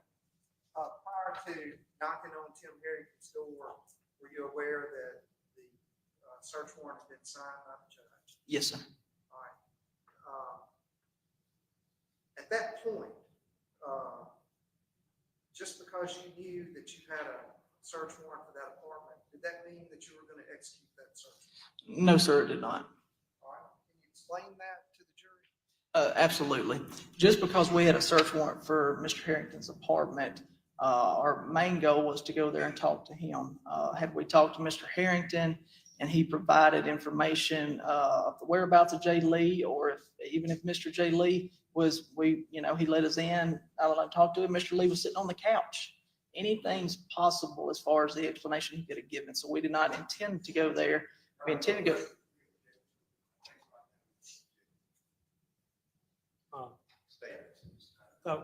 Okay. I know, quote, note your objection for the record. Anyway, by previous reason. You were explaining to the jury that just because you had a search warrant didn't mean that you were going to execute the search warrant. Absolutely not. And can you, if you want to finish that for the jury? Yes, like I said, we want to talk to Mr. Herrington. If Mr. Herrington had provided us information that would able to direct us with our investigation to locating and finding Mr. Jay Lee, that would have been sufficient for us. There's a lot of people we talked to over the course of this investigation that were able to point us in a direction one way or the other. All right. Now, so yourself and Ryan Baker went to Tim Herrington's apartment, correct? Yes, sir. What time of day was it approximately? It was approximately 12:36 p.m. Was the entirety of that contact with Tim Herrington at his apartment at Lafayette Place on July 22nd, 2022 recorded? Yes, it was. All right. And have this marked for identification.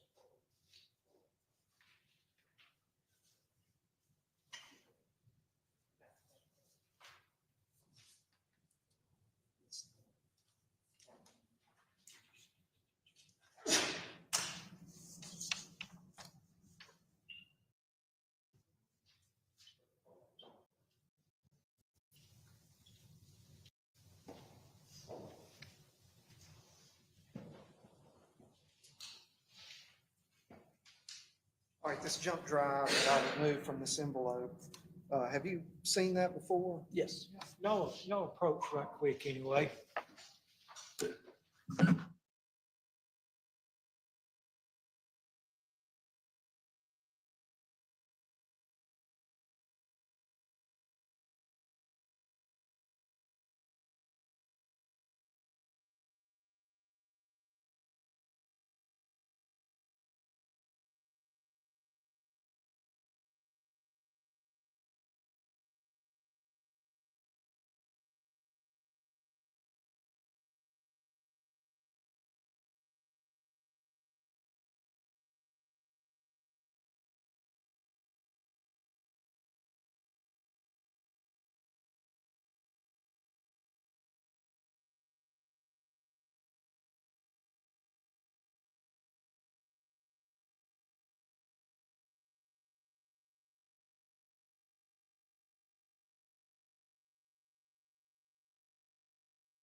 Court has found a portion of his custodial interrogation, a portion of his non-custodial interrogation, which would have been Exhibit 4 to our hearing from Monday of last week.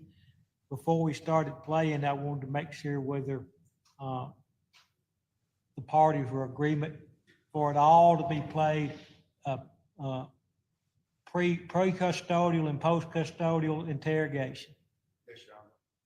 I hope the court's not going to make me stand up and object again at the time of Your objections have been well noted for the record. Anyway, if you don't mind it all playing through, we'll play it all the way through. But I want to be clear on that point before I can't unring a bell anyway. What's that? We'll make sure All right. When the jury comes back, I understand that other than the objection previously noted, that the video can be played in its entirety.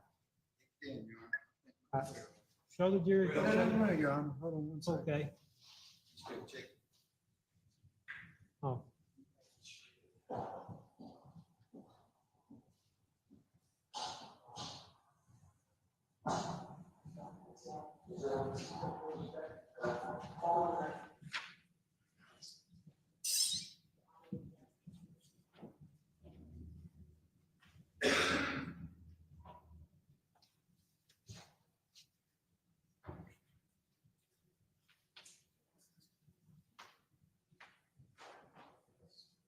After that, it includes the search.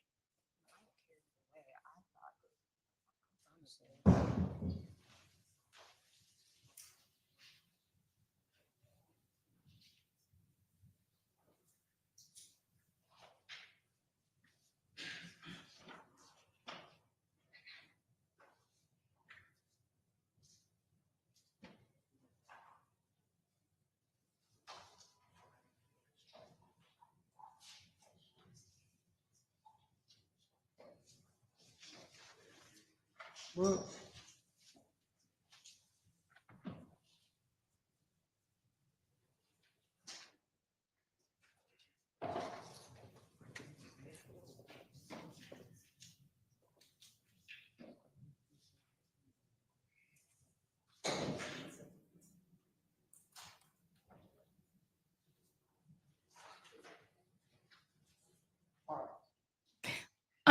I am terribly sorry, y'all.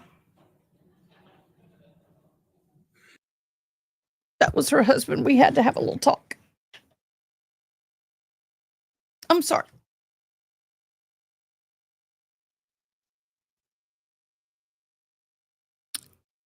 Thanks for sticking with me. Okay, how are we doing in trial today? I got to get my ears back in my system. They got disconnected. Let me get them back. This is 19 Same. Is there anything that you don't?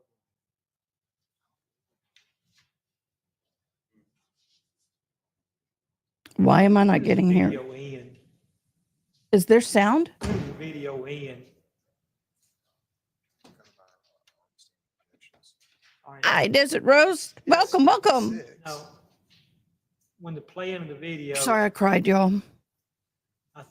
I think if we look at the start of the video and the end of the video, I think everybody will know what's in between, as long as we know the video doesn't run longer than somebody's anticipating anyway. Well, Finally watching a video. they don't have any objection to the full thing. There's activity before contact with Tim Herrington, and there's activity after he's placed in handcuffs. That's what they've said. They don't have any objections to that, but I want to make sure we know where the video starts. We're all agreement on that. I want to make sure somebody Got a client. looks at the end of the video so that when everybody's agreeing, they know exactly what they're agreeing to. Because I've looked at the entire video, what I believe to be the entire video. But,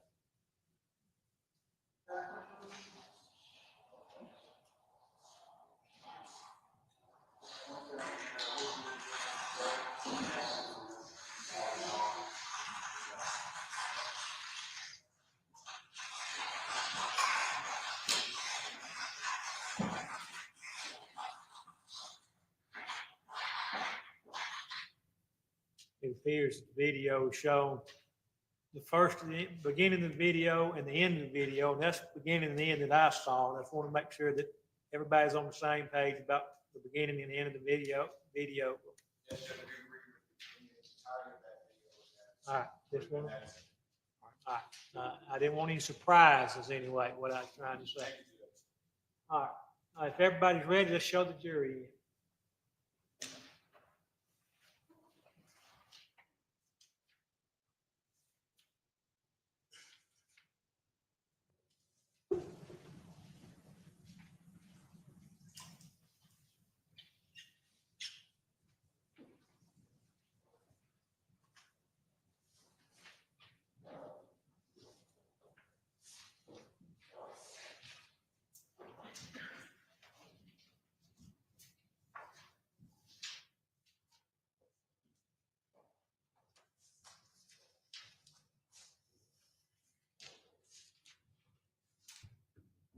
Ladies and gentlemen, jury, as young man knows, I'm quick to give a compliment, but I'm quick to call somebody out too. You know, this morning I was complimenting the clerk on his fine work on our shades anyway, but you know, I'm gonna have to retract my compliments anyway.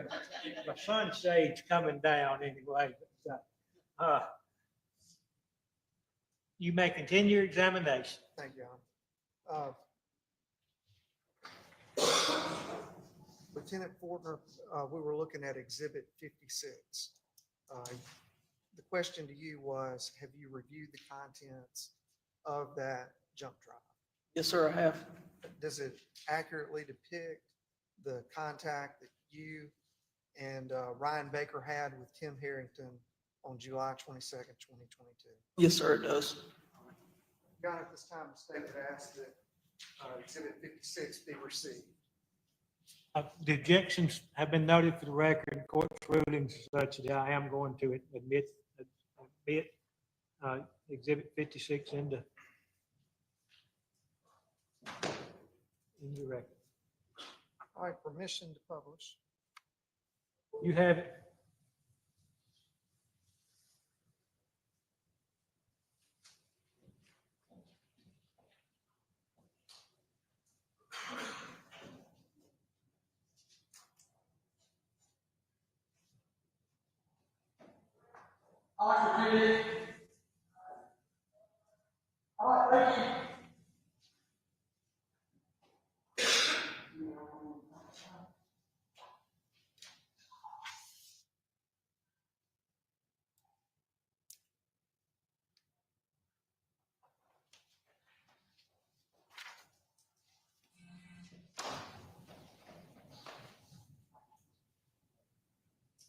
All right, where are you right there? In front of Timothy Harrington's apartment.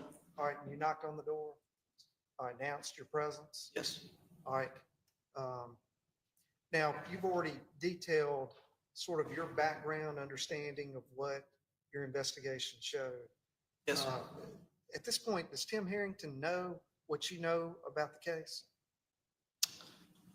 He doesn't know what I know about the case now.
Good to see you again.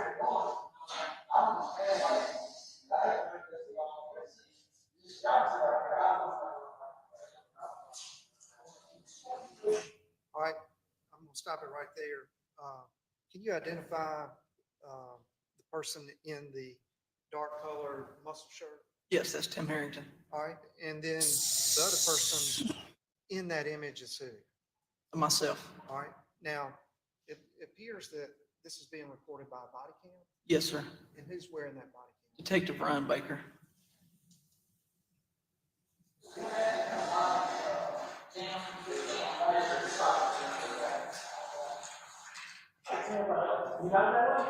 Yes, sir.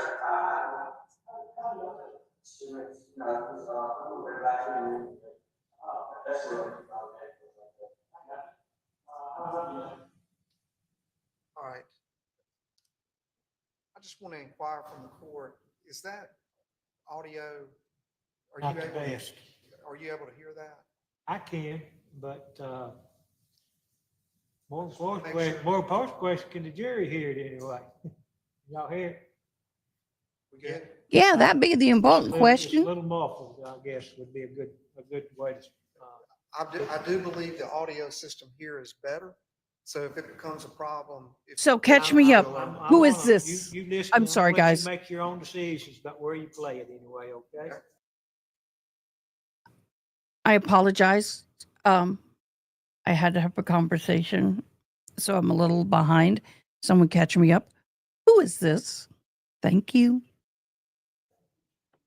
What's that now? One screen's not working. We got one screen, it's not working. Let's try to get that going before we continue. Yep. We got one screen that's not working anyway. I am so jealous, Zach. Oh my gosh, I'm so jealous. I think this weekend I'm going to take a long drive. I need to.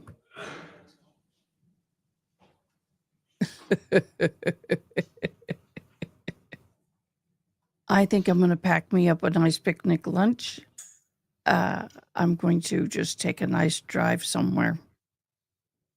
Maybe go down to Lakey, where my Papa's ranch is. Working now? Well, that's all we're worried about now. Okay, but who is this guy down here Thank in the video right there? I'm going to let you make your own decisions about. Is that the defendant? Where you wish to play it in, okay? That's cool. So you're That's the going in- defendant. Yep. Thanks. Did you identify why you were there, the purpose for talking to Tim Herrington? Yes, sir. And what was that? We wanted to see if Tim Herrington could provide us with any information related to the Jaylee. Missing person? Yes. And had you been doing that in the area? Oh, yes. We've been around the city talking in different apartment complexes and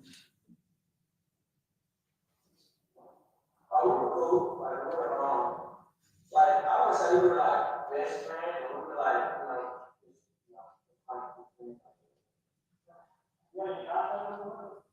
sir, I haven't heard anything. It's been, I know, like, since he's been gone, I haven't heard. All right. At that point, at 4:38,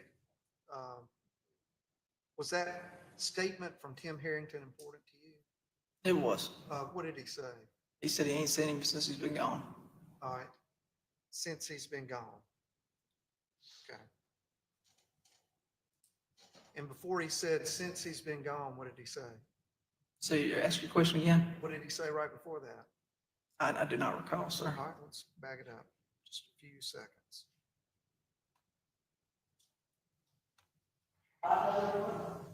No, sir, I haven't heard anything. It's been, I know, like, since he's been gone, I haven't heard. Since he's been gone, I haven't heard it. Yes. Before he was gone, what's the last time we talked? That I talked to you. All right. Had you, at this point, told him anything about a date that Jaylee went missing? No, he just, no dates. And so it, right there, just before 4:44, I'm going to replay that.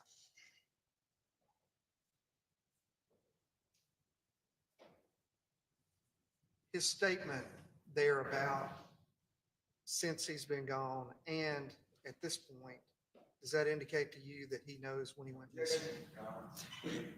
I abstain the objection. I know it's like, so he's been gone out. So before, when's the last time we got that night, I'm not sure when it was, but it was like. He wasn't sure of the date according to him at that time, but he did say that night. That night, he specified that night. I'll sustain the objection. Don't leave your witness.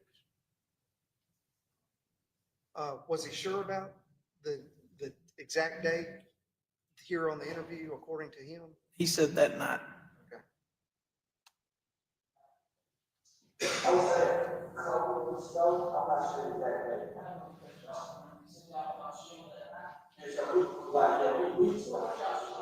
We here. Now, we were at least he came out of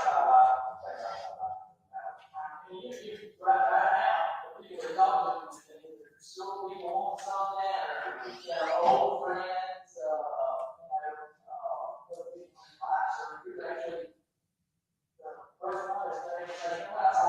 yeah, so like, he came over last year, we were cool, so like, we were just chilling, like, he came by, started live, so we just chilling, started getting back to his apartment. I don't know, it was like, we were talking, this is like nice, I'm not sure what time it was, but I believe it was dark. I don't want to say wrong, but it was not. Yes, sir. Yes, sir. We're trying to bear it out and stuff like that. So.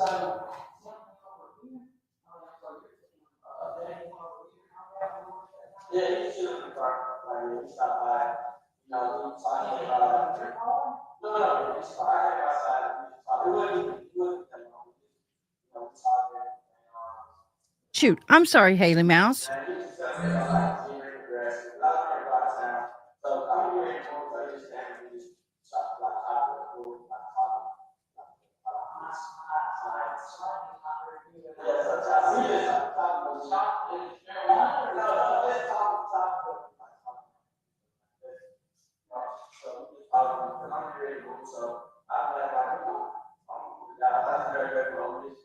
So I have a job, and that's why I said this. I'm in the process of doing.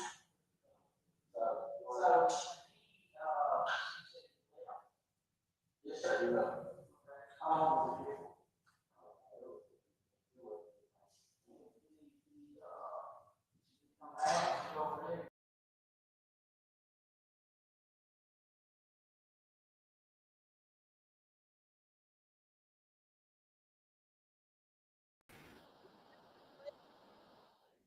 Getting it up. Getting it up. There we go. All right, I'm going to stop there. What he's talking about is that night. And that's going to be when the day that Jay Lee went missing, correct? Yes, sir. Had he said anything to you at this point about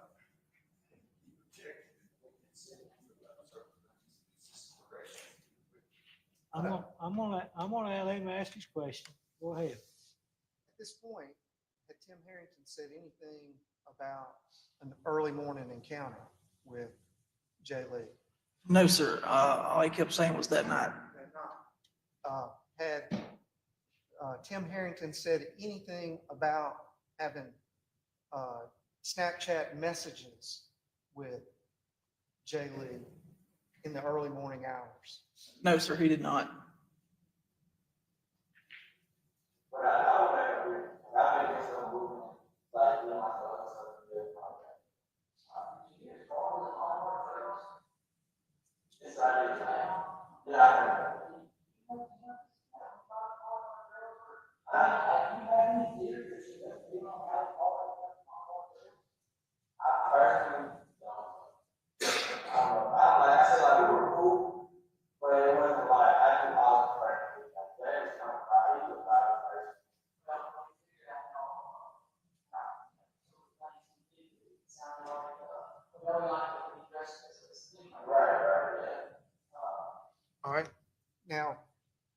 there, what information had you provided that you knew about your investigation? That the vehicle had been found at Molly Bar Trails, and Mr. J. Lee liked to dress as a female. So going back to the car, what was the question that you asked? Did he have any gut feeling on how that car ended up at Molly Bar Trails? And his response was what? No.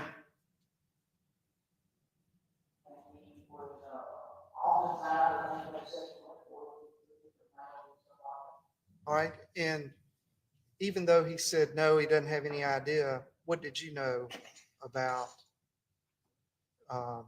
Tim Herrington and Molly Bar Trails? I knew that Tim Herrington ran out of Molly Bar Trails the morning of the 8th and went down to Rockets and got picked up by Josiah Carter and taken back. So I knew Tim Herrington was at Molly Bar Trails. Okay.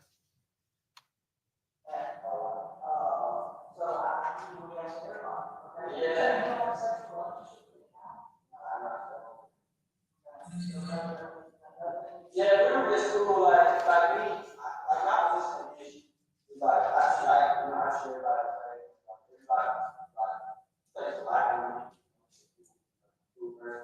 so I can relate to a lot. I can relate to like everybody.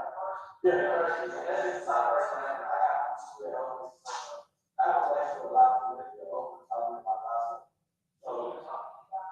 So now I feel like we got to stuff like that.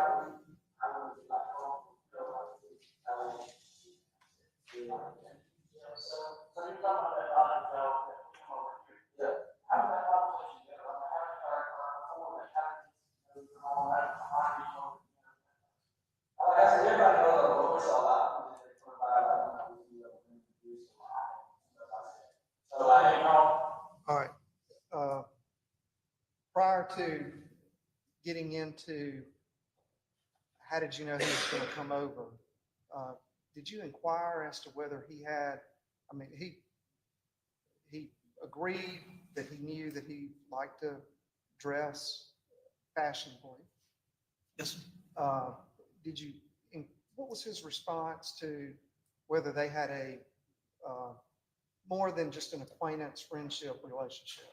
He said he did not have any kind of sexual relationship with him. All right. At this time, did you indicate to him that you knew what their messages were about on Snapchat? Okay.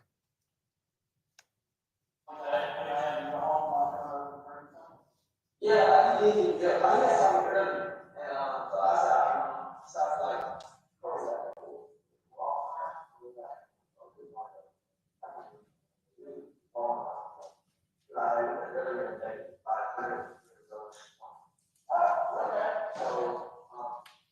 All right. What were y'all talking about here? We were talking about where Jay Lee, if Tim did anything, where they met at, or how Jay Lee knew Tim was home, and how he could make. Did Jay Lee reach out to him and call him, or reach out any kind of other any kind of electronic device to know Tim was home? And he said he met Jay Lee earlier at either Walmart or Home Depot. Sounds good. so yeah, I saw him, and he was like, you know, I got you give up a lot of food, Hey, whoa.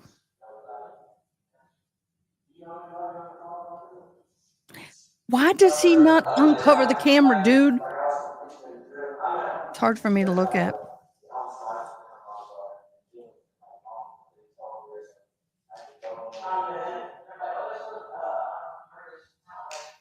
All right. Right there, if you were able to hear, y'all are talking about what? Molly Bar Trails. All right. Now, what was significant about his response? He said Tim Herrington said he doesn't go over there much because they tow from over there. Okay. To me, that was significant because he knows the towing practices of that business and that complex.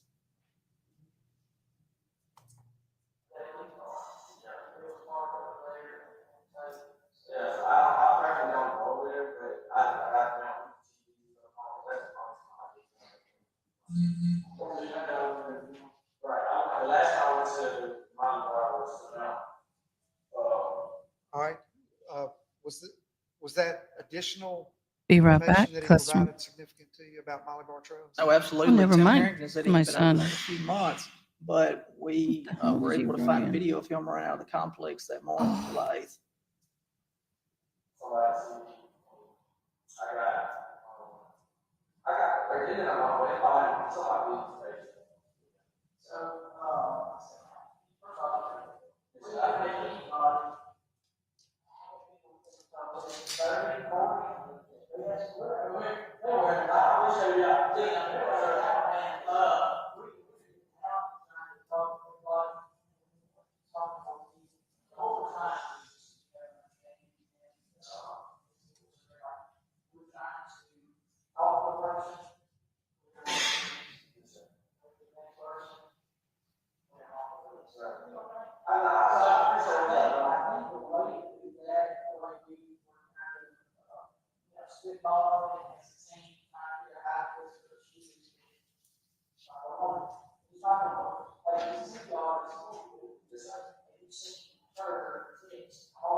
Hi, Kathleen.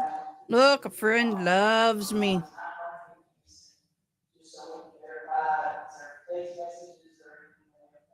Mm.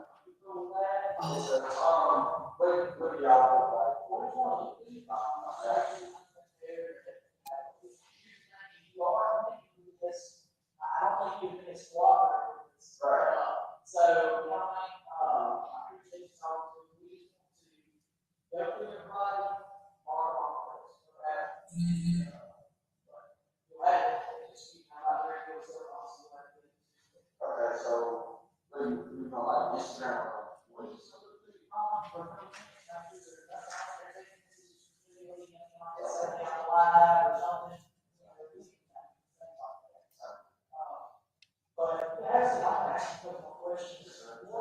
Mm-hmm.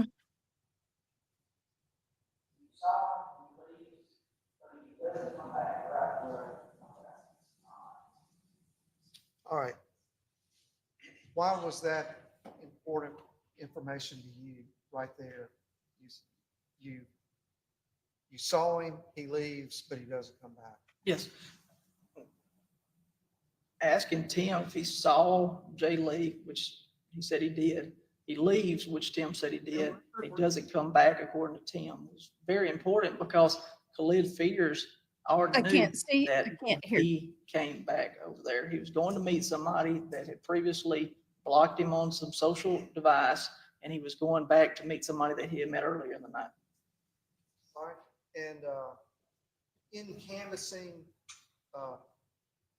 people that were associated with Jay Lee, would you ask a question like, hey, The witness, would you ask questions like this, that? I mean, I'm going to ask you to rephrase your questions. I don't know exactly what it was going to be, so. started out as a leading question. Yes, started out that way. I bet it's going to end that way. the questions that you were asking Tim, some are specific to information you know. Are some of the questions the same type of question you would ask other people?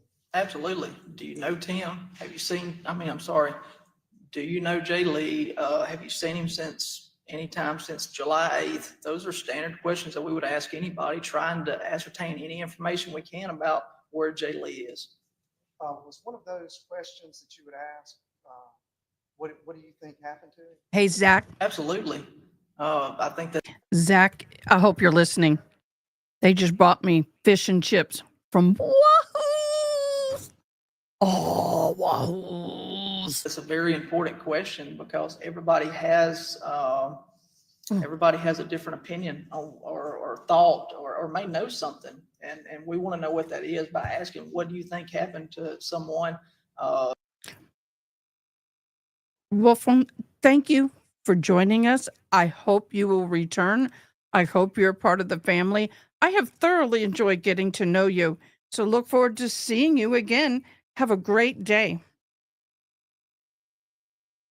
It may point us in a direction that leads us somewhere else. And hopefully that, what we were hoping for is the discovery of Jay Lee.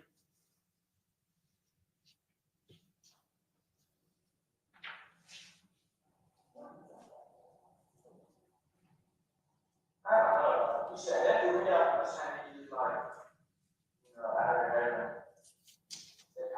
just like doing that, like somebody that you know, like we did, actually went another for me, I don't know, like personally. All right. Did you hear his response to that question? Yes, based on what you had told me, I'm not gonna get it exactly word for word here. Could have went and had casual sex with somebody and they kidnapped him. Okay. When you were canvassing, did anybody else have a response like that? No, sir. Was that significant to you? Absolutely, it was. Why? Looking at that statement after we interviewed Tim, not only at his apartment, but at CID later on, and after we continued with the investigation, I think what happened is Tim described what he did to Jay Lee.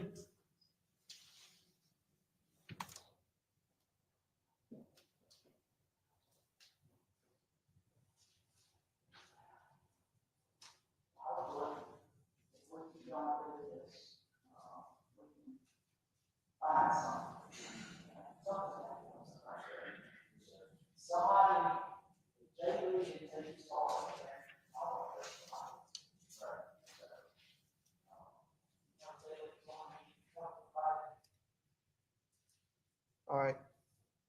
What was that last question? Do you know if Jay Lee was going to talk to anybody? And then right after that, you talk about, I think you make a statement about how Jay Lee's car got to Molly Bar Trails. Yes, sir. Somebody took it over there and we want to find out who that was. And I think you told him there that Jay Lee didn't take his car to Molly Bar Trails. Yes, sir. Do you recall what his response was? You may play it. I don't remember, sir. Okay.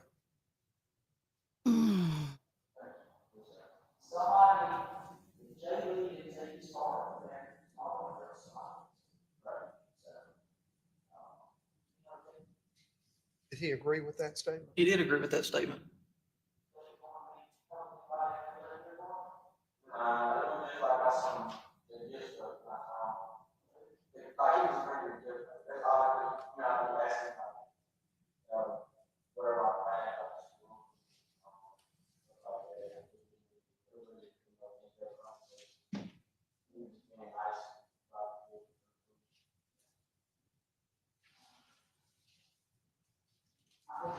Me too, Ronnie.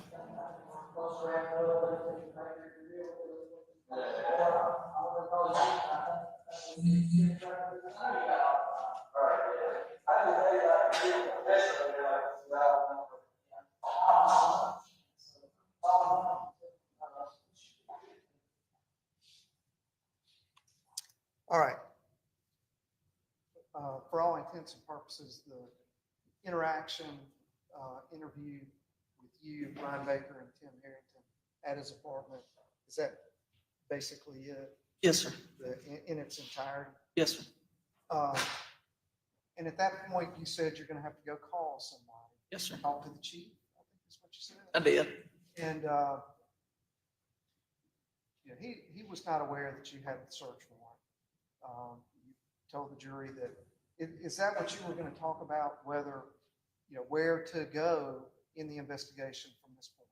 Oh, absolutely. It was important to go talk to Tim Herrington and find out what he knew. Again, he could have led us in another direction and that would have been super helpful to us. But based on the information that he gave us, that we knew we could was not accurate.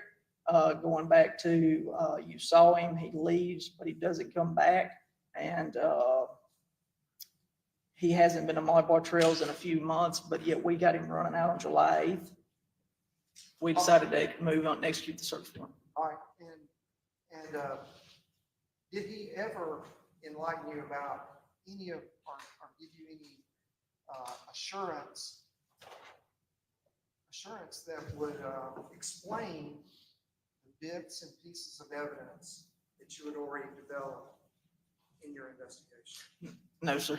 All right, so a decision was made to do what? Execute the search warrant, detain Tim and take him to the criminal investigation division for further questioning. Now, if I can have this mark. Mark it. 57. Rights waiver.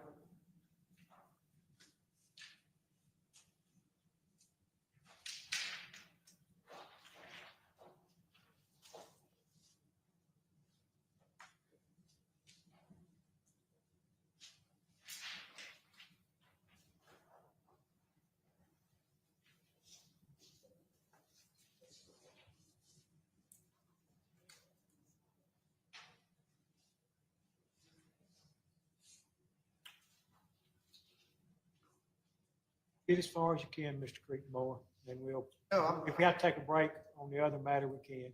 Thank you, Your Honor. Any objection? No objection. We may be ready for a break then anyway. And you, what's been marked as State's Exhibit 57.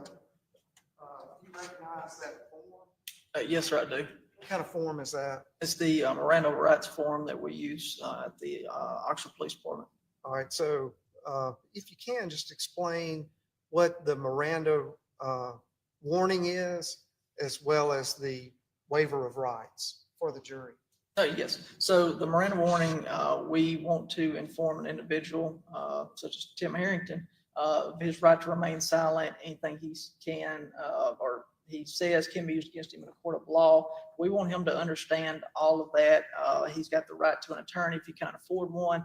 The state will provide one for him. We want him to understand this entire top portion right here. And then the waiver of rights down below it is for him. I've read the statement of rights, I understand what my rights are. I'm willing to make a statement, answer questions. I do not want a lawyer at this time. I understand and know what I am doing. No promises or threats been made to me, and no pressure or coercion of any kind has been used against me.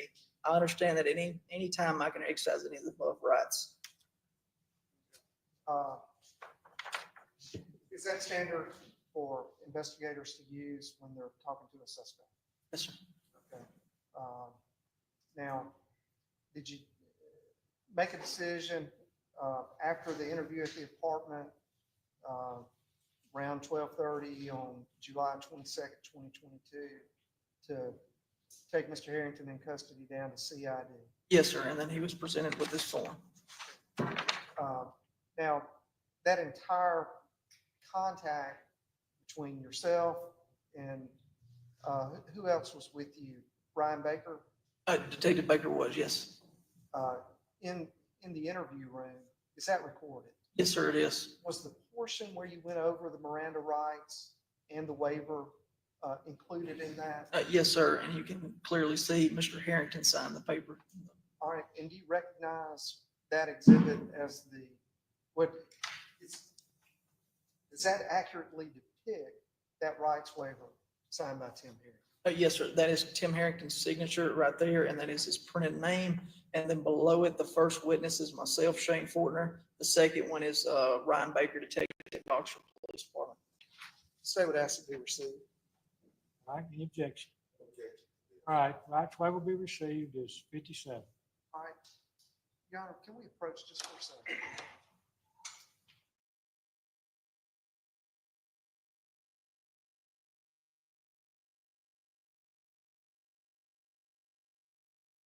I really want to thank you guys for your patience this afternoon.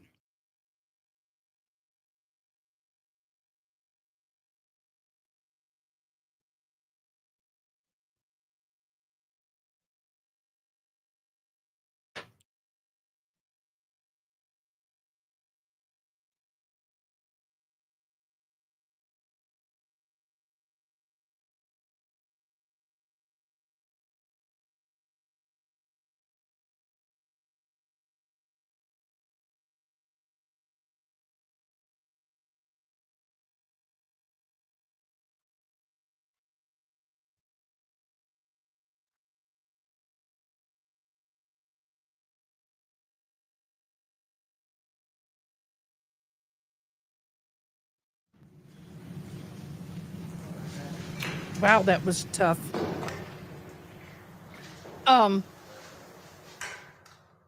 Sneaky is on right now. I gave it away. All right, we're gonna take a little break right here, whether need to or not, anyway, okay? And that's when you blame on me if you want to. Okay, Sneaky is on right now. I know some of us like. Would y'all go over and show her some love? I mean, if I don't have any viewers right now, so be it. But y'all go show her some love. She's on right now.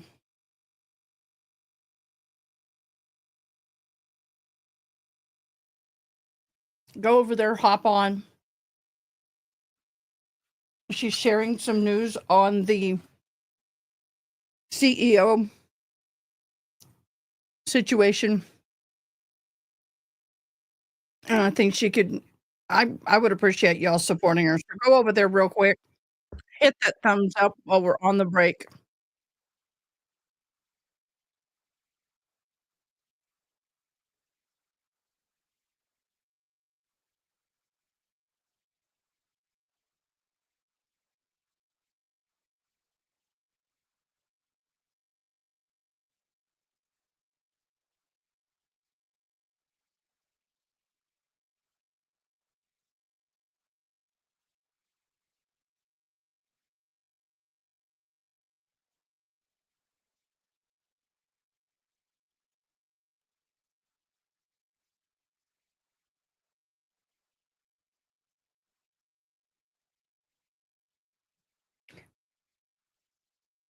Do an Ada raid.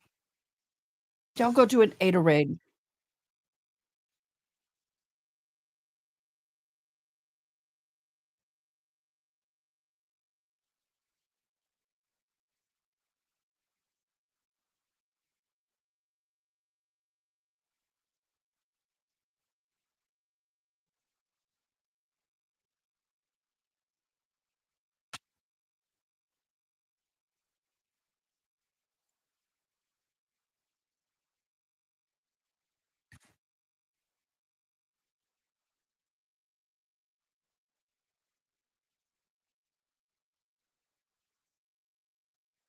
I'm sorry, I'm listening to her. Okay. Y'all, when you get fish this good, I am not a fish eater. So if you like fish and you're in the Texas Hill Country near Kerrville, the best place in the Central Texas to get fish is a place called Wahoo's.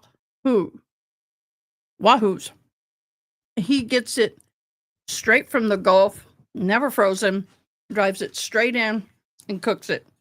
I mean, good, y'all. So I had just enough to get those hunger pains, so I'm back on. I think, I don't know if they're going to do it. Do we know if they're going to do the Friday Night Frenzy tonight with Ian and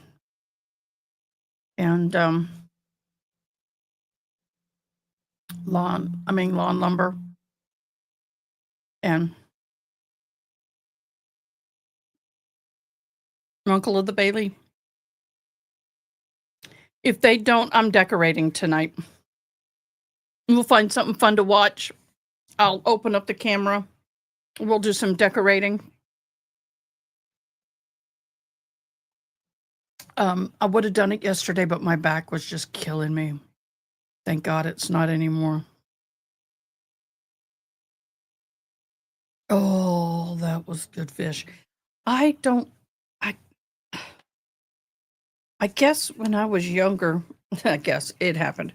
I was not a big fish eater because my grandpa owned a catfish farm. And it was certain times of the year we would do it was called seining the tanks. And oh my gosh, I ended up in the gut house. And the fish were alive when they got into the gut house.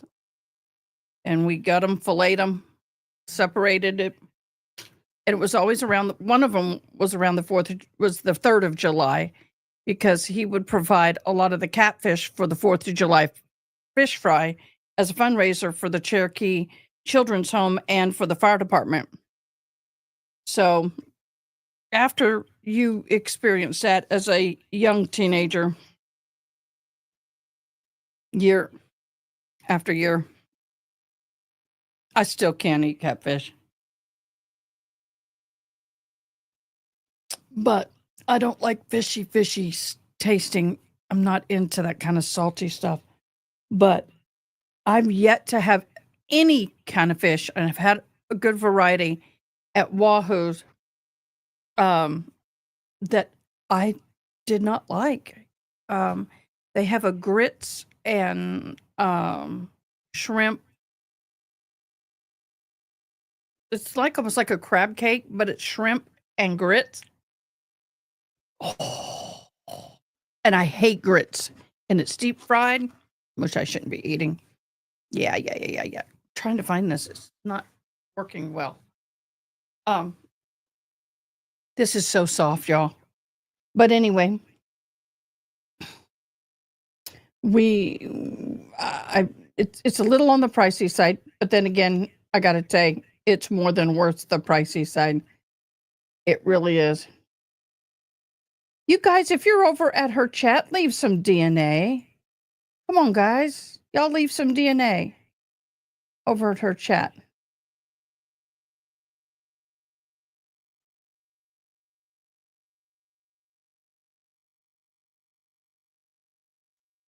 And y'all leave that DNA. No, tilapia. I won't eat tilapia.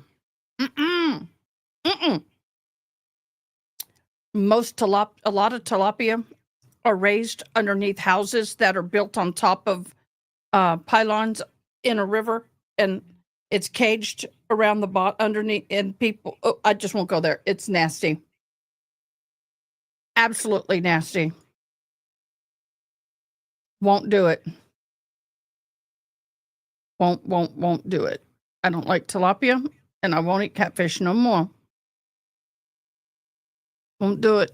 1,000 points of light. Who said that? Good trivial question. Good trivia question. And then they bring me a nice coffee. I'm feeling very loved right now. Very loved. Very, very, very, very loved.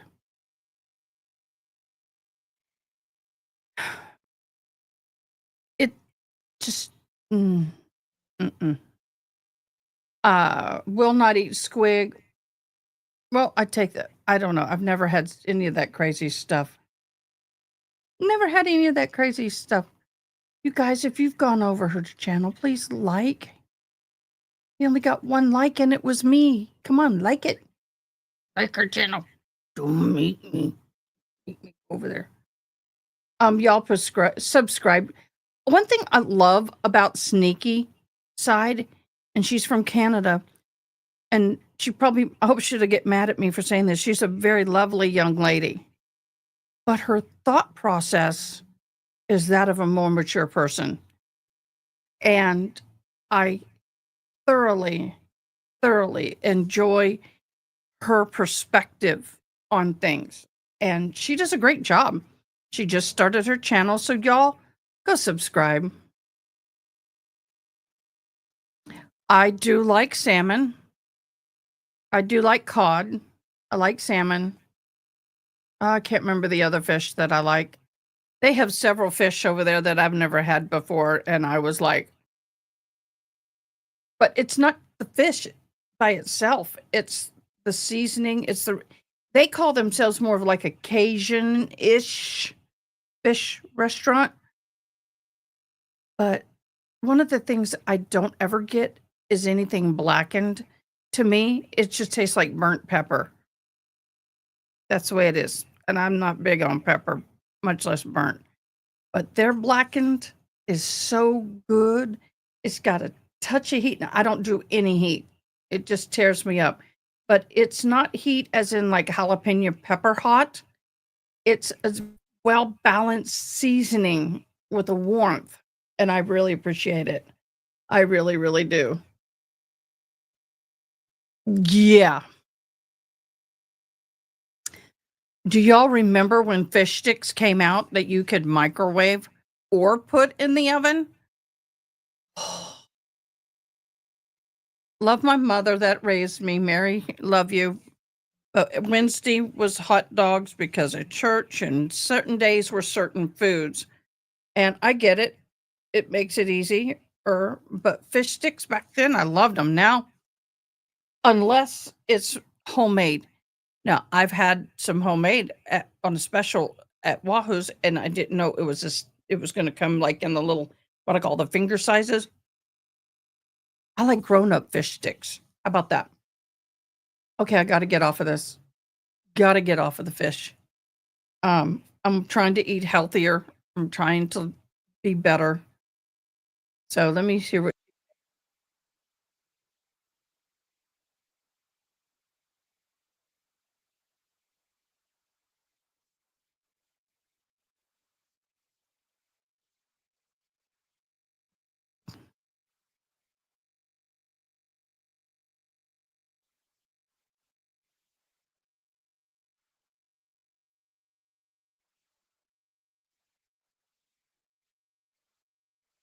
Sorry.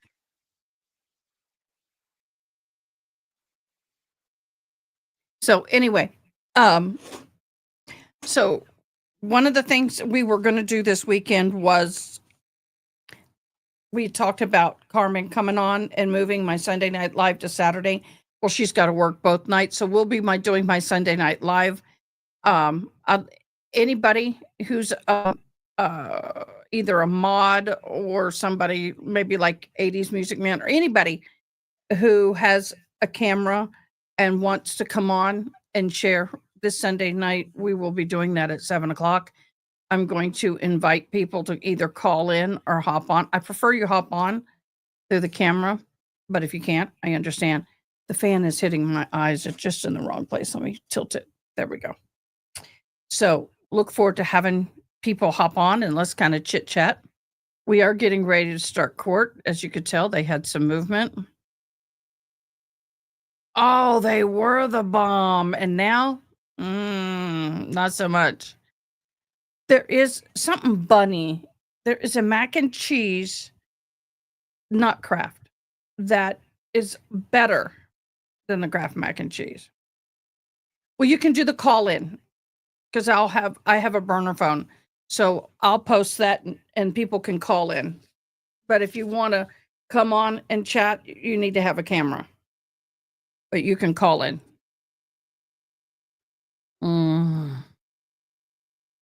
So good. Especially after that. So I'm keeping an eye and seeing if they're going to be doing a Friday night live tonight. I don't know. We'll see if they're going to do it.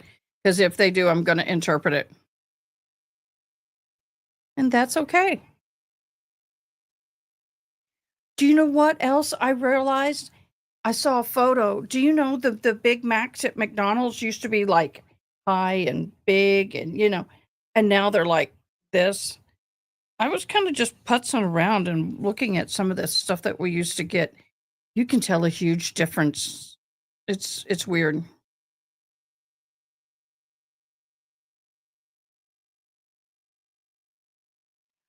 Why not? Okay, you can type all your stuff then. That's fine. I just want people to feel like they can interact.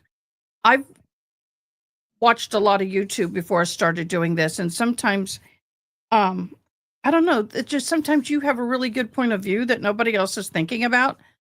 And I really encourage people to hop on or give me their opinion or chat with me if they want to, especially on the Sunday Night Live. But I like the interaction. I want to hear from you guys. This isn't about me. This is about all of us. And once again, I want to thank you, Gabby, so much. You're amazing. All right. I'm looking. Let me get.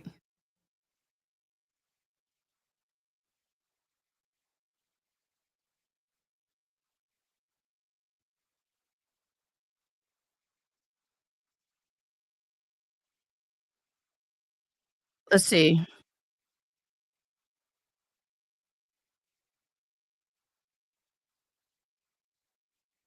It's okay. It's okay, Ronnie. I don't have to monetize that particular one. I don't usually monetize my Sunday night lives. I really don't. I just don't feel the need to. And then let's see what? Hold on. Oh, they're considering the spouse as the motive behind the shooting of the CEO. Sizes have changed. That is so true about the ingredients. It doesn't taste the same. It doesn't. Back in the 80s, you can put a McDonald's hamburger on the counter in a box, and 2 days later, it's covered in mold. Now O's. Mm. That's such good coffee.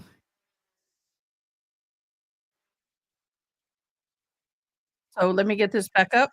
The argument or request by defendants, motion in limine, or a defense motion. Thank you guys for hopping on over and loving on her. I really appreciate it.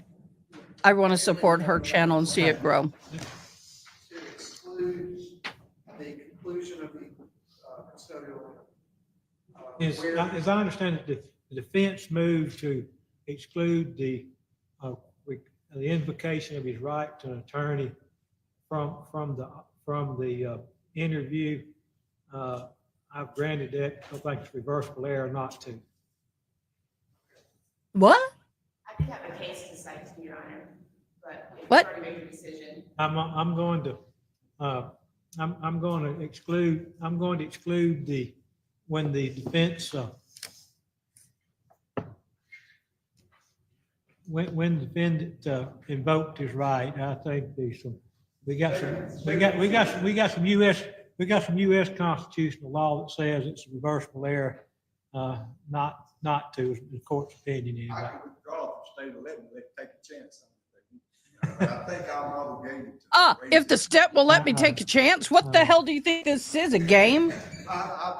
This is not the game of chance. I'm going to exclude. I'm going to exclude it anyway. The way it stands, I think the jury is going to need some sort of explanation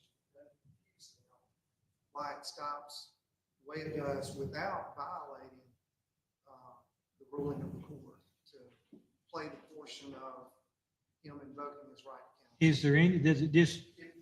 Is there anything going to be played after that? No, sir. That when that stops it, I'll make a statement to the jury that's where the video stops. Right. Court made a ruling, that's where the video stops. Thank you. Yes, sir. I didn't understand that. You can just stipulate that'll be the point that video stops is the end of the pertinent information included in that. All right, sounds reasonable.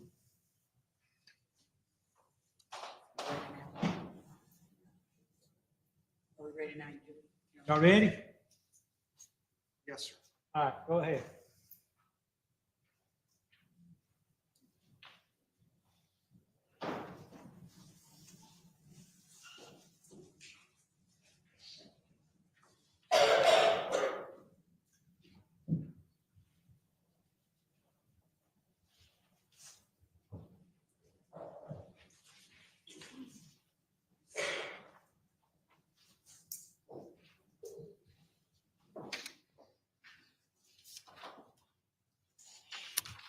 Oh, okay. You know, I kind of like that courtroom. I like the openness. It's kind of like in a half circle. It's not too tight. The sun, it's bright. Pain in the butt when the sun's hitting you in the face, but doesn't look like a box that's enclosed in a little tiny space that you don't ever see any sun. I don't do well without sun. Let me talk, both y'all. The jury has advised me that they're having a difficult time understanding the audio and wanting to know if the big screen can be turned around so they can hear better. And I'm going to authorize that. Also, you need to Sorry, tell them guys. that they can review it when they're deliberating. Right? I mean, they will have the opportunity to review it.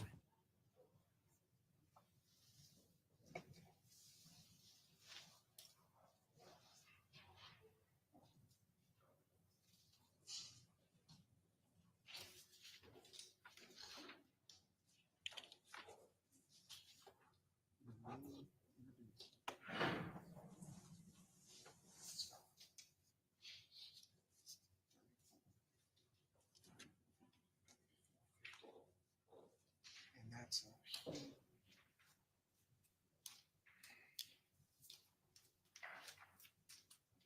Oh, there's a thing on Facebook for those who doubt mountain lions are in the Texas Hill Country. There was a huge one that was ran in front of a vehicle. We have one that lives behind us. There's a hill and there's a huge pipe coming out of that hill for water drainage. I have seen that thing run into that, and it's on the hill right behind us. So yes, we have mountain lions here.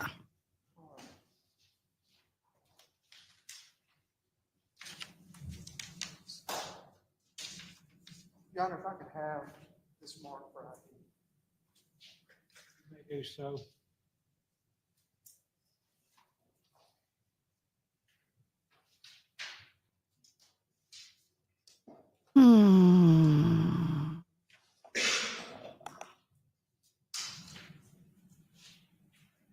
Why on earth are Bonnie and Clyde hopping up all over my Facebook feed? At the conclusion of the interview at Lafayette Place, Tim Herrington's Wow. apartment on July 22nd. Oh my gosh, that's insane. You put Mr. Herrington in custody and brought him to CID. That's not at the regular police department, is it? No, sir, it's at 10 Industrial Park Drive, which is off of Highway 7 South. You've got an interview room Yes, sir, we do. and with recording equipment, Yes, sir, there's video and audio in that room. and you went through Mr. Harrington's Miranda warnings and rights waiver. Yes, we did, and after advising him of all that, he printed his name and signed acknowledging that he wished to speak to us. I believe we've already introduced that rights waiver. Correct. All right. Now, typically when you go over the Miranda warning, what their rights are and the waiver, do you pay attention to sort of their education? This is interesting me here. Level of understanding. Yes, sir, we want to check into that, given that Mr. Herrington just told me he graduated from Ole Miss. I knew he was a college graduate. His education level should have been where he could understand it, but as I'm advising him of his Miranda warnings, I'm asking him, do you understand this top part? Do you understand this bottom part? And I also told Mr. Herrington, if at any point you understand something, ask me a question. I'll be happy to explain to you because I want him to understand what I'm reading him. Did he acknowledge that he understood? Yes, sir. But he signed a waiver. He signed the Being brought from his paper. department to CID. No question. Put into the interview. Yes, sir. He signed the form and printed his name, and we signed as witnesses. Now, I placed a envelope there. Do you recognize it and the contents? It says Sheldon or S. Harrington apartment interview. Do you recognize it? Yes. There's a jump drive in there with the evidence sticker, S58. Is that correct? Yes. All right. Have you reviewed the contents of that exhibit? Yes. Do they accurately depict the interview at CID between yourself, Ryan Baker, and Tim? Yes, sir. All right, Your Honor, the state would ask that this be received into evidence subject to ruling. Any objection? It'll be admitted.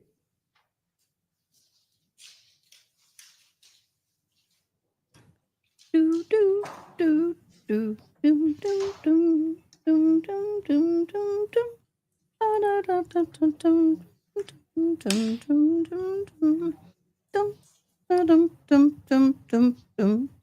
Really? Everything's a minute. Everything be a minute. So we'll, yeah. This is just going to be on the big screen and not on the small computers.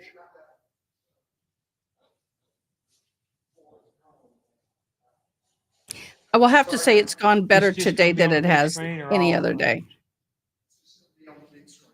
Y'all may have to move then, Mr. O'Ryan.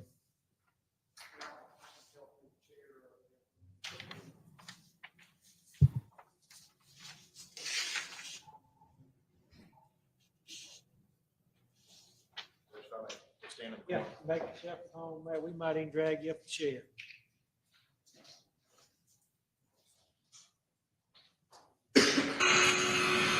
Whoa!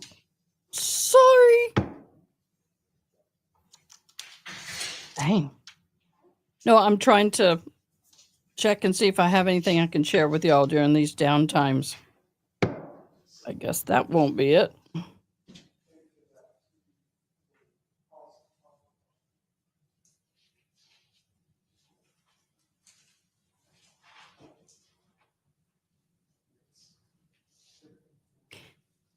Okay, so what are we looking at here?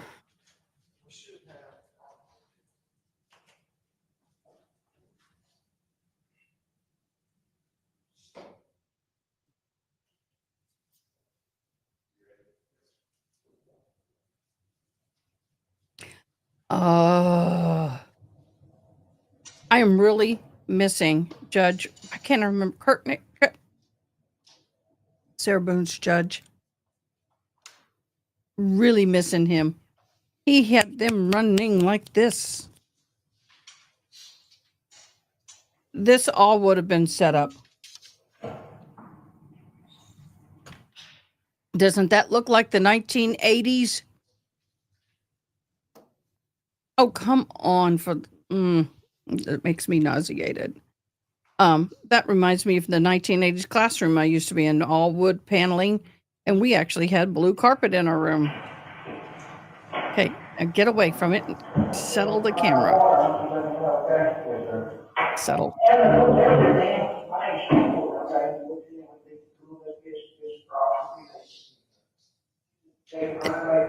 It's hard to understand them.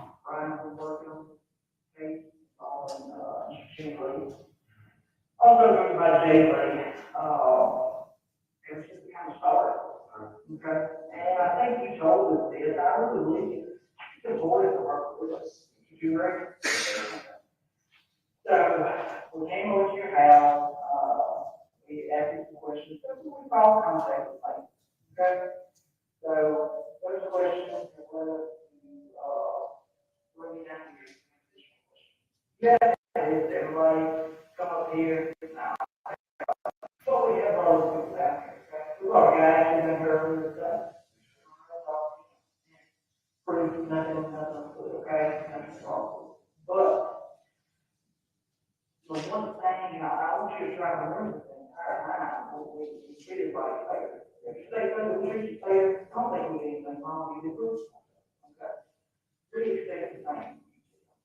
Honesty, I want you to tell everything, okay? We have a question. We have a lot of stuff we've done over the investigation started. We have some stuff I can be able to tell you. Okay? But we're going to share everything that we can that concerns you. Okay? And when you're answering these questions, I want you to be open and honest. Okay? We want the truth. Alright? If you tell 99.9% of the truth, what is it? Still a lie. Okay? Tell 100 today. That didn't make I know sense. you out there at the apartment, and we walk down the stairs. bring you down here, maybe take this later interview, and get you out of here. Okay, it's still my job, okay? But we need to ask questions, we need to figure out what happened. Understandable? Okay. You're seeing crime shows now? Not really, I'm not really crime shows. Another crime show, you're seeing on TV where they, read people their constitutional warning, how you have to remain silent and all that. Okay. So anytime we bring somebody down here to him, like this morning or any other people, we want to make sure they understand the constitutional protection of the board too. You agree? It's important, right? They wrote the things years ago. We need to make sure everybody understands. Okay? And we wouldn't be fair if we didn't tell you what they were. Okay? So what we're going to do here today is I'm going to go through the constitutional protection of the board too. Once I'm done with him, you do one of three things, okay? You can sign it, answer none of our questions, sign this form, answer some of our questions, or sign the form, answer all of our questions. Does that make sense to you, Tim? Okay. Nothing to trip you up, trick you, or anything like that. We're going to be open, honest with you, fair, like I talked about in the beginning. I thought we were fair at the apartment. We have to do certain things for every account. Is that understandable? You agree? You feel like we're sure there's good one? Okay. Have any questions there? I want you to ask me, okay? Don't be afraid to ask me. We're going to put this together, okay? Again, we're at the Oxford Police Department Criminal Investigation Division.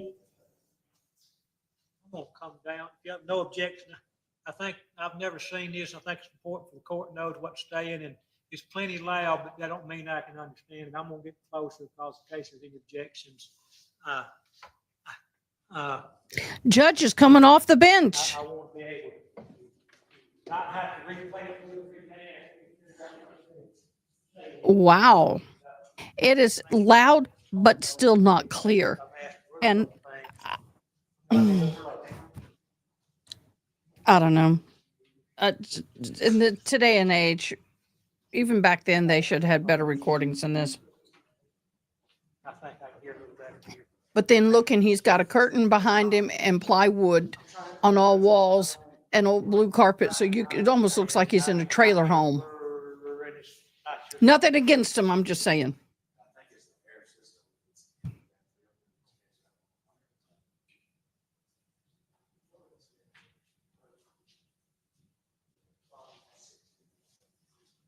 Y'all. I thank y'all for hanging in there. I know this is not a very big popular case right now. I get it. And I thank you for sticking in. I am finding some interest in this, but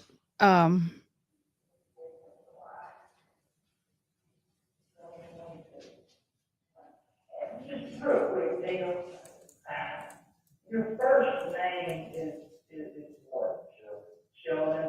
It's Sheldon Timothy Herrington. So the second or third? Second, okay. I don't get all confused later.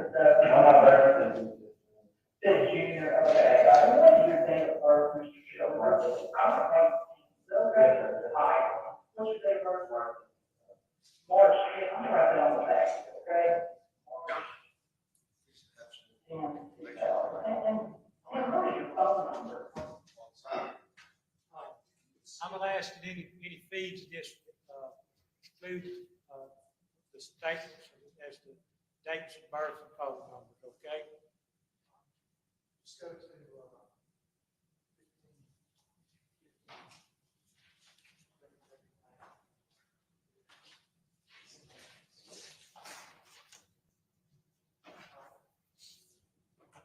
Okay, any kids? No kids? Okay. All right. So I said, I'm going to go from I'm going to read these constitutional time right now is approximately 1:35 p.m. Okay. All right, then. Before we ask any questions, you must understand your right. You have the right to remain silent. Anything you say can be false. You have the right to talk to a lawyer for the right to ask questions, and then you want to answer your questions. I for a lawyer want to be appointed for you for your questions. If you decide do you understand those rights, though? you understand this stuff? understand the top part. Okay.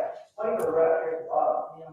I read the statement right and the right bar, I'm looking at the statement. Questions that I'm a lawyer, I don't understand why I'm doing. No problem, I'm very thinking, or pretty reports, and kind of, very much what that means, clean teaching. We ain't done anything for a while, I'm using punishment. You understand, Tim? Okay. I understand anytime I can try this little right. You understand the bottom part, Tim? You understand the top part? Okay. Did they teach how to sign in cursive at school? Okay. I'm going to ask you about this. Hey, I believe today, it's not sign in cursive, it's just print. That's correct. But if it's all power, not. That's so Tim, you understand the top part, the bottom part, signature line here, print line here, we'll sign it with, okay? We'll talk to it.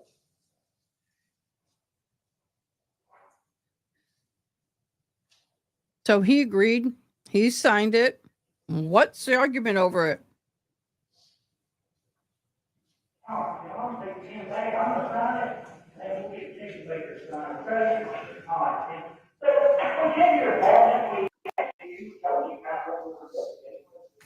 That audio is hideous.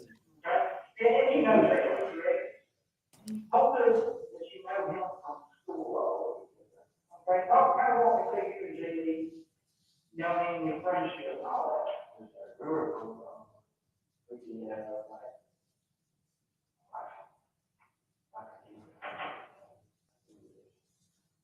So is it possible, Tim, once you know that the apartment is not accurate? I think so, Tim, and that's the reason why. So, right here, the first question is about the nature of his relationship with Tim Herrington. You confronted him with what? I wanted to better understand the relationship between Tim and Jay Lee, and Tim tells us it's a deeper relationship. So that led me, based on the previous interview at his apartment, to ask him, Tim, are you being honest with this, or is it the information you told us accurate? And he admitted it was not, which told me he lied about what he said at the apartment. What did he tell you at the apartment, the nature of their relationship? We had acquaintance. There were a few others that he mentioned in there. They were cool. They were students at one time together, I believe, but it wasn't a deeper relationship.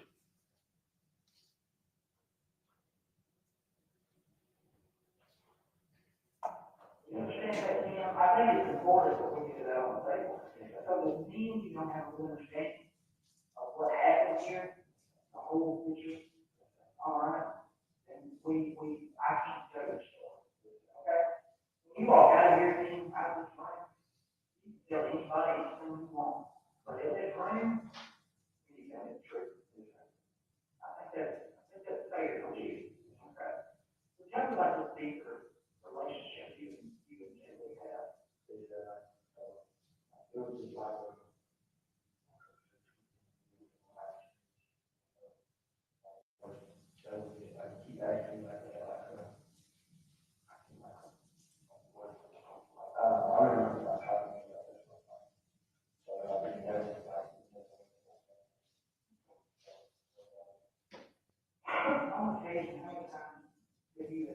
have.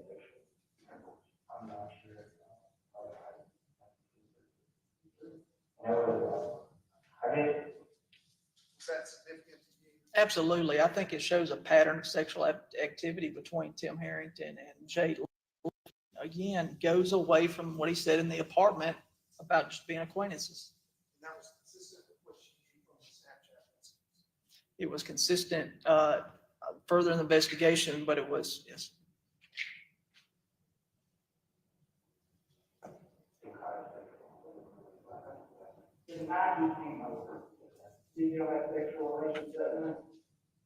Yeah, I'm with you on this. This camera's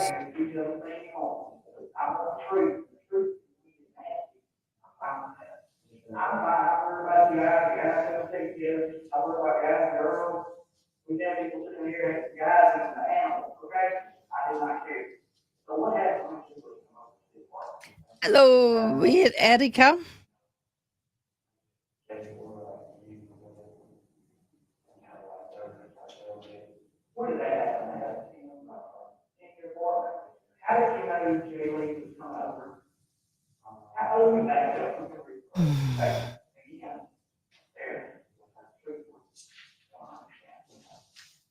How did you communicate with Jimmie and talk over the social media? What kind of?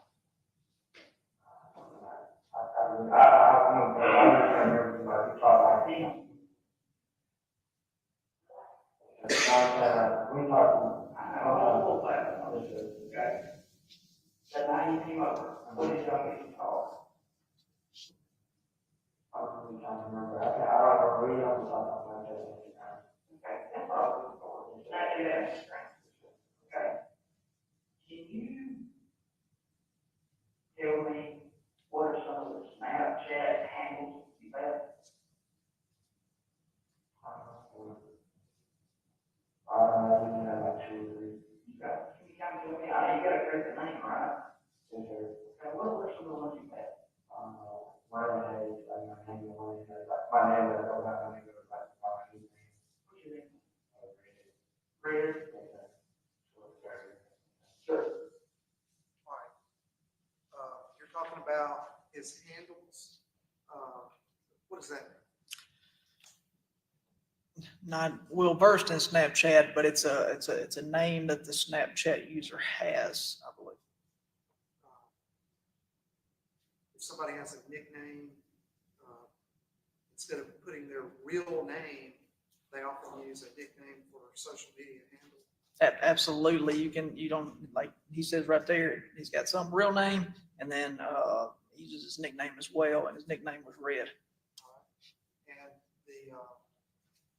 the handle in the Snapchat messaging with Jay Lee that Ben Douglas, when he accessed that Snapchat account, the relevant messages were from him. Red Eye Red Eye 24. So it's just red or something else? It's like red. I don't really like remember the name, the name. It's red, but I'm saying like I don't know what you actually. Yeah, I don't know like actually I know like you got the name and things like that. Jay, now your response there was, Tim, you just said it. You just said it. What are you referring to? He just said Red Eye. All right. And can you explain that you heard red eye right there? Mm-hmm. All right, explain that to the jury. So when he says Red Eye, and then he emphasized really strong at the end, trying not to say it, and it's what I figured when I was in the interview. He says Red Eye, and then he emphasizes the eye part of it at the end to then move forward with his statement.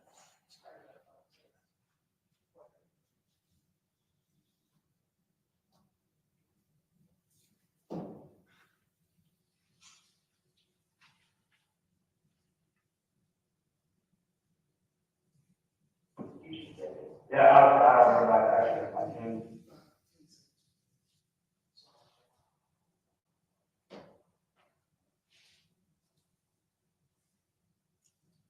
Yeah, I don't know my name is like my name. What's your name? Red. Red. Sure. So red. Is it so it's just red or something else? It's like red. I don't really like remember the name. It's red, but I'm saying like I don't know. Is that what you were talking about? Yes, sir. He could have been saying red eye, but you heard red eye. Mm-hmm. And then he emphasized the eye at the end. Almost as if he was catching himself. Yes, sir.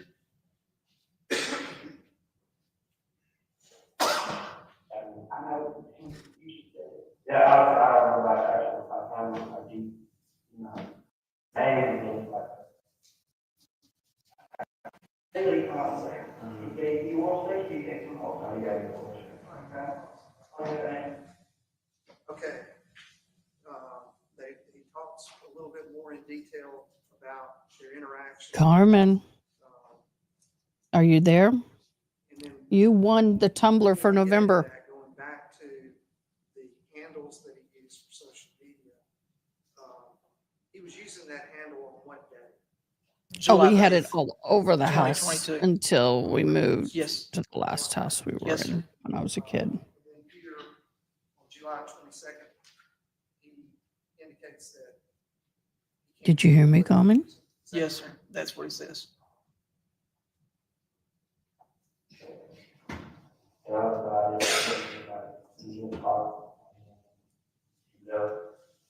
I know, right? Now, hearing that statement with the interview as Or an old mobile home. Absolutely. So at the apartment, he says, Jay Lee comes over, gives me a gift. We talked for a little bit and left. And this interview here, he says, Jay Lee came over, gave me oral sex. We talked for a little bit and we left. I'm He's so saying the sorry. I same didn't thing. see it. Forgive me.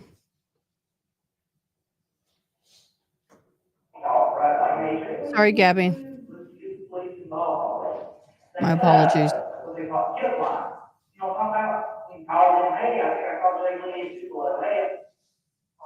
now then, at this point, Oh, favorite color. in the What color do you like? you don't have any records that Do you want a holiday or do you want a color? aware of any of the Yeah. information made public requesting tips from UPD or OPD? I don't know that he's aware of it. All I know is there were multiple press releases put out and shared over multiple platforms of social media. You're talking about that here because of what? What are you about to? Oh, because of the tip that came in from Mr. Khalid Fierce. You recall, if you know, you don't know what day that tip came in? No, sir. Was it soon after July? Oh, yes, sir. Alabama. You know, man, people calling me tips. One of the tips that come in was interesting. Jay Lee, when he left his apartment, was talking to somebody. That person called in. Okay? That person said, told Jay Lee told that person, hey, I'm going to meet somebody. Okay? And Yeah. My old classrooms in elementary, junior high looked like that, but big. so they're able to see where it goes. And then Jay Lee on the snapshot, okay? All right. You follow that? Okay. So, that was a good tip, okay? So I want to ask you again, okay? When Jay Lee left, okay, this was in the morning of July. You understand? Because Jay Lee leaves your apartment. Jay Lee come back? Okay, that's true. Okay? All right. And then what happens when Jay Lee comes back? He comes back and then I can do the same. I make sure it's done. Oh, yeah, it's okay. It's okay. I'm sorry. Now, the tip that you shared some information in here. Did you share that he had said anything about an argument right there on the video, or do you need to back it up? I don't recall if I said anything about an argument at that time. Okay. And then right here, when he talks about, you're talking about what? Oh, Jay Lee going back to the apartment. Leading him all over the place to having a conversation, suppositions, things of that nature. Let me hear your question again. What is the topic of conversation right here important to you? The topic of conversation is whether Jay Lee went back to see Tim Herrington. And what was his response? He does. And what does he say about what Tim Herrington does when Jay Lee comes back? He gives him oral sex. Jimmie, can you play that back conversation? Oh my.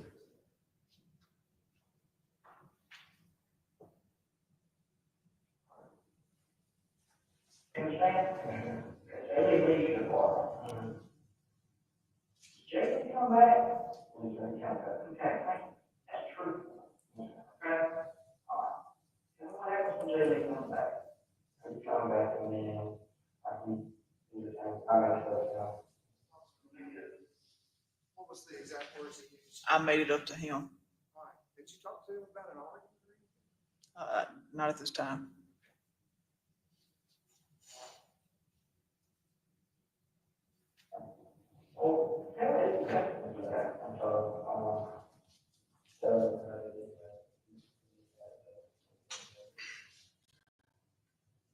He left, how did he leave?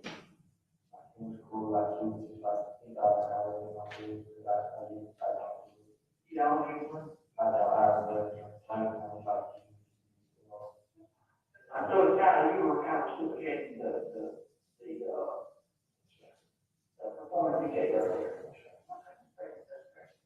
So when that guy called in, and this is one of the phone thing I think before you can tell, which I think it's accurate, right? When we came over, he told the guy calling the tips, Jay Lee had told him that he was going back over to see the guy. They went, no, he didn't say his name, okay? The guy was going to do something that he's never done before. So is that what he's talking about? You get more sick. He also said that the guy, and you help me out there, you all want to kind of know, okay, we're still digging, but it's better to come straight up there. That I think Jay Lee and that was blocked you on Snapchat, or did you block him in reality? Something about. All right. You were talking about information that you had from fears. Yes. And that was in regard to the Snapchat conversation. Yes. All right. What he says here about being blocked. It's sped up a little bit. We're actually getting into testimony. Was that consistent with what you found later in the digital records from the phones? Yes, we did find that Jay Lee did block Tim Herrington, and Tim Herrington reconnected with Jay Lee through another Snap name. Yeah, there was an argument. What's y'all arguing about? No, he was just, I told him that, I'm not really like doing it, I really like the road he got. Because he was upset because he wasn't going to do anymore, or if he did anymore.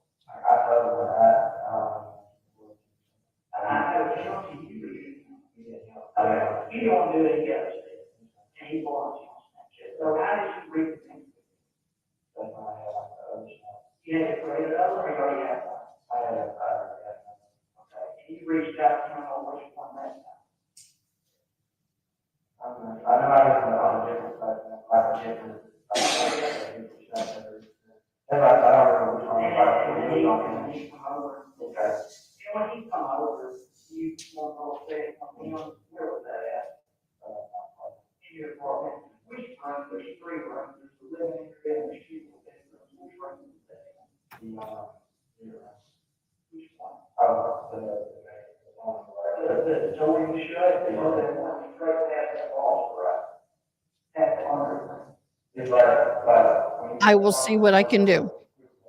That's the bedroom that you stay in. You stay in the other. Okay, so it's just open to your occupied. So, Jay Lee comes over, you perform all the steps on him. And like, that's really, like, you can share and talk to you. We already talked about him. Yeah, something to do like a baby.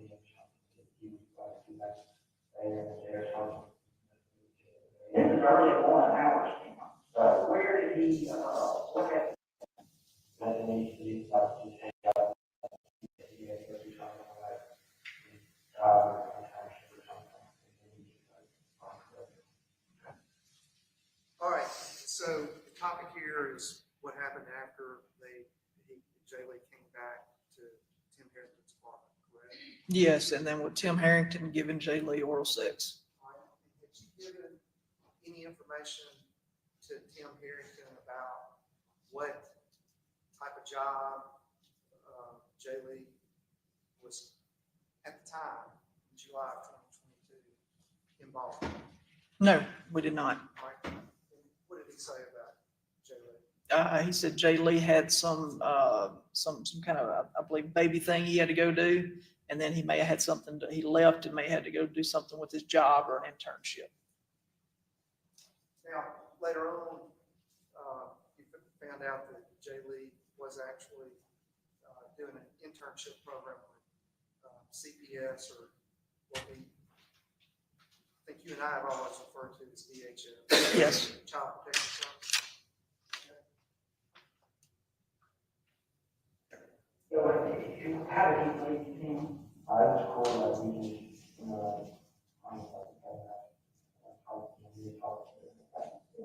how did he leave?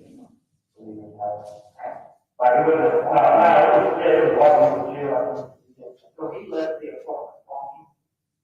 Yeah, I was walking. How did he walk out of the complex? Right. Now, earlier, he talked about making it up to Tim Herrington. And then when you're asking him about how did he leave, was his response there have any significance to you? Oh, absolutely. If he would have told us that Jay Lee went down to his car and left, that would have been very significant to us. But he had trouble formulating an answer on how he left.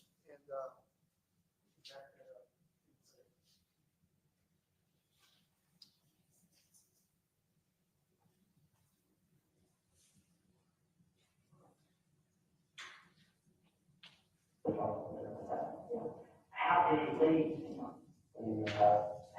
Like it was, it was walking with you. So he left the apartment walking. Yeah, I was walking. How did he walk out of the complex? Did he leave his car? Right. I think I have one. I'll do my best.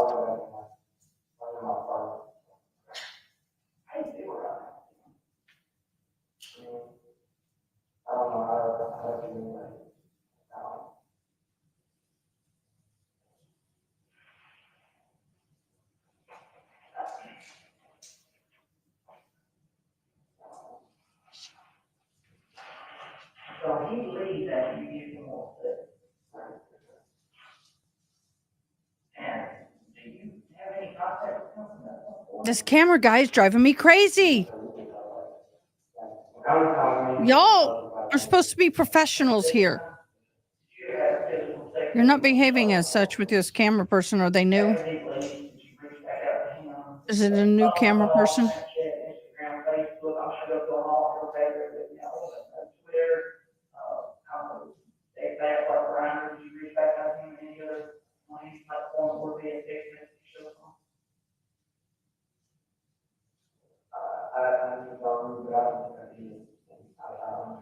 Carmen, read what you just wrote up there. You look the shade of green I had on yesterday.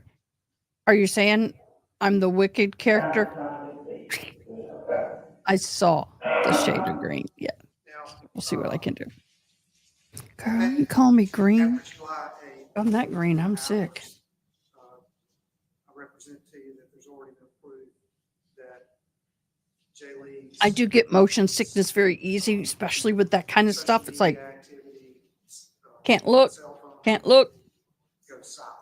Yes. Were you able to later learn whether Tim Herrington ever tried to reach out through social media to Jay Lee after early morning hours of July 2022? We could not find any record of Tim Herrington attempting to contact Jay Lee. But what we did find in the subsequent investigation was he put in Jay Lee and kept searching the name multiple days after July 8th. That's unusual. Leave. Did you leave the apartment after Jay left? Did you go anywhere? I don't know if it's in Walmart. Okay, what did you do at Walmart? I know, beloved. I'm just giving you a hard time. It was more like I had got like tape and stuff like this. Tape, what you got? I had about like what I had to move, yes, like I had to move and the tape for the hospital and stuff like that. Awesome. And then, right there, you're talking to him about what he did after Jay Lee left the apartment. And he responded with, he was going to Walmart. And, did he indicate what he bought at Walmart? Yes, tape and some food, I believe. All right. Now I'm going to hand you what State's Exhibit 50. Have you seen that receipt before? Yes, sir, I have. And what is that receipt? This is a receipt from Walmart for duct tape. Item sold, one. All right, no food. It was just duct tape, right? Yes, sir. And I believe he said tape. He didn't say duct tape, right? He says tape. Yes, sir. All right. Now, were you able to observe footage of Tim Herrington at the Walmart? Yes, sir, I was. And were you able to establish the time of day on July 8th, 2022 that Tim Herrington was at the Walmart? Yes, we were. And then we also were able to obtain the receipt, July the 8th, 6:49 was when he checked out at Walmart.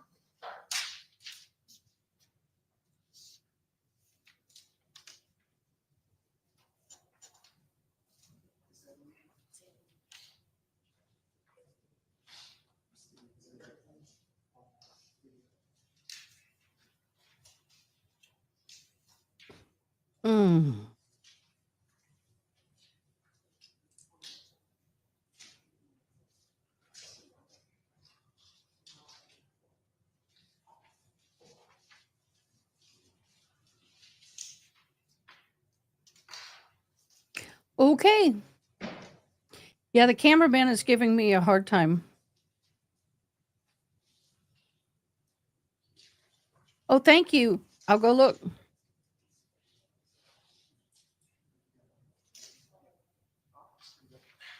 I should not have eaten. I should not have eaten.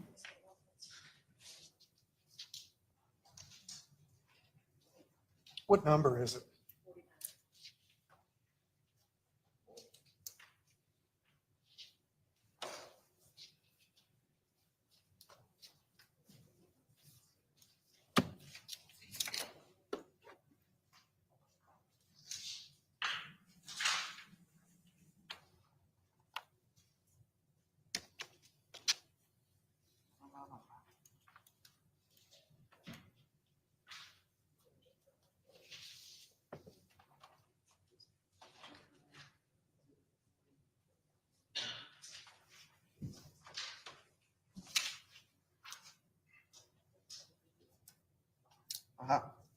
You ready?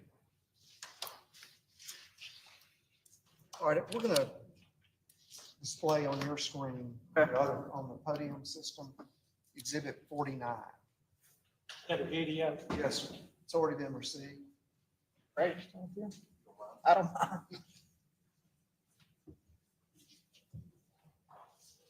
I'm reading it, Carmen.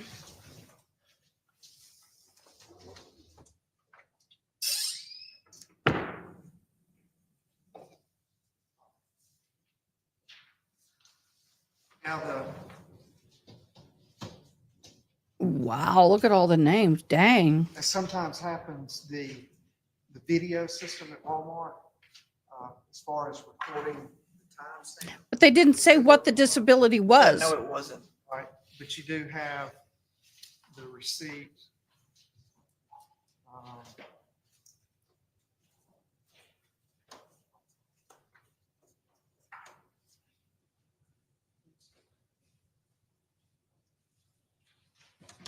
And I thought, okay, wait a minute, Carmen. It's my understanding that if you're in jail and you're disabled, you don't get that All right, money. it's consistent. Okay. When you reviewed it, the legacy software system is now working properly. And the time on the receipt, if you don't mind, I thought once you went to jail as an inmate, your services should have been surrendered. Thank you. I'll look into it too, but thank you so much. Thank you for sharing. July 2022, 6:49. Yes. All right, so do you have the, on this exhibit, the car driving in? It's a different photo. That's kind of weird. Okay.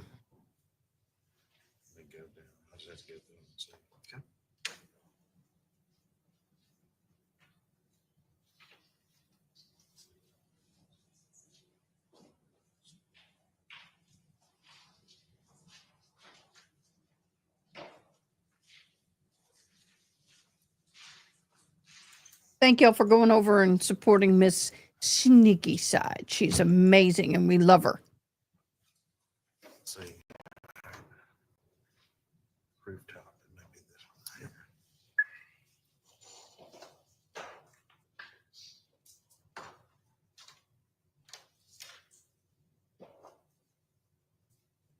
I understand he's trying to go between the defendant and the computer.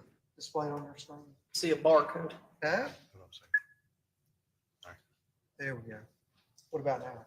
I see rooftop Walmart parking lot. All right. And if you could, True. why was this Until you're convicted. This is true. camera angle important to the investigation? Because it shows. So they may not be Tim Harrington's convicted yet. vehicle coming into the parking Good lot. point. All right, and what kind of vehicle was Tim Harrington driving at this point? White And Ford just so y'all Escape. know, let me take a little 5-second we're break looking for here. a what? Oh, I think we need a brain break. Just so you know, the jury came back in the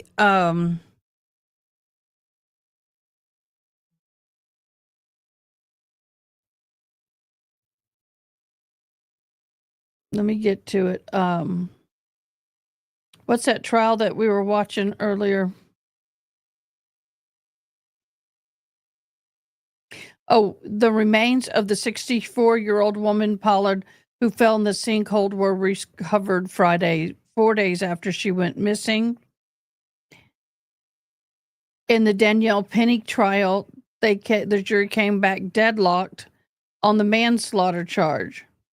So the prosecution dismissed the manslaughter charge because the jury was hung and forced the jurors to continue deliberating on the lower lesser charges. How can the prosecution do this? So if that's the case, then they should have done the same with Karen Reed. That's interesting. How can a prosecutor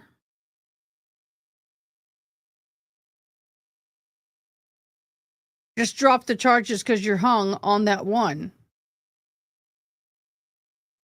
I'm perplexed, very much so. White Ford Escape? Yes, sir. All That sounds fishy. Let us know as we play the video when you see that vehicle.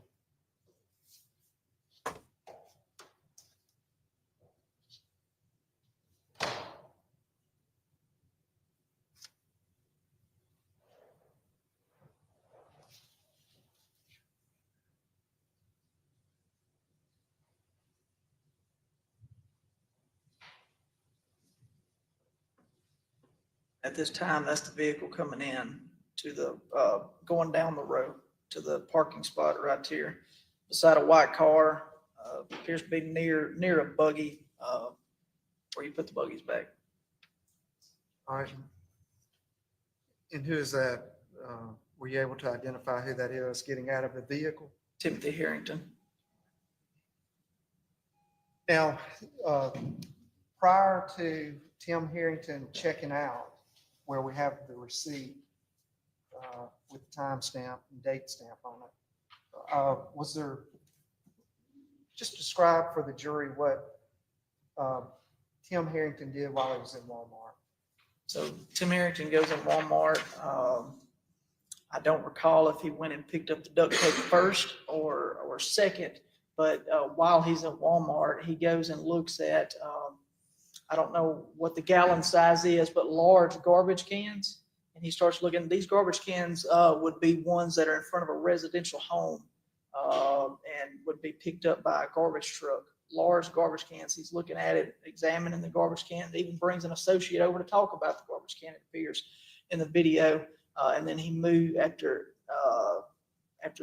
looking at those, he moves and goes up front and pays for his duct tape. It's fine, man. I don't mean to interject, but we kind of got some stuff that's starting to stream over here on the big screen. Yeah, we got. A little distraction.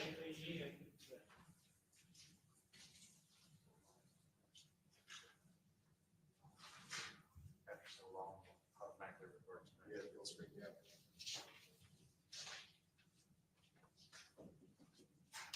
That's fair enough. Yeah.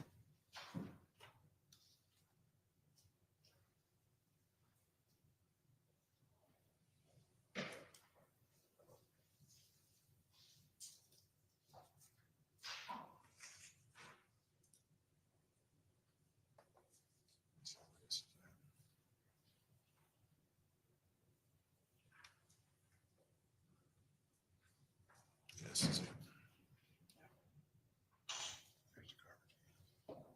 Okay. Do you see that image displayed on Yes, your sir. screen? All right. And in that aisle, can you identify the location on your screen where the garbage cans are?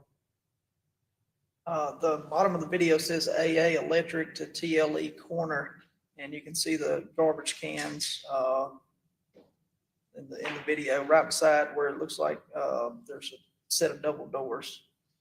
All right. And as we were playing it, an individual with a white shirt walked into frame at the top middle of the screen. Yes. Were you able to identify who that was? Yes, that's Timothy Herrington. All right. Let's play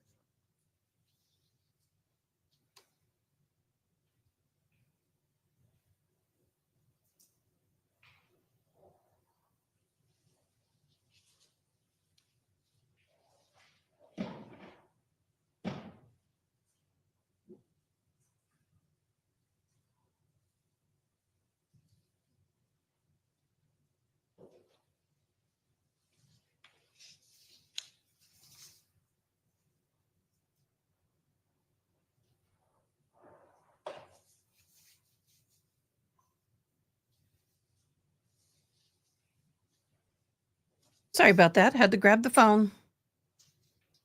You know, one day of emails and I have like 400 emails. Let me pull this up so I can see it bigger for me. Okay, he's in the white shirt, black pants, shorts, lanyard hanging. All right. Let's go to.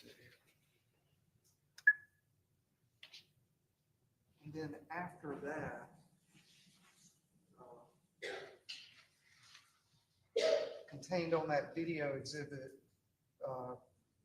one of the files on there shows Tim Herrington checking out with Yes, the sir. duct tape, correct? Yes, sir.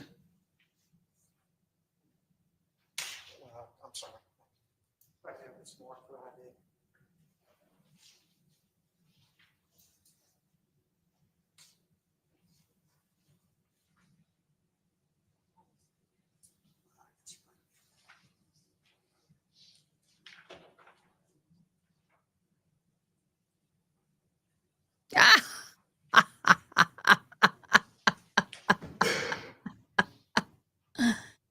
Ronnie, you naughty girl. Angel's been marked as exhibit 59 for ID. Good one. Do you recognize that image? Yes. Does that image accurately depict a still shot from where Tim Herrington is checking out from Walmart early morning hours of July the 8th, 2022? Yes, that's Tim Herrington buying a roll of duct tape. Your Honor, state would ask this to be received in depth. In that, you can find someone every aisle to unalive somebody. Yeah. Go back over there. We got the Santa Claus playing on the screen there anyway.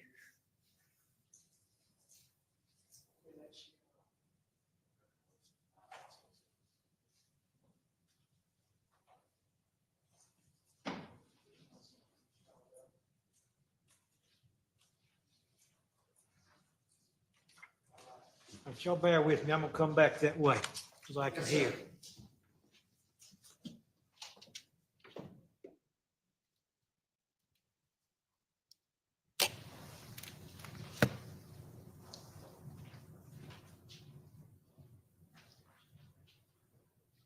Y'all.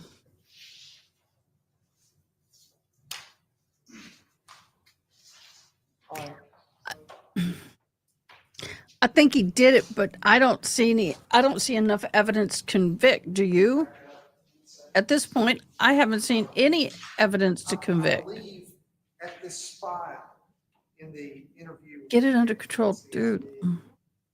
Going back to. Okay, I'm going to have a comfort break. I'm going to leave this running. I'll be right back. On exhibit 58 now, for the record.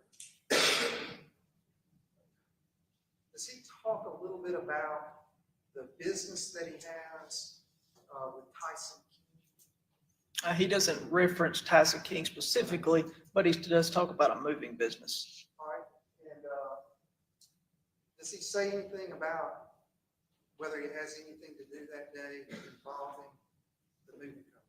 He does make reference that he had a move later that day. All right, and let's play that.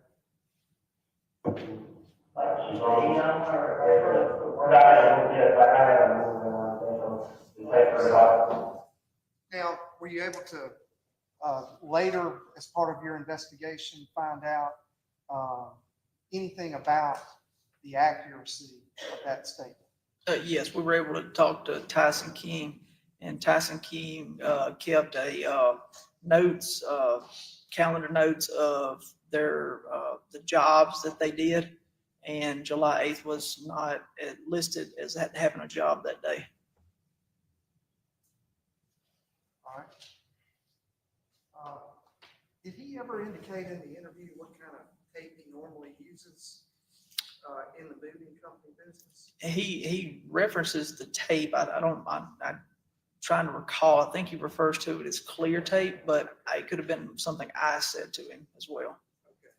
So to be fair, he didn't say duct tape. I think he was specifically asked about duct tape, and I don't think he says one way or the other. I don't.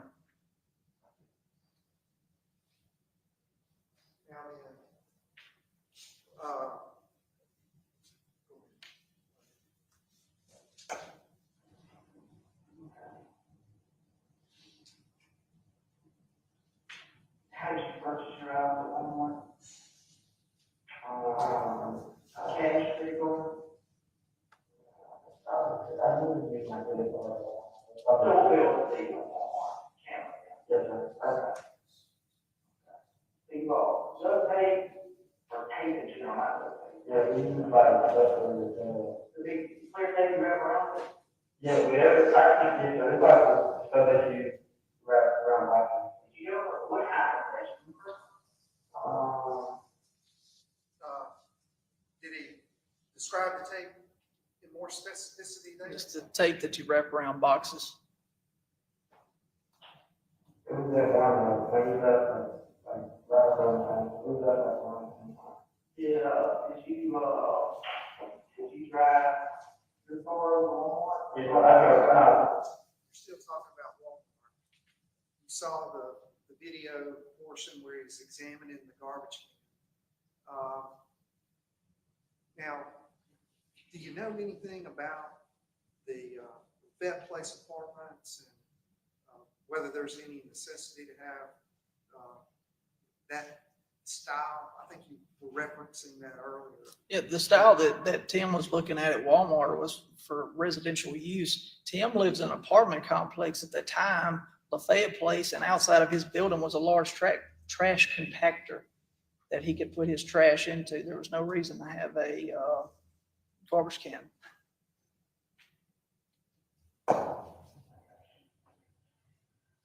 Did you go anywhere else that morning? Did you go do a job somewhere early that night? Did you go anywhere else? No, not early.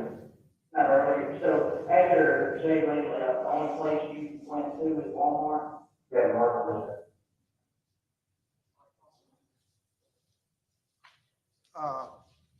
So at this point, after Jay Lee left, he said he goes to Walmart and he didn't go anywhere else. Were you able to find whether that statement was accurate or not? No, we were, and it was not accurate. He did go somewhere else. All right.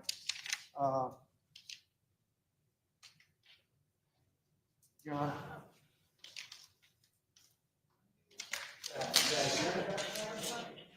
Good way to put it. Very good way to put it.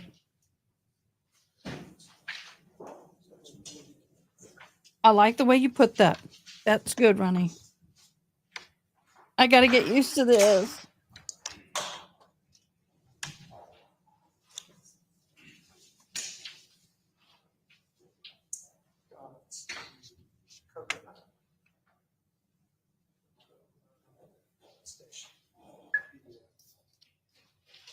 I appreciate the way you put that. It's just the pace of this trial. And why does this guy here, I guess he's with the DA, have to keep coming up and fixing everything? Check out Walmart. Okay. All right, I got it. I don't need it. I just make sure my.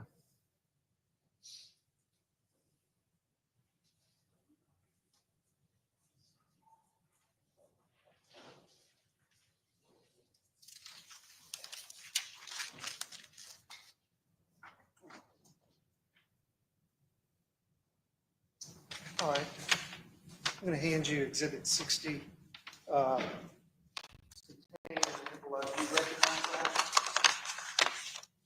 do. All right, what is it?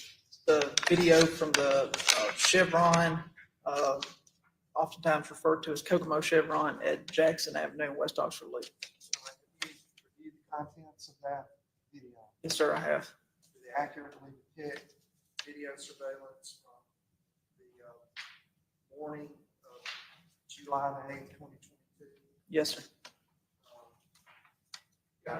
They would ask that this be received. Just for 1 second. I want to make sure I'm not waiving the other objections I had off this.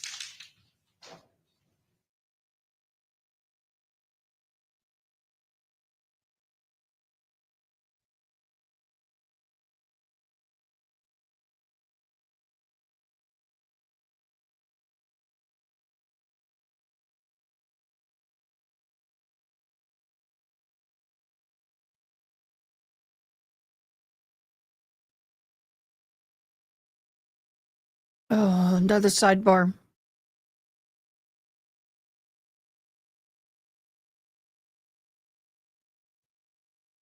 We had a good day.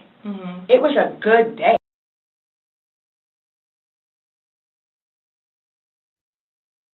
It's been a good day. Hey, it is moving faster than it did the first 2 days. We got to give them that much credit. It's moving faster We obtained this by a video snail's from, pace. Kokomo Chevron, which is at the intersection of Jackson Avenue and West Oxford Loop, located in Fayette County. And what time frame were you looking for? We were looking from 6:49 a.m. until. And now, at that time, you had Tim Herrington's car coming into Walmart. Yes. Were you looking at that location to see whether that car went by? Leading questions. Objection leading, finally. So you were looking for a time frame. Were you looking for a specific car? Absolutely. We knew Tim Herrington was buying duct tape in Walmart, so we wanted to know once he left Walmart, which way he went. Did he go back towards the Fayette place down Jackson Avenue to the east or did he go to the west? So that was very important for us to distinguish because we wanted to know where to go next. Went down to that station and looked at that time frame, looking for that vehicle. We were looking for Tim Herrington's white Ford Escape. All right, and were you able to verify that the time of that surveillance was accurate? Yes, sir, we were. Your Honor, at this time, the state would ask that it be received as evidence. Same objection. I'm gonna find the suspicion indicative of liability to allow this in without authenticating witness. 60 will be admitted.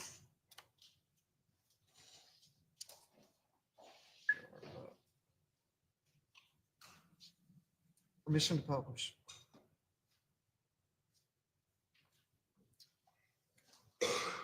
May I publish? Yes, yes.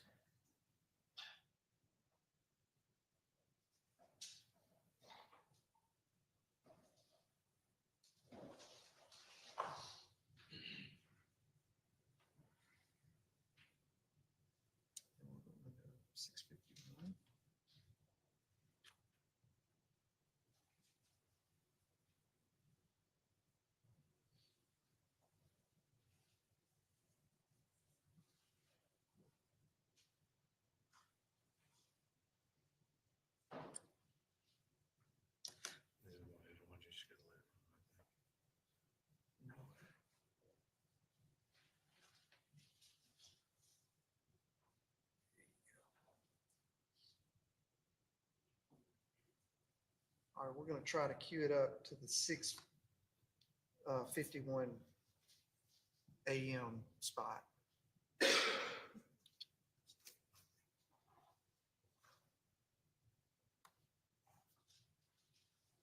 You got a long way to go at that rate.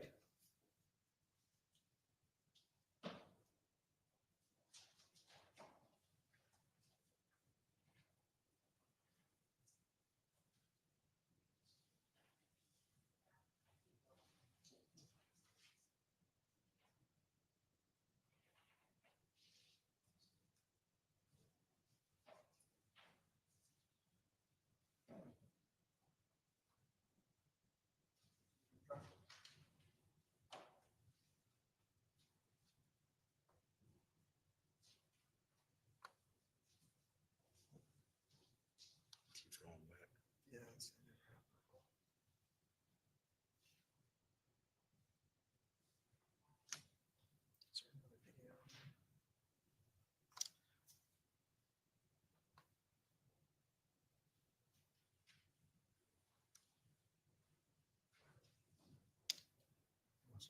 What's the other time on that thing?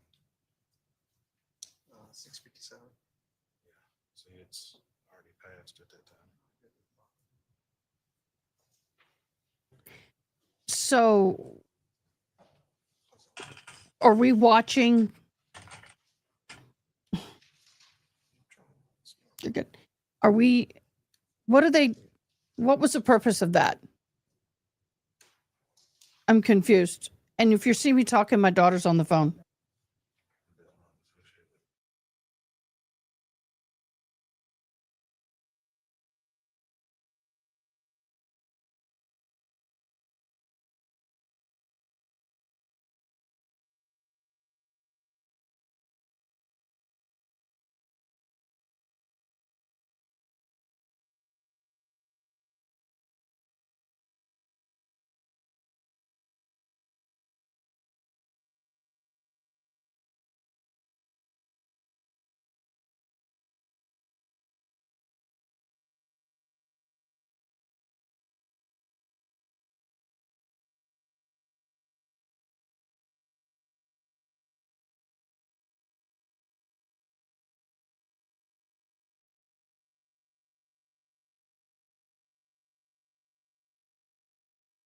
.651 mark. See the white vehicle that Tim here. Yes, we ever see the white Ford Escape go by. You'll be contained on that video. Yes. At the 6:51 mark. Yes. All right, and then after Were you able to identify another vehicle associated with Tim Herrington? Yes, at 6:57, the Tim Herrington and his business partner, Tyson King's box truck, comes back down Jackson Avenue. And I believe S52 has already been received into evidence, has it not? Already received into evidence. If it hasn't, it is now. 52, Yes, sir. has been admitted. Picture of box truck driving in front of gas station. Do you recognize that exhibit, exhibit 52? Yeah, that right there is Tim Herrington and his business partner, Tyson King's box truck. And the business partner. What day is this? In the video at the 6:57 mark, were you able to identify Tim Herrington or not? Say it one more time. On the video, were you able to identify Tim Herrington in that box truck? Yeah, Tim Harrington went to, his white Ford Escape goes by, leaving Walmart, and then he comes back by in the box truck. And in the image, were you able to see him? Yes. What was the question? Was he able to identify Tim Herrington in the box truck driving by the Kokomo Chevron Yes. on Jackson and Oxford? So.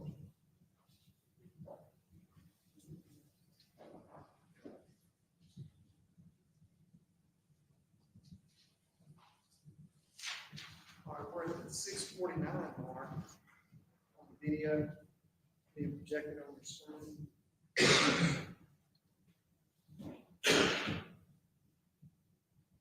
Exhibit 60. Do you see that on your screen? Yes. All right, you see the activity at the gas station? Yes, a red car just pulled in to a gas pump, and a white van with something wrote on it is backing up from a gas pump. Here we're looking for the 6:51 mark. Yes, sir. And what are we going to see? See a Tim Harrington in his white Ford Escape traveling westbound on Jackson Avenue. Is there going to be left to right on the screen or right to left? Left to right.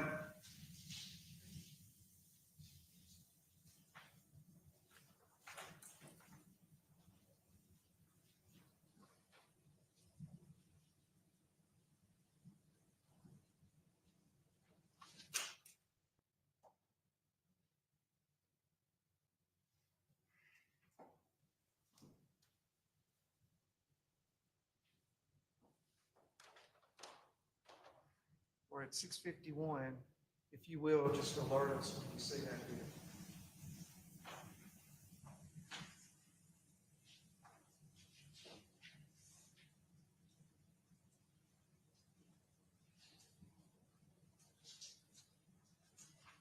There it goes right there, passing West Oxford Loop in the gas station.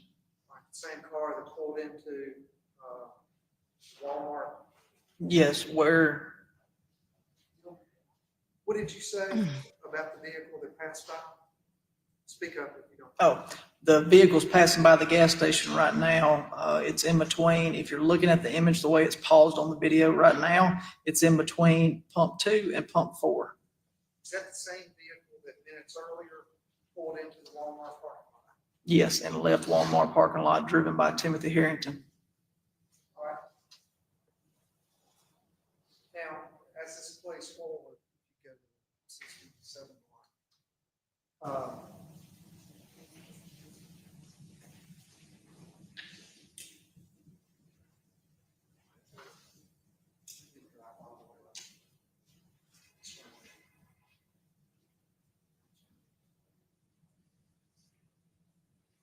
All right, where is the Lynx apartment? The Lynx Apartments, you continue driving west on Jackson Avenue, and then you hit an off ramp, and the off ramp's going to put you on what's known as two different US 278 or Highway 6, that's often referred to, and you're going to go west toward Batesville. So you're going to pass a gas station in between two gas stations. There's Crystals there. And it's out there, it's a apartment complex on the left-hand side of the road. approximately a mile from this location, maybe a little further. All right, and did Tyson King keep the box truck at that location? Tyson keep the box truck at that location. He lived at the Links Apartments. All right, so 7 minutes later on this video, you see the box truck drive by that video surveillance camera? Yes, the box truck will be coming by going eastbound on Jackson Avenue.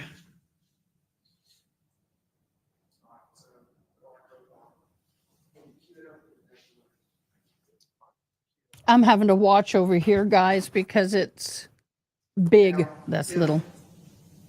Tim Herrington drove to pick up that box truck at the Links and got in the truck and drove back by without any kind of delays in between.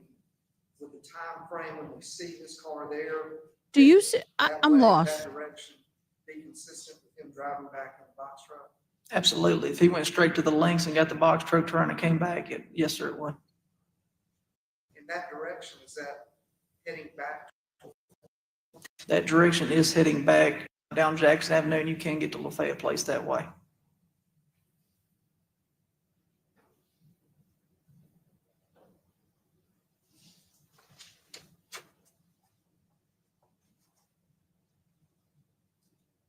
All right, and from the screen that you're looking at,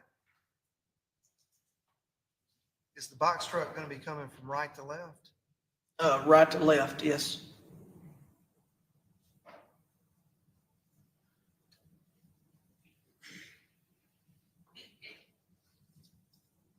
If you'll pause it there, you can actually see it coming off of Highway 6.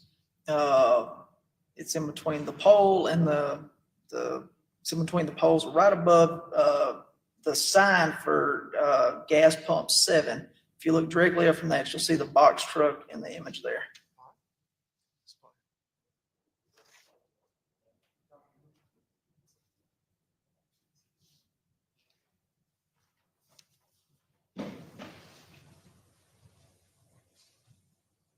The box truck then makes a left-hand turn, traveling eastbound on Jackson Avenue, and it'll be coming in front of Kokomo Chevron at this time.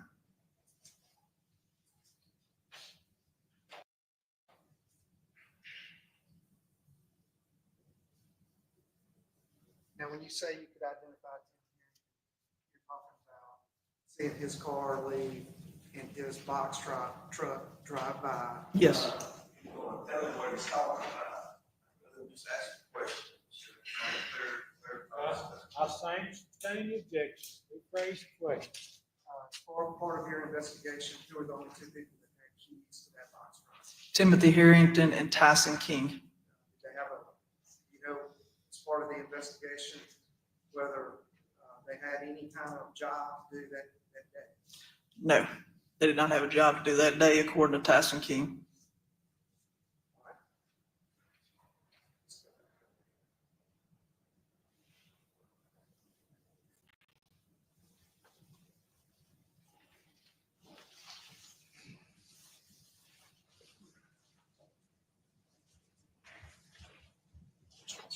Thank you.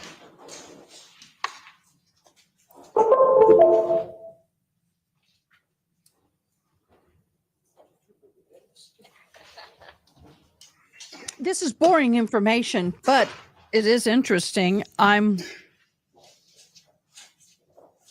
struggling.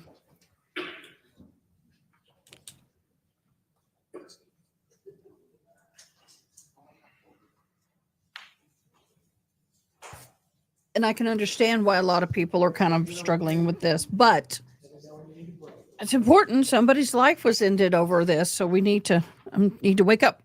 But I think we're finally getting into evidence. Hallelujah. But this camera person is long crime. I love and appreciate your feed. Love and appreciate your feeds. But put somebody else on that camera, because this is getting... I know you don't watch me and you could care less, but that's my humble request. Get somebody else on that camera.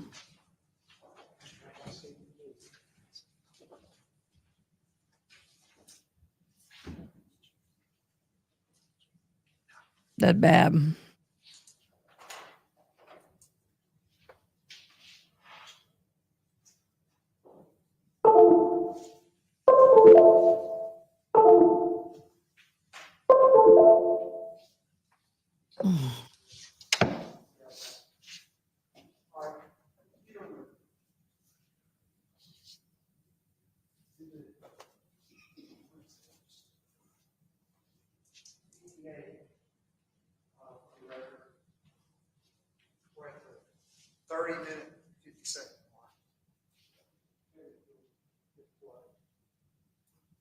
Didn't you? Runner work out? Yes, I do go run. You go run that one? Yes, you go run. I'm gonna run around high.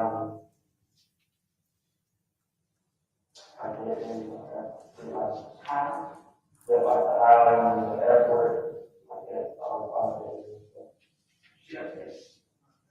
On my you ran over there? How did you go over at your face? I took like runner workout.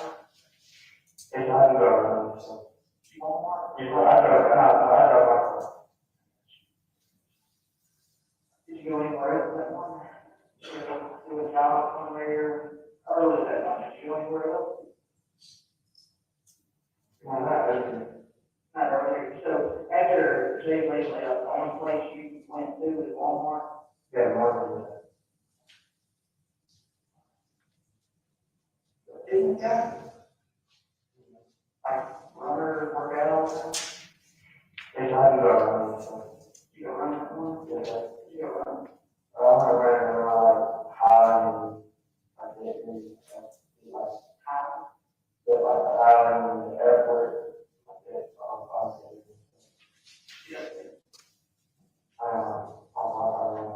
You ran over there? How did you go around your face? I took like, that way from, like, how long did that run usually take you? I'm not sure, it's just about around. Like an hour? So you ran from Fayetteville, I guess, down Anchorage Road? Or did you go down Jackson Avenue? No, I was down. Yeah, so like old cars and all that, and went by the airport. Right. And then where did you turn around at? I went to a college one day. I went to like college. I used to work out, I wrote production and hobbies. I used to do like cardio and stuff like that. Study with my mom. So did you run all the way over the island and all the way back to Fayetteville? No, so I had a friend that I was running out again on the side. Usually, I used to I actually do my ride.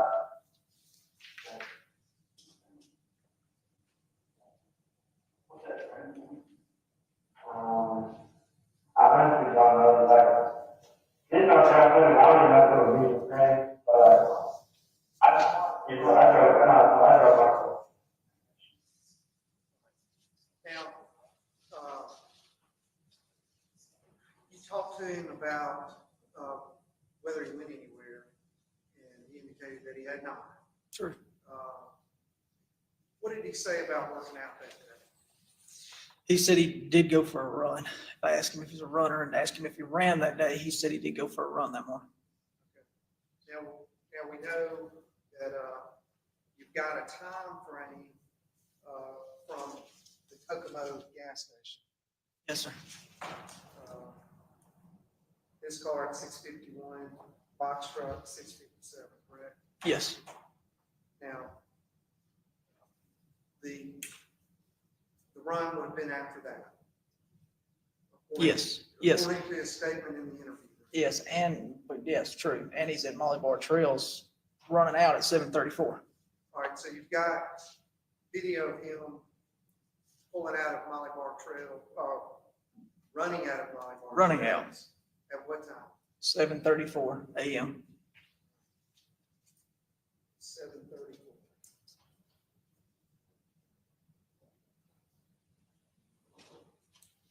All right. So now were you able to take the locations that he mentioned as far as the route that he took on his run and prepare a map? Yes, we were.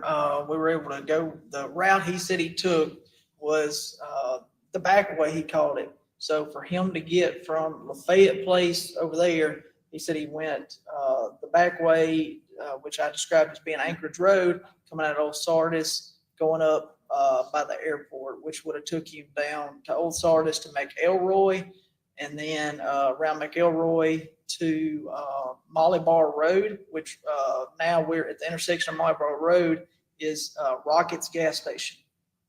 So then he would have took a left on Molly Bar Road, went up.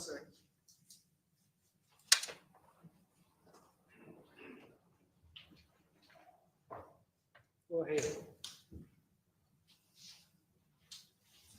All right, if I can have this marked for ID. All right, you mark for ID. Sorry, guys, I'm intently trying to listen. My eyes are dry. I guess it's the fan here. All right, so you're very familiar with Oxford area, correct? Yes, I am. I've lived here roughly 12 to 14 years. And during that 12, 14 years, you've been a police officer, investigator, and now you're charged with Emergency management. Responding to disasters. Do y'all use a certain type of map system for this area? So the one that I primarily use is called NearMap. I was able to obtain access to that. The city of Oxford has it, and what happens is it's a aerial imagery where we're able to view the city of Oxford. It doesn't let us go to any other jurisdictions that aren't connected with NearMap. And the aerial imagery, what happens is every January, an airplane flies over and takes digital imagery for us, and we use it for planning purposes, emergency management related things, anytime any maps or imagery is needed. All right, and I'm going to hand you what's been marked for ID as Exhibit 61. Do you recognize that as a map here?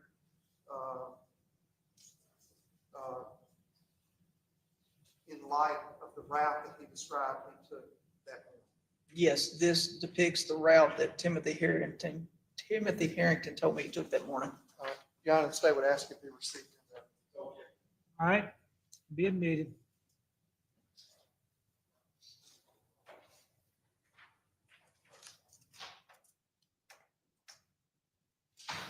All right. So,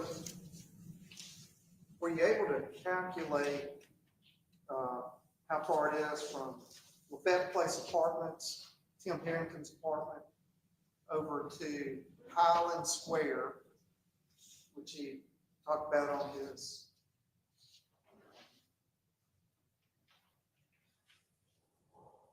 and him coming back to Rockets, where we see that on the video where he gets in the car with his iPod. The total distance. It's approximately 7.2 miles. All right, 7.2 miles. Were you able to calculate how fast you would have to run if you were going to make that route from 6:57 a.m. to 7:34 a.m.? So a couple times that are important here. You got the white Ford Escape going by Kokomo Chevron, driven by Timothy Harrington at 6:51 a.m. You got the box truck coming back by, driven by Timothy Harrington at 6:57 a.m. The approximate distance from Kokomo Chevron back to Lafayette Place on Jackson Avenue is 1.5 miles, approximately 5 minutes to get from Kokomo Chevron to Lafayette Place. That would put him back at Lafayette Place at approximately 7:02 a.m. If he got out of his vehicle and started running at that point, when he's next seen on video at Molly Bar Trails is 7:34. That is only 32 minutes. And if he's trying to make a distance of 7.2 miles when he's seen at Molly Bar Trails, he'd have to average per mile 4 minutes and 44 seconds.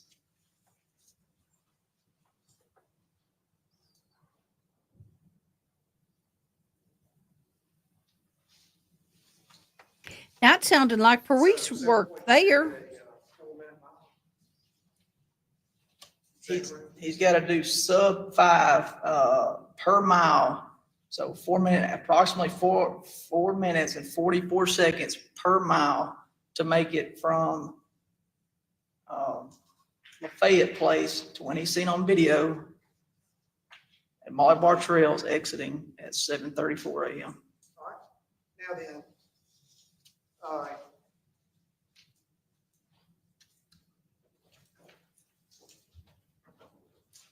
we OPD secured footage from rockets. Yes. That we've talked about at length with Tim Herrington getting into the vehicle with Kazakh Klein, correct? Yes. And in that roadway that we see from that camera perspective, the road directly out front is Molly Bar Road. Yes. All right. Then to the side, what road is that? It's McElroy. McElroy Drive. McElroy Drive. And is that the route he would have had to have taken to get to Highland Square? Yes, if you'll allow me. He's gonna go down Lafayette Place and he's gonna come around Anchorage Road, which then turns into Old Sardis Road. And then he's gonna go all the way down Old Sardis Road till he gets to McElroy Drive, come up through here, which he refers to the airport when he's talking to us and saying he ran by the airport. That's the airport right there. He's gonna then get to down to Rockets on the run he told us. And he's gonna turn left on Molly Bar Road, go around a curve, go past Molly Bar Trails where he was seen running out at 7:34 and Jay Lee's car was seen coming into, go up to Highland Square, turn around and come back. And that's the route he told us. And you know he had to turn around and come back from Highland Square because you see him on video at Rockets. Yes. Getting into the car with Kazakh Klein. Yes. Now, can you tell me about the video surveillance at Rockets, whether you can see traffic on McElroy Drive as well? Yes, so Rockets has the way the cameras are set up, you can see people coming down McElroy Drive from the side of the business down to the intersection and then in front of Rockets on Molly Bar Road coming up to the intersection. Did Oxford Police Department investigators, including you, look for anybody that matched the description of Tim Herrington that morning jogging down McElroy Road? Yes, we looked for video well before on the times we looked well before 7 a.m. and I believe well before 6 a.m. to see if we see Timothy Herrington run by Rockets, and we never see Timothy Herrington run by on McElroy or Molly Bar Road. And according to him on his interview, if what he said was accurate, you would have seen him running by Rockets on McElroy Road. We would have seen him come by McElroy Drive and then take a left at that intersection and start making his way jogging up the hill or running uphill. And if he had made a 7.2 mile run at 4 minute and 44 second pace and make it to Rockets to get in the car with Kazakh Carter, would he have a light sweat? He'd probably be panting pretty hard and have a heavy sweat. And do you know what he was wearing at the time he got into the car with Kazakh Carter? He was wearing a sweatshirt. Hood up or down? Do you know? I'm sorry, I didn't hear you. Was the hood up or down? The hood was up.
All right. Well, Beth Place, Trails, where Jay Lee's car was found. Campus Walk Apartments, where Jay Lee's car was. Yes.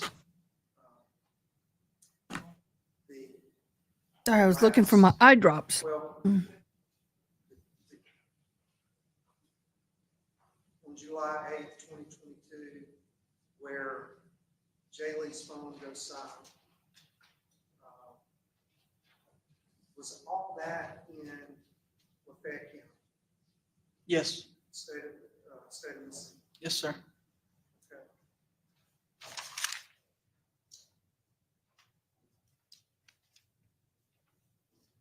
Okay. In the person that you interviewed at Tim Harris, and later at CID in the interview room, that you've identified as Tim Harrington, is he in the courtroom today? Yes, he's sitting right there beside his attorney, Kevin Moran, wearing a blue suit.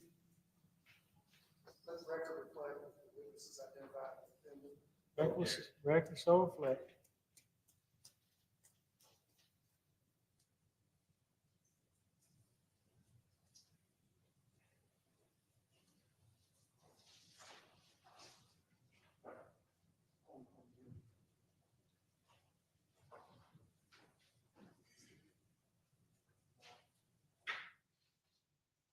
Okay, I get the importance of this, but I feel. How are y'all feeling on this? I'm going to replay, not replay, but play just a little bit further on that. You know what the course instructions are anyway. I do.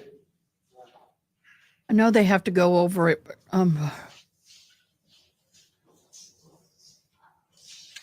and the video quality is not great because they're taking a picture of a screen. They're videoing a screen instead of the document. And that cameraman, oh my gosh.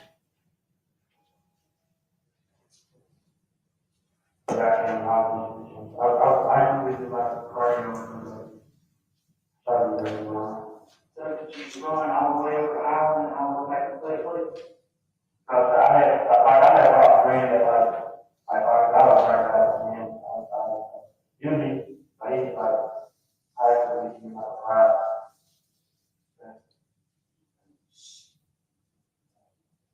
What's that friend's name? I honestly don't know.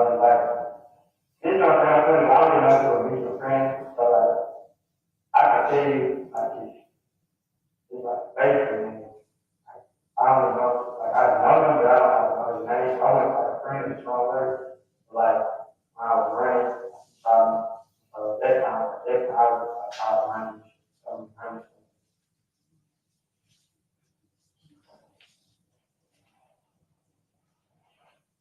All right. So, was that significant? Yes, he's describing where he runs out of Molly Bar Trails, goes down to Rockets and sees Keziah Carter and flags him down. Did he identify the name of the person? No, sir. He didn't tell you his name. No, sir. All right. Now then, can you see Exhibit 20 projected on your Yes. monitor? Yes. All right. I know, Kathleen, but it's a part of the trial. What can we do? Put in your hand Exhibit 61. Okay.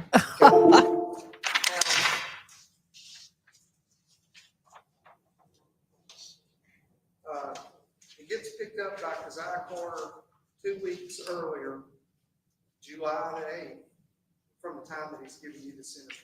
Yes. Right? But he can't tell you the name of that person. No, sir. Okay. And then when he's telling you the route that he took, can you compare that to the route that I know this is the boring part of trials, and it's hard. in S20? Not like I could zoom, you know.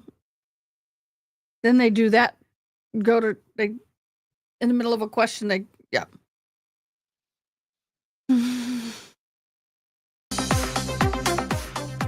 Wake up.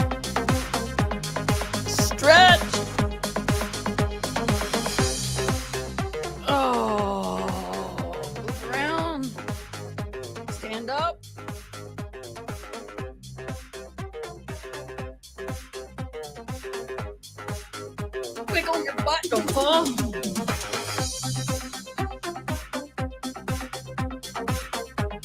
I can't dance.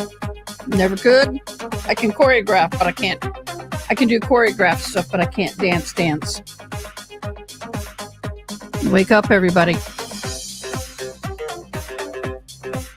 Don't make me do it.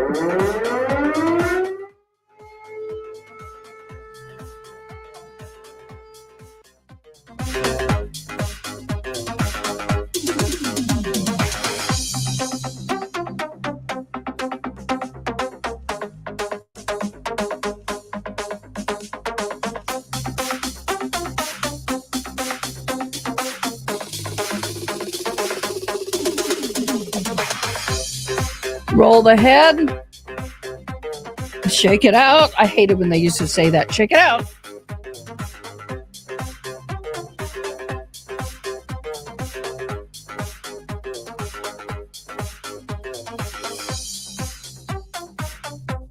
I'm just, oh. You know, you're like, enough. They already have a slow enough pace as it is. So the boring stuff is even worse. The boring stuff is even worse when you have a slower pace. Oh, thank you, Carmen. Woo-hoo. That's a cute emoji. Oh my gosh. Carmen, I won't tell you what you sent me a thing that says wee wood, and I can't tell you. Well, I guess I could tell you what I thought that was for a second. It wasn't good, girl.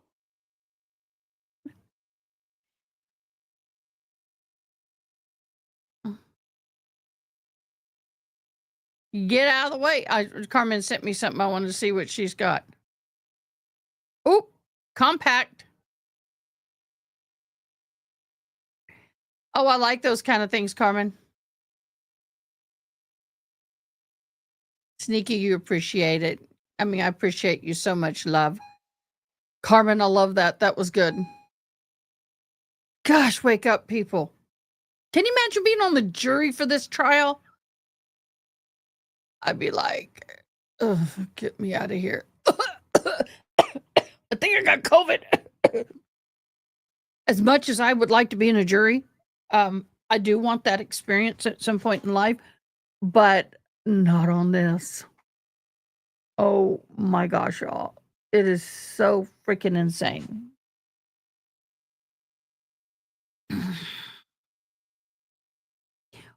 Are they end of the day? Because what time is it there? I don't know the time zone difference. But yeah.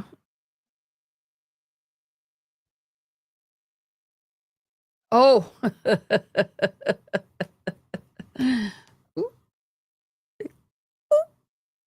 Daisy. At least we got some testimony in today. We actually got video in. We got testimony in. They're laying out their case now. They're seeing the path of the vehicle. They're laying all the groundwork. How many of us think that the defendant's going to testify? I'm on the fence. I don't know if he will or won't. Yeah. See, I almost played this. But it reminds me too much of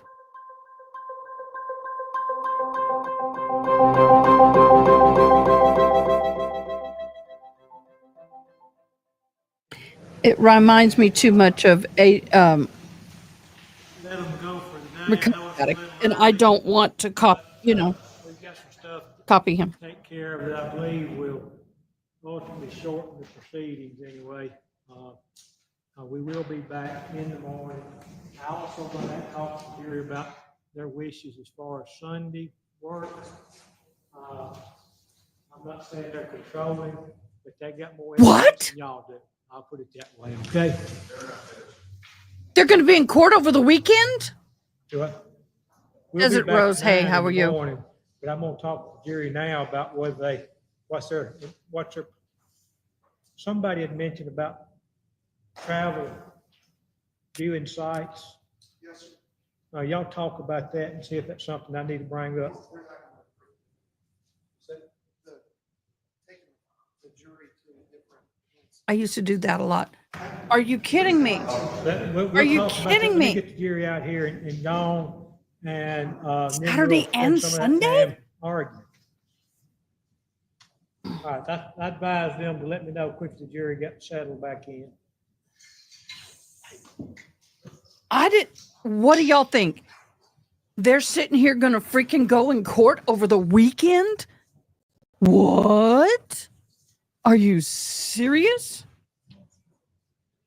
Oh? Dang. Do these look okay like that too?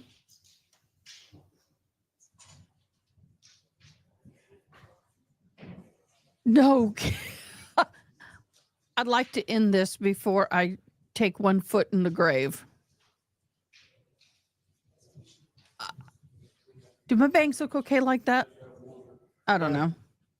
Kevin, you say Renata playing Hattiesburg tomorrow? Hattiesburg tomorrow, 7 o'clock. I'll tell them to be looking for you on the sidelines, since all these folks gonna be rooting for Hattiesburg High, and if you're gonna be there rooting for Renata anyway. But, That's funny. yes. What's that? 6:30 something?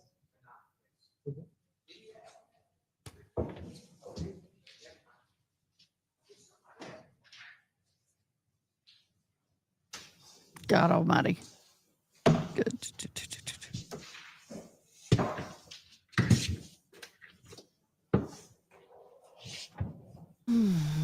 Thank you guys for sticking with me. My gosh, y'all, this has not been an easy one.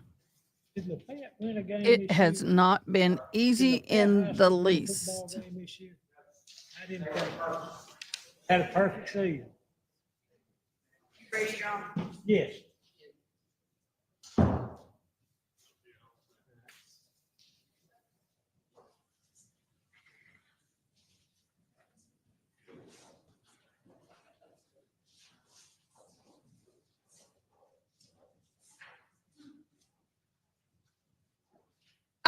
Oh, no, camera. No camera. Oh, snap. He got the jury.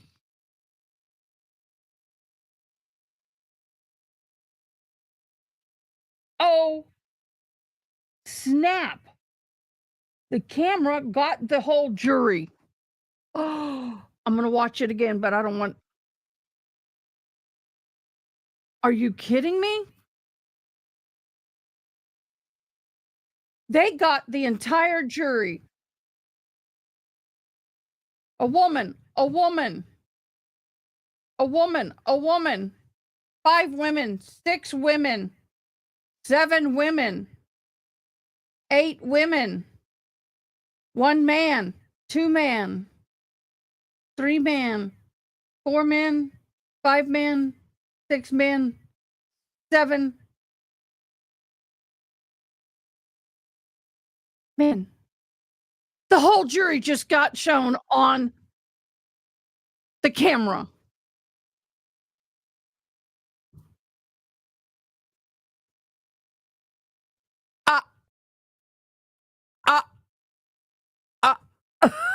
I am in like, holy crap.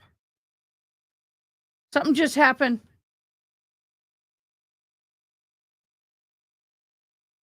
And they just went and told him. Here we go. We got some more arguing to do. It's gonna take us a while. Don't leave y'all sitting back there twiddling thumbs. Here. The whole jury just got showed on live. I'm gonna let you go for the evening. Yeah, now you move the angle of the camera. Law and crime? Well, it may not be law and crime, actually. It just may be the local TV station. Don't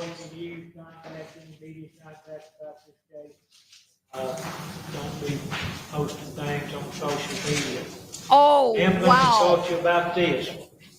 I'm going to consult your opinion, What do y'all think and I'm going to value your about opinion that? more than Not me, that. these lawyers out here, but I'm not saying y'all going to have control of opinions. We're gonna work Oh, on that y'all, tomorrow, that's Saturday. serious. And, I'm not Carmen, gonna are you make still there? anybody work on Sunday, or Juror. I'll do what I want to with these guys out here. I want y'all to be thinking about whether y'all want any. I know y'all want to get home as quickly as possible. If y'all want to work some Sunday, be prepared to tell me that in the morning, okay? And you don't have to be a unanimous decision, but y'all talk about it and I'm tell me what y'all flabbergasted think while I'm in the morning, okay? fixated on fixing these. Thank y'all for having a good evening. There, she's gonna go You tell the remain, judge. Same oath, don't discuss your testimony with any other witnesses, so that, you back on stand. Yes, sir. Houston, we got a problem.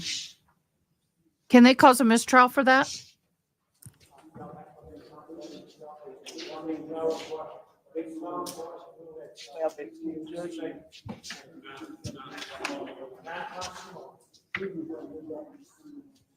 Look, they're discussing over here on the defense corner.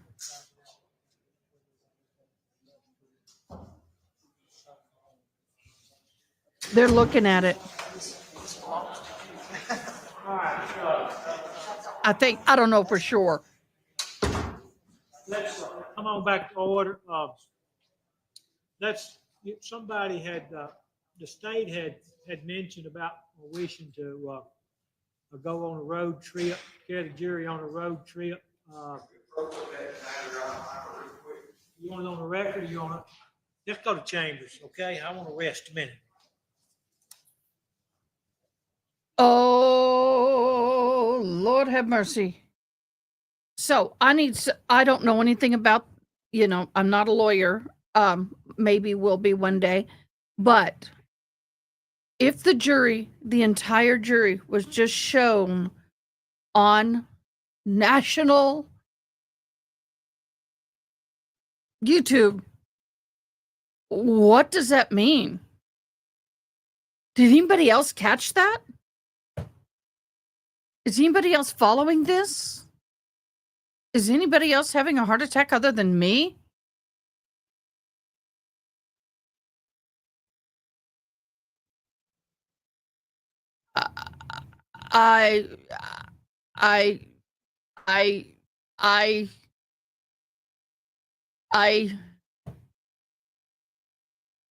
I'm flabbergasted, actually.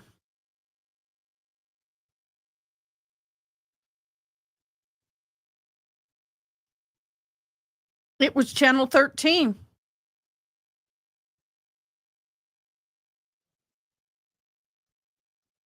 So the court will be in session tomorrow.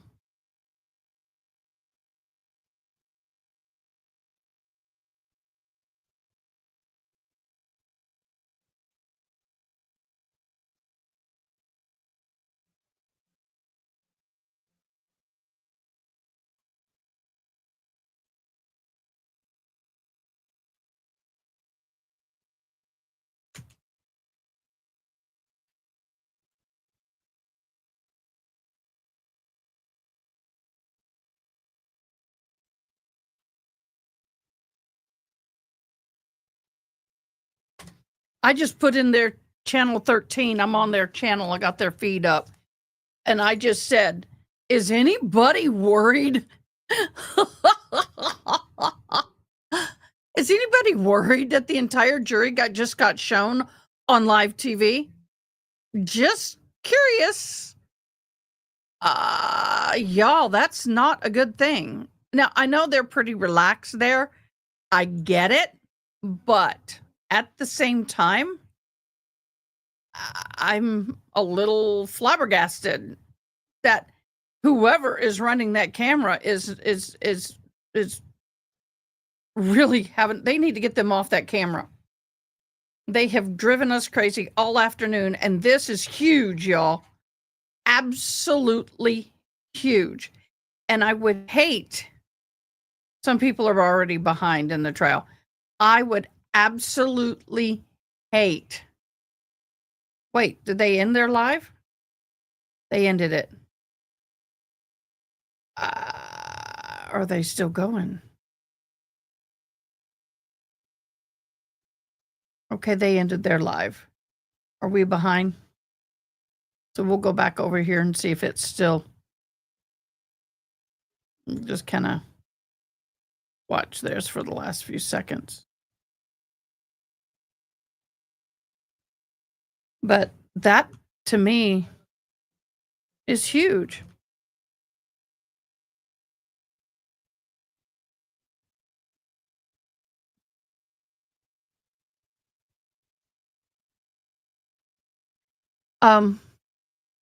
Okay, so that particular live feed is separate.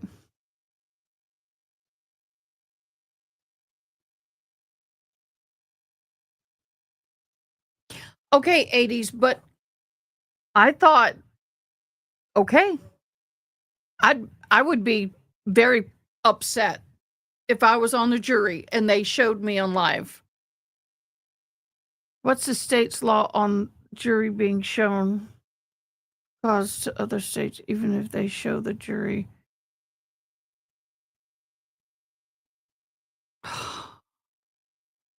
I may be having a heart attack over nothing, but if you can show the jury, then why in the world are you doing everything you can not to show the jury? I'm perplexed. So we'll wait and see, I guess. Okay. So it may not be a law. Okay, but it's a pretty split jury for male and female. That's a good thing, though. Now we know. You know, when you want to see the jury, you can't. When you don't really care, they get slipped in. Yeah. Okay, but still. Hey, I'm trying to liven this up. I'm trying to wake us up, guys. Let's wake up. I know I'm fidgeting with these a lot, guys. It's like I just want to go. They itch. Is it because it's a fresh cut? Tell me. Anybody have bangs? That's still horrible, though. I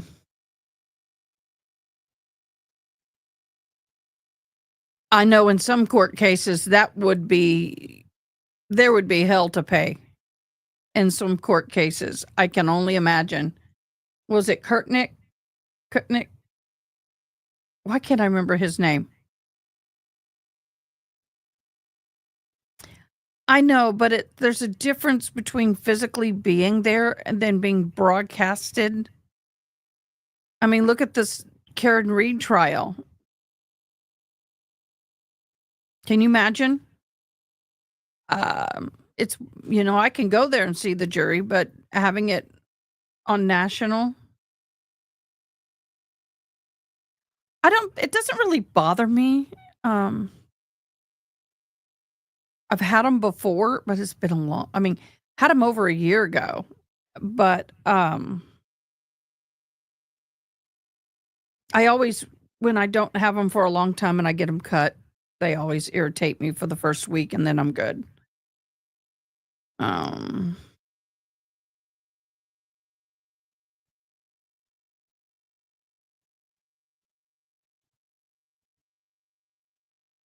So, yep, we're just waiting to see if they come back.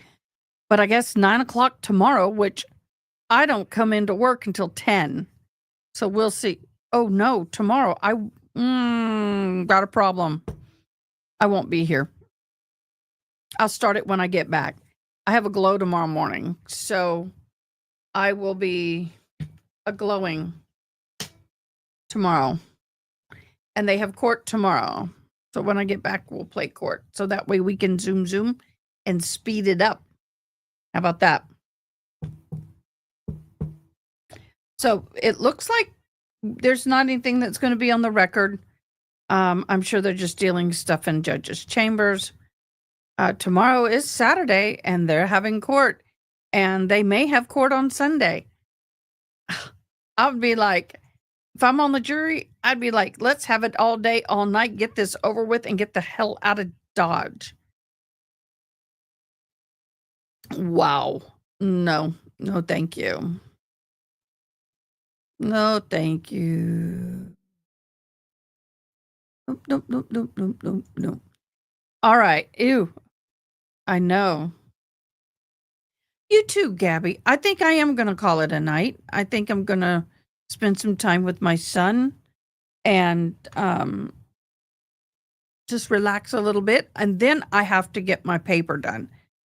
Got work. I got homework I got to get done before the weekend. God bless you guys. Have a fabulous, awesome day. And all of you new people that joined us today, welcome. And I hope you come back. This trial is as boring as it gets, but I have a suspicion it's gonna pick up a little bit. You too, Christy. 80s Music Man. Goodbye. Goodbye. Gabby, Rachel, Kathleen. Oh my gosh, I can't name all of you. Carmen. I hope you have a good night at work, Carmen. Ronnie, Erica. I love all of y'all. Eddie. I'm going way back up here, y'all, now. I haven't seen him. Even Zach. Aylin. All right, guys. Miigwech. See you sometime tomorrow afternoon. Thanks for watching. Please comment, like, share, and most importantly, subscribe. I hope you have an awesome day. Till next time, take care.